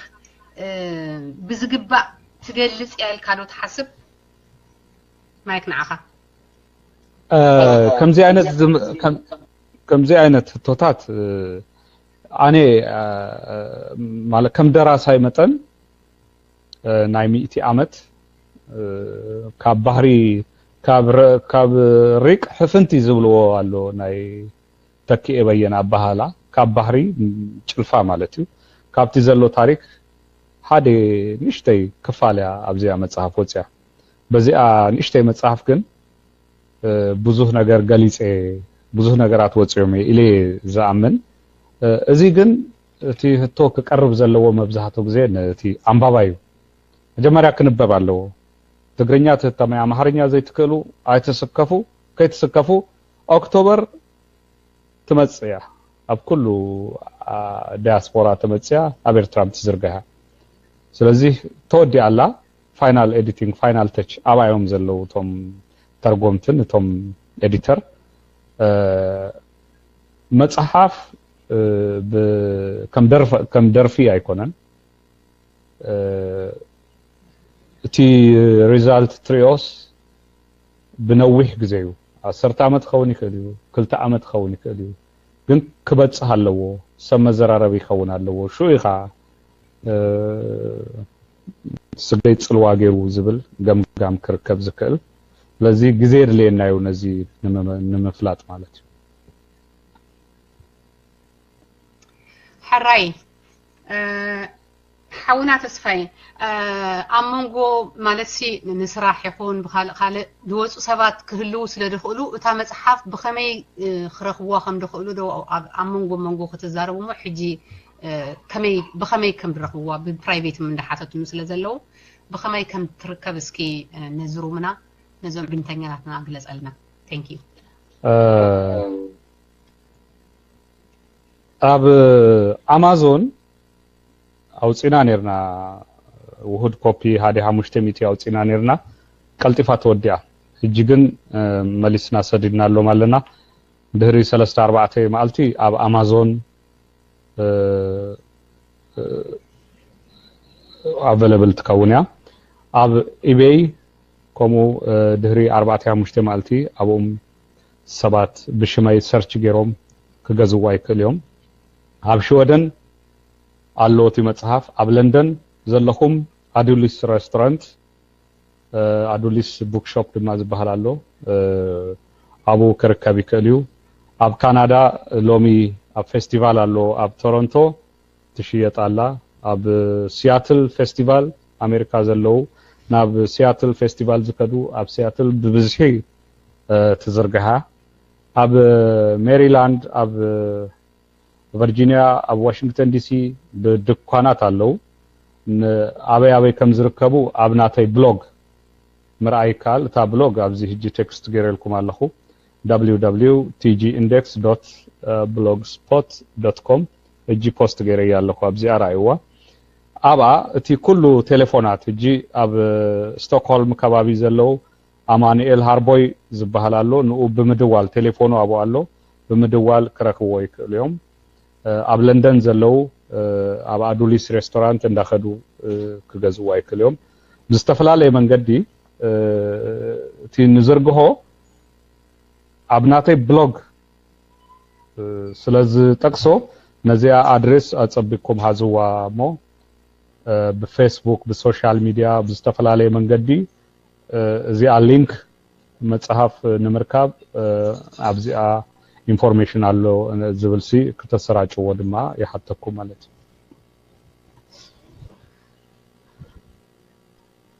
حراي يغنيلنا تصفي حوي نزا مصحف كتصحفا خلخا بوغن منغستي إيرترا سبب سلطانات يكون بناي سندات حلفتي متحببارن كاتيجوري الكادو بزي አካባቢ ትነግረና ዶ ይህልወካ እዚ መጽሐፍ ክጽፍ ከለሁ ቀንዲ ዝጠቀመኒ ናይ መንግስቲ ኣይኮነን ቀንዲ ሓደ ስድራ ለሊ 50 ዓመት ኣብ ሳንዱቅ ዝተቀብረ ሰነድ ነይርዎም ናይ ብሌን ሰባት እዮም ናይ መበቆሎም ሙስሊም ሓልሓል ቦጎስ ካብ ከረን ከባቢ ዘለ ስድራ እዩ ኑረ ነቢ ዝበሃል ስድራ ናታቶም እዩ 1890 አካባቢ ጀሚሮም ዝሓዝዎ ምስ ፈረንሳውያን እዮም አባ ዮሐንስ ዝበሃል ፈረንሳዊ ዘዕበዮም እዮም ብ 1900 አጸብቆም ጽቡቅ ፍሬንች ጽቡቅ ኢታሊያን ዝጽፉ ዝነበሩ ስድራ እዮም ማለት እቲ ስድራ አቡስ ዝሓዝዎ ኖት ካብ ወለዶ ናብ ወለዶ እንዳ ተመሃላለፈ ኣብዚ ዘለናዮ ግዜ ኣብ ኢደይ ወዲቆ ማለት ሰነድ መበገሲስ እቲ ሰነድ ኣብ ሳንዱቅ የተረኪቡ ሉላ ኢዮስአብ ትበሃል ኣብ ሳንዱቅ ሂዛቶ ጸንህት ሞይታላ ቅድሚ ማለት ቅድሚ 1996 ከባቢ ሞይታላ ደቆም አሜሪካ እዮም ዘለው እቲ ሳንዱቅ ከፊትዎ ሪእዎ ዝፈልጥ ሰብ ኣይነበረን እጅስ አደ ደበሳይ ዝበሃል ሰብ መጽዩ አቡይ ሰብአን ገለ ይገብር መጽዩስ ንአይደልዩ ከምዚ ሰነዳት አሎሞ ስኻ ተጽሕፎ ተኸውን ገለ ዝብል ምስ ነገረኒ ሪኢናዮ እቲ ሰነድ ክነንብቦ ኣይንክእልን ነርና ጣልያንዩ ፍሬንች አለዎ ውህዳት ትግርኛ ረኪብና አምሃርኛ ድማ ጽቡቅ ገይሩ ዘይተተርጎመ ገለ ነይርዎ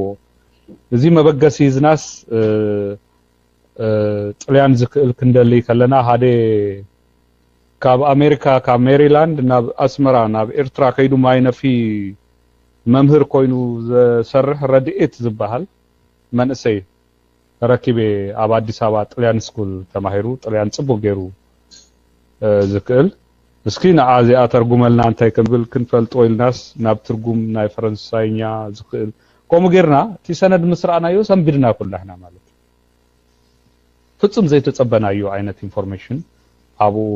ምስረከብና ተበራቢርና ማለት እዚስ አቡይ ታሪክ ኮጾይልና አኔ ጎየ ናብ ዘምህረት ከይዴ ማለት እዩ ትፈልጥዎ እንደር ኮይንኩም ዘምህረት ዮሐንስ ከምዚ ሰነዳት ተረኪቦም አለውሞ ኣብዚ ክጽሕፍ ይደል የምስበልክዎ በአና ወገን ትደልዮ ነገር ኩሉ ከንህግ ዘካይና ኢሉኒ እቲ ናይ ምርምርን ስነዳን ሐላፊዩ ኣብ ኤርትራ ናይ ቀደም ይኩን ናይ ህጂ ይኩን ሰነዳት ስለዘለዎም ኩሉ ከፊቶም ላይ መንግስት ኤርትራ በከምዚ ተሐባቢርኒ እቲ ስድራ ካብቲ ስድራ ዝረከብናዮ ሰነድ ሂዜ ግን ናብ ሓልሓል ቦገስ ከድና ምስ ዝበልኩኹም ደበሳይ ዝበሃል ምሱ ኮይና ፋና ትበሃል አዲ ከድና አበይቲ እድሜኦም 100 ገሌ ዝኾኑ መሐመድ አሊ አፋ ዝበሃል ገሌገሌኦም ከምኡ ዓይነት አበይቲ ሰባት ረኪብና ክንፍትሽ ጀሚርና ማለት ታሪክ ካውናም ኩሉ ከድና ኩሉ ወላ ሃንተ የሎን ፈራሪሱ መንደቅ ጥራይ ረኪብና ናብ ከኒሻ ቤተክርስቲያን ካቶሊክ ቤተክርስቲያን አባጽ አበይቲ ሰባት ናብ ደቀ መሃሬ አዶም ዘማት ዝበሃል ቦታ ከምዚ እንዳበልና ገጠራት ሰባት ዶክመንትታት ክንፍትሽ ክነንብብ ዓመትን ገሌን ጌርና ማለት ነዚያ መጽሐፍ ክሰርህ በከምዚ ሞሊአ ማለት ሙሉ ኮይናታ መጽሐፍ ኢንፎርሜሽን አጽሪናዮ ማለት አጽሪናዮ ሞዳታ ዚያ መጽሐፍ ክትጽሐፍ ኪላ ማለት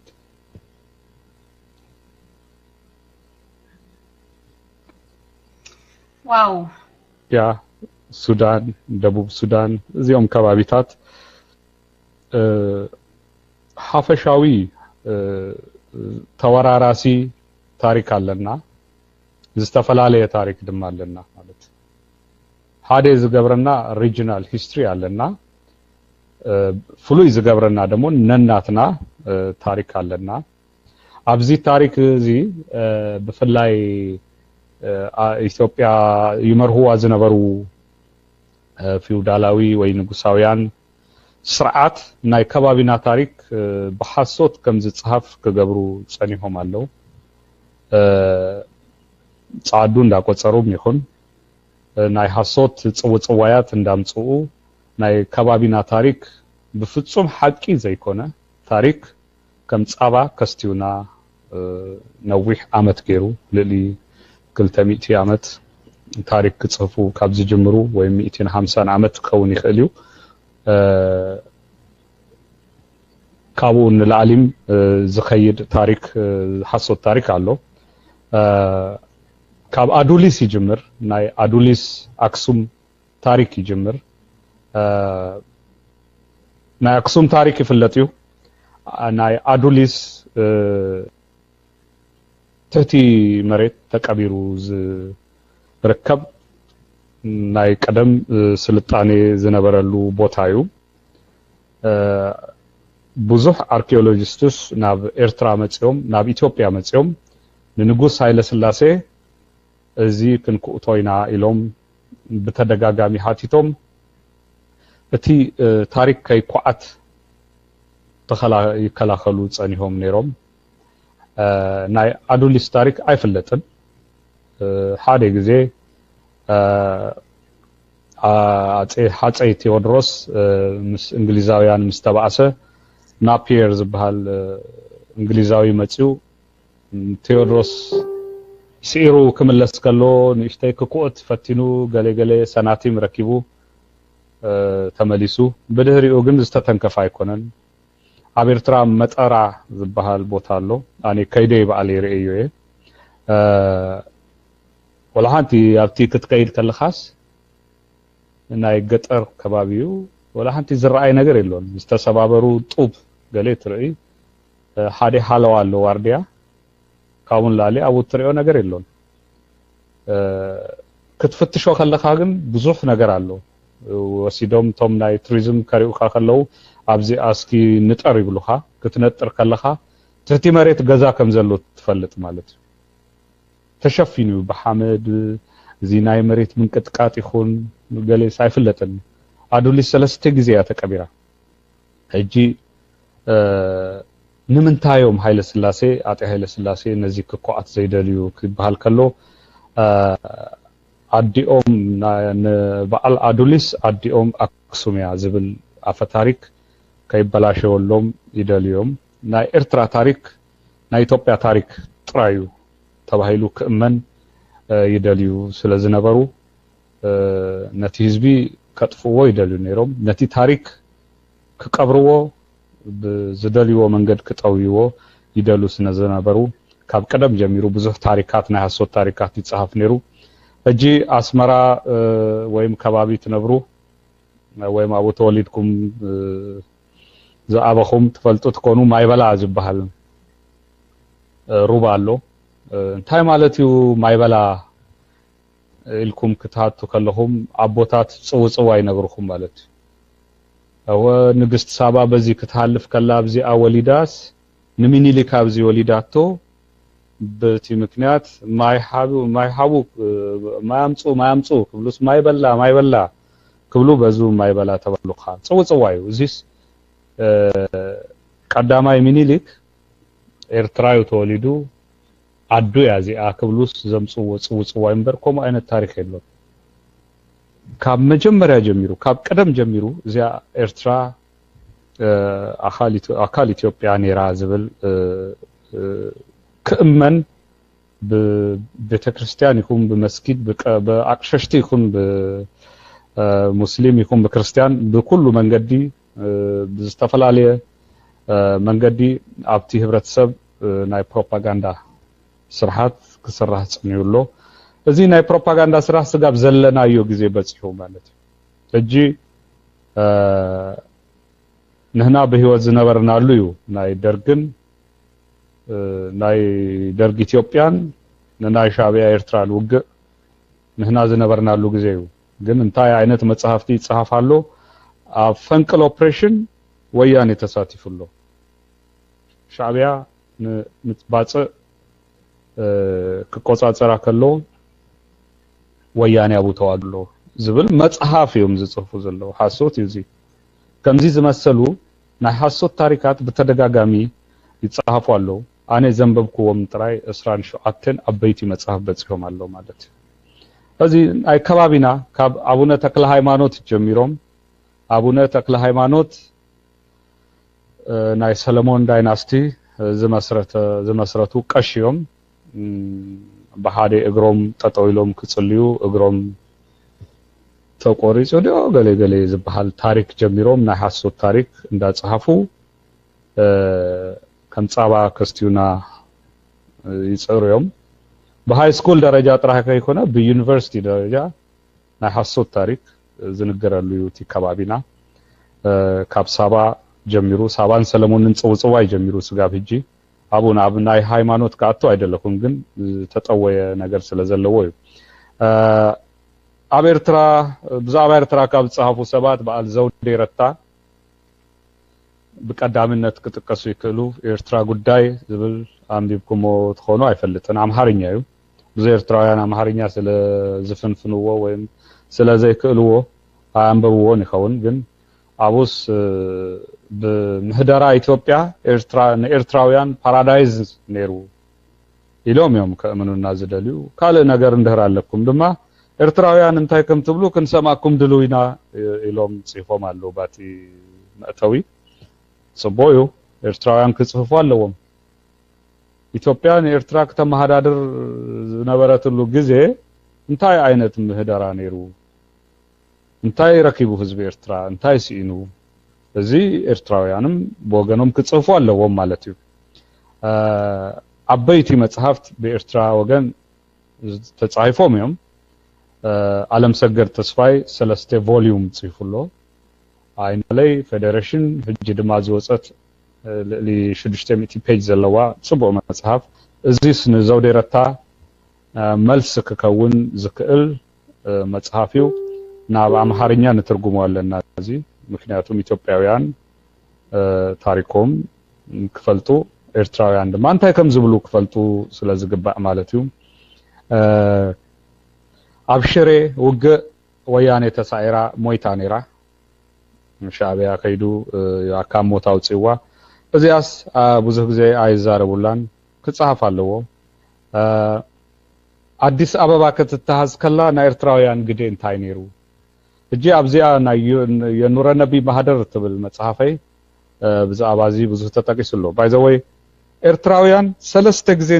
አዲስ አበባ ተቆጻጽሮም ማዮም አብ ሂስትሪ ማለት ና አዲስ አበባ በውግእ ንምትሐዝ ብዝተገበረ 3 ውግእ አብይ ግዴ ነይረዎም 3 ጊዜ ማለት ቀዳማይ ጣሊያን ንአዲስ አበባ ክቆጻጸር ከለዎ ናይ ኤርትራውያን ተሳትፎ በጣም ሃያል ነይሩ ማለት ካልኣይ እንግሊዝ ንአዲስ አበባ ካብ ጣልያን ክምንጥላ ከሎ ኣብ ኬንያ ዝነበሩ ኤርትራውያን ንጣልያን ዝከድኡ ኤርትራውያን ምስ ሳውዝ አፍሪካ ሰራዊት ናይ ሳውዝ አፍሪካን ናይ ኤርትራን ሰራዊት ኮይኖም አዲስ አበባ ተቆጻጽሮም ሳልሳይ ወያኔ አዲስ አበባ ካአቱ ከሎ በአመራርሃን በከቢድ ብረት ናይ ሻዕቢያ ነይሩ ሰለስተ ግዜ ናይ ኤርትራውያን ተሳትፎ በህማቅ ይኹን ብጽቡቅ ከምቲ አንባባይ ከምናቱ ኮስዶ ይክእልዩ ታሪካት አለው እዚ አይተተንከፈን በታሪክ ብዙ አይተሰርህሉን ማለት እዩ ከምዚ አይነት ታሪካት ናይ መጽሐፍ ድሌታለኒ ጀሚረ ይወለኩ ማለት እዩ በፍላይ በጣሊያን 5 ዓመት ኣብ አዲስ አበባ ኣብ ኢትዮጵያ ሂዝዋ ከሎ ናይ ኤርትራውያን ግዴ እንታይ ነይሩ ኢትዮጵያውያን ሃርበኞች በዱር ኣብ ጫካ ከለውስ ናይ ኤርትራውያን ተሳትፎ እንታይ ነይሩ የኑረ ነቢ ማህደር ብዙ ያ ትገልጽ በከምዚ ነገራት ሾስ ናይ ኢትዮጵያ ሃርበኛታት ቲ ናይ ሐዲሽ ዝመጸ ናይ ኢጣሊያ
سلام جزانا خاب لعلق ساب تحتي كمي وعيكم كمي حريركم كمي يمسيكم سلام نعاختكم يكون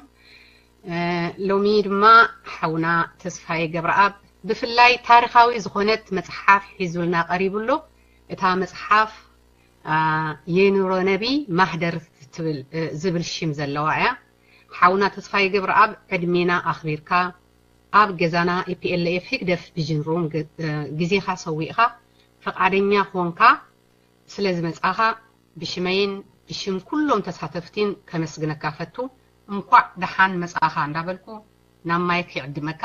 ኢድካ ኣውጽሙኒ ናብ ማይክ ንዓ ሓውና ተስፋይ ገብረኣብ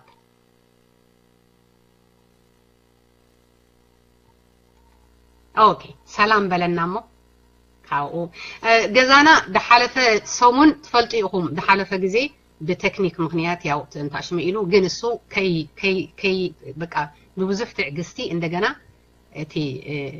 ፕሮግራም ክቅጽል ገይርዎ ማለት እዩ ነዚ ከዓ ካልኣይ ምስጋና ነቕርበሉ ከምቲ ጽቡቕ ልማድና ከዓ እንኳዕ ደሓን መጻኻ ንበሉ ብቃላት ይኹን ብኣበባ ይኹን ብድላይኩም ኦኬ ማይክ ንዓኻ ይስማዕ ድዩ ይስማዕ ድዩ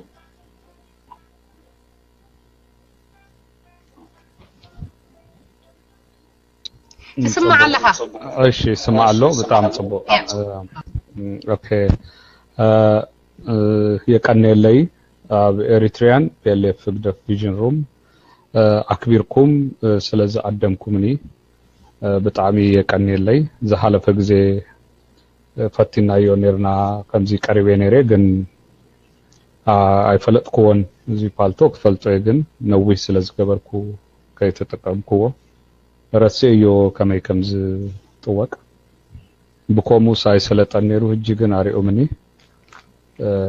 ክዛረብ ክኢለለኹ የቀነለይ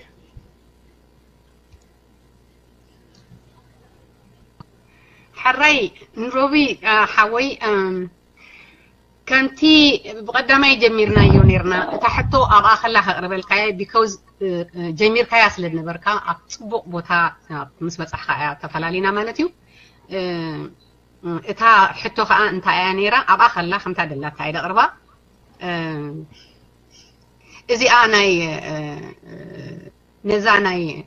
نورو نبي مهدر مصحف نختصحف انتاي جفافيوكا ويكا انتاي مبدسيخا بزي اخن جمرينا ثانك يو مايك معها ጽቡቕ ሰላም የቀነለይ አገን ቅድሚ እዚያ የኑረ ነቢ ማህደር ትብል መጽሐፍ ንምንታይ ክጽፋ ተበጊሴ ዝብል ቅድሚ መምላሰይ ኣብ ብዙሕ ኤርትራውያን ዝፈልጡኒ ኣይመስለኒን መብዛሕቱ ዝፍለጥ ኣብ ኢትዮጵያ እዩ حصر አቢሌ ብዛዕባይ ክዛረብ ይፈቱ ማለት እዩ እሽመይ ኣብዚ ተጠቂሱሎ ተስፋይ ገብረአብ ይባሃል እዚ ስድራይ ዘውጽኡለይ ሽምዩ ድህሪኡ ግን ኣብ ኦሮሞ ምድሪ ኦሮሞ ኦሮሚያ ኣብ ቢሾፍቱ ትባሃል ቦታ ተወሊደ ዓብየ ብዛዕባ ህዝቢ ኦሮሞ ብዙ ስራሕቲ ስለ ዝሰራሕኩ ህዝቢ ኦሮሞ ኣክቢሩ ሞጋሳ ብዝብል ናይ ኦሮሞ ባህሊ ካልእ ሽም ይብንሎ እቲ ሽም ድማ ክገልጾ ይፈቱ ገዳ ገብረአብ ተባሂለ ድማ ይጽዋኤ ስለዚህ ክልቲኡ ሽመይ ምኳኑ ኣብዚ ክገልጽ ይደልይ ከምዚ ጠቀስክዎ ካብ ኤርትራውያን ስድራ ኣብ ቢሾፍቱ ኦሮሚያ ቢሾፍቱ የተወሊደ እታ ቢሾፍቱ ትባሃል ቦታ ዘይትፈልጥዋ ቀደም ሽማ ደብረ ዘይት ተባሂላ ትፍለጥ ነይራ እቲ ደብረ ዘይት ዝብል ሽም አጤ ኃይለ ሥላሴ ዝሃብዋ ሽም እዩ ድሕጂ ተለዊጡ ቢሾፍቱ ይባሃል ቢሾፍቱ ከባቢኣ በዓል አድአ ትሕቲ አድአ ወረዳ ዘላ ጨፌ ዶልሳ የረር ጎቦ የረር ማውንቴን ከረዩ ጭቋላ ማውንቴን በዓል በደገባቤ ድሬ ሆራ ኪሎሌ ሆራ አርሰዲ ዝባሃሉ ቀላያት ዝርከብሉ በጣም ጽቡቅ ቦታ እዩ አቡ ተወሊዴ አቤ ስድራይ ኤርትራውያንም ሙሉ ከም ኩሉ ኤርትራዊ ናይ ኤርትራዊነት ስምዒት ኣለኒ at the same time ድማ am ኦሮሞ proudly am ኦሮሞ ንህዝቢ ኦሮሞም ዝቃለስ ሰቤ ማዕረ ይስማዓኒ ኣሎ ስለዚ ኣነ ብሓፈሻዊ ከምዚ ሸሞንተ ከባቢ መጽሐፍቲ ጽፌ ኣለኹ ለሊ 10 ዓመት ኣብ ኢትዮጵያ as a journalist ሰርሄ ኣለኹ ሓፈሻዊ እዚኣየ ክብል ዝደለኩ ካብዚ ቀጽለ ንምንታይ የኑረ ነቢ ማህደር ንምንታይ ክጽፎ ደሌ ዝብል ቀድቢ ምግላጸይ ሓደ ከዛረብ ደሌ እቲ ጉዳይ ድማ እንታዩ በከባቢና ክብል ከለኩ ሆርን ኦፍ አፍሪካ ማለቴ ሶማል ጅቡቲ ኢትዮጵያ Thank you ተስፋይ ሓውና ተስፋይ ሓውና ናይ ዝሓለፈ ልዕሊ ፍርቂ ዘመን ታሪኽ ኤርትራ ከም ሰነድ ዝሓዙ ውልቀ ሰባት ከም ተዓንተወይ ኩሉ ሰብ ታሪኽ እዩ ክትብሎ ነበርካ ቀዳማይ ካብዞም ከምኦም ከኣነ ቀዳማይ ክቡር ፕሬዚዳንት ኢሳያስ አፈወርቂ ምዃኑ ርዱ እዩ ነዚ መተካእታ ዘይብሉ ህያው ታሪኽ ንምስናድ ዝገበርካዮ ስራሕ ኣሎ ዶ ወይ ከዓድ ወጠንካዮ ማለት እዩ ብወገንካ ክቡር ፕሬዚዳንት ዘሎ ታሪኽ ህዝቢ ኤርትራ ምስናድ ክትገብሮ ዝሓሰብካዮ ፕላን ኣለካ ዶ ተረዲኻ ንተስፋ ገብር ተስፋይ ሓወይ ቀድሚ እዚኣ ናይ ኑረ ነቢ ማህደር መጽሐፈይ ንኢሳያስ ኣብን ነይሩ ሓሳበይ ማለት እሱ ረኪብካስ እሱ አይፈቱን እዩ ዝባል ኣነ ረኪበዩ አይፈልጥኒ ከምዚ ኮፊልና ተዘራሪብና ይፈልጥን ከምዚ ኢዱ ይጠዩ አይፈልጥኒ ተራኪብና ይፈልጥን ምሳይ ግን ይርዮ የመንገዲ ከሐልፍ ገሌ በዚ በአዲ ሃልዋ እኔ ኸይድ እሱ ተመሐላለፍ ይካ ብሶምን ሓንሳብ ሲርዮ ግን አዛሪበዩ አይፈልጥኒ ሞኑስ ግን እምቢ ከምዘ ይብለኒ ገሬስ ከሐትት አለኒ እንዳበሉ ይሐስብ ነሬ እዚያ መስመጸት ግን እዚያ ከይደ ህጂውን ቀጻሊ ነምህታት ከይኮነስ ብዘእምን መንገዲ ረኺበዩስ ከእምኖ አለኒ ዝብል እምነት አለኒ ግን ኢሳያስ ጥራይ ከይኮነ ሓፈሻዊ እንዳሻዕብያ ከምዚ ጸገም እዮም ማለት እዩ ከምዚ አይዛረቡን ኩሎም ናይ ዘረባ ናይ ውልቅኻ ምዝራብ ባህሊ አይኮነን ቲ ሰራሕናዮም ቲ ገድሊም ናይ ሓባር እዩ ዝብል እምነት ስለዘለዎም አይተሃባበሩካን እስኪ ከመይ ነይሩ ኢልካ አይተሃባበሩካን ሓፈሻዊ ታሪክ ኣነ ድማ ኮሞ አይፈቱኒ ኣብ ፈንቅል ከምዚ ነይሩ ክስታይ ቦጦሎኒ ገሌ ከምዚ ተሰውዩ ከምዚ ሞይቶም ናይ ደርጊ ተደምሳት እዚ ኣናይ ታሪክ አይኮነን ኣነ ዝፈቱ ብውልቀ ሰብ ጌርካዩ ናይ ሓባር ታሪክ ዝበሃል የሎን ኢለ ዝኣምን እሶም ካልዮም ዝኣምኑ ኣነ ዝኣምን ግን ብዛዕባ ሕጂ ውጩ ሕጂ ተሰውዩ ውጩ ዓብይ ገጅፍ ሽርንገለን ዝኸው መጽሐፍ ነይሩ ባዕሉ ታሪኩ ውጩ ሰርሆ ይፈለጥዩ በይኑ ሰርሆ አይኮነን ናይ ተጋደልቲ ታሪክ እዩ ወላ ውጭ ተሰውዩ ተሰነዳት አሎ ይብሉካ ማለት ይሶም ኣነ ግን ኮሞ አይኮነን በቲ ሰብ ጌርካ ኢኻ ይዝብል ኣብዚስ ከመይ ከም ተእምኖም ጸገም እዩ ነውቶም ሞ አይዛረቡን ግን እቲ ቀንዲ ነገር መጻር እዩ ካይ ሓለፉ ከለው ታሪክ ክዛረቡ ናይ ውልቆም ይኹን ናይ ስድሮኦም ይኹን ናይ ንእስነቶም ይኹን ኩሉስ እቲ ዲቴይል ክሰርሁ ይመነው እዚኣ መጽሐፍም መዘከርታ ንኦም የገረሎም ታሪኮም ክጽፉ እንዳደለዩ ከይጽሐፉ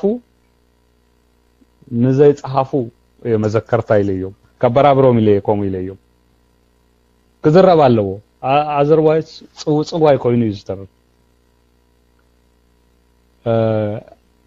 ودي تقول كدرف كله ادي شروم تانكي مثل قطا يبل انتاي ودي شروم عادي من سي تعطو انتاي ودي شروم አይፈልጥም ከብለካ ይከሊ ህጂ ادي شروم ابي ቦታው ታሪክ እዩ ادي شروم ባዕሉ ዝካለ ادي شروم ታንኪ مثل قطا انا ادي شروم ከይደስ ቶም ዝተቃጸሉ ታንክታት ክርኢ ከለኩስ በቃ ታደርፍ ያ መጽያትልኝ ادي شروم ታንኪ مثل قطا ادي شروم ዝብል መጽሐፍ አይተጻፈተን ማለት ኤርትራ ቅድሜ ጂሃድ አርቲክል ጽፌ ነሪ ኤርትራ ዘይተጻፈት መጽሐፍያ አይተተንከፈተን ክንደይ መጽሐፍ አለው ዘይተጻፈ ህጂ ግን ጀሚሮም አለው ሸአቴ ቮሊዩም በጽፎም አለው ናቅፋ ግፍታት ሐመድ በናደው ፈንቅል ዝመሳሰሉ መጽሐፍ ይጀምሩ አለው ግን እኹል አይኮነን ቅድሚ 10 ዓመት ዝጅመር ዝነበረ ዮም ህጂ ዝጅመር ዘሎ ዝኮነ ኮይኑ ታሪክ ሰራሂን ታሪክ ጸሐፋይን ዝተፈላለዩ ናይ መጽሐፍ ተሰጥኦ ዘለና ናይ መጽሐፍ ድሌት ዘለና ከምዚ አይነት ታሪክ ንምርካብ በአልና ክንጽር ኣለና ምጻር እዚያ የኑረ ነቢ ማህደር በጻሪያ ተጻሒፋ በአመት ሓደ መጽሐፍ በአይ ወገን እንዳጻፍኩ ከቅጽለ ነቶም መንሰያት ድማ ከተባብኦም ይፍትኔ ኢለ ዘአመን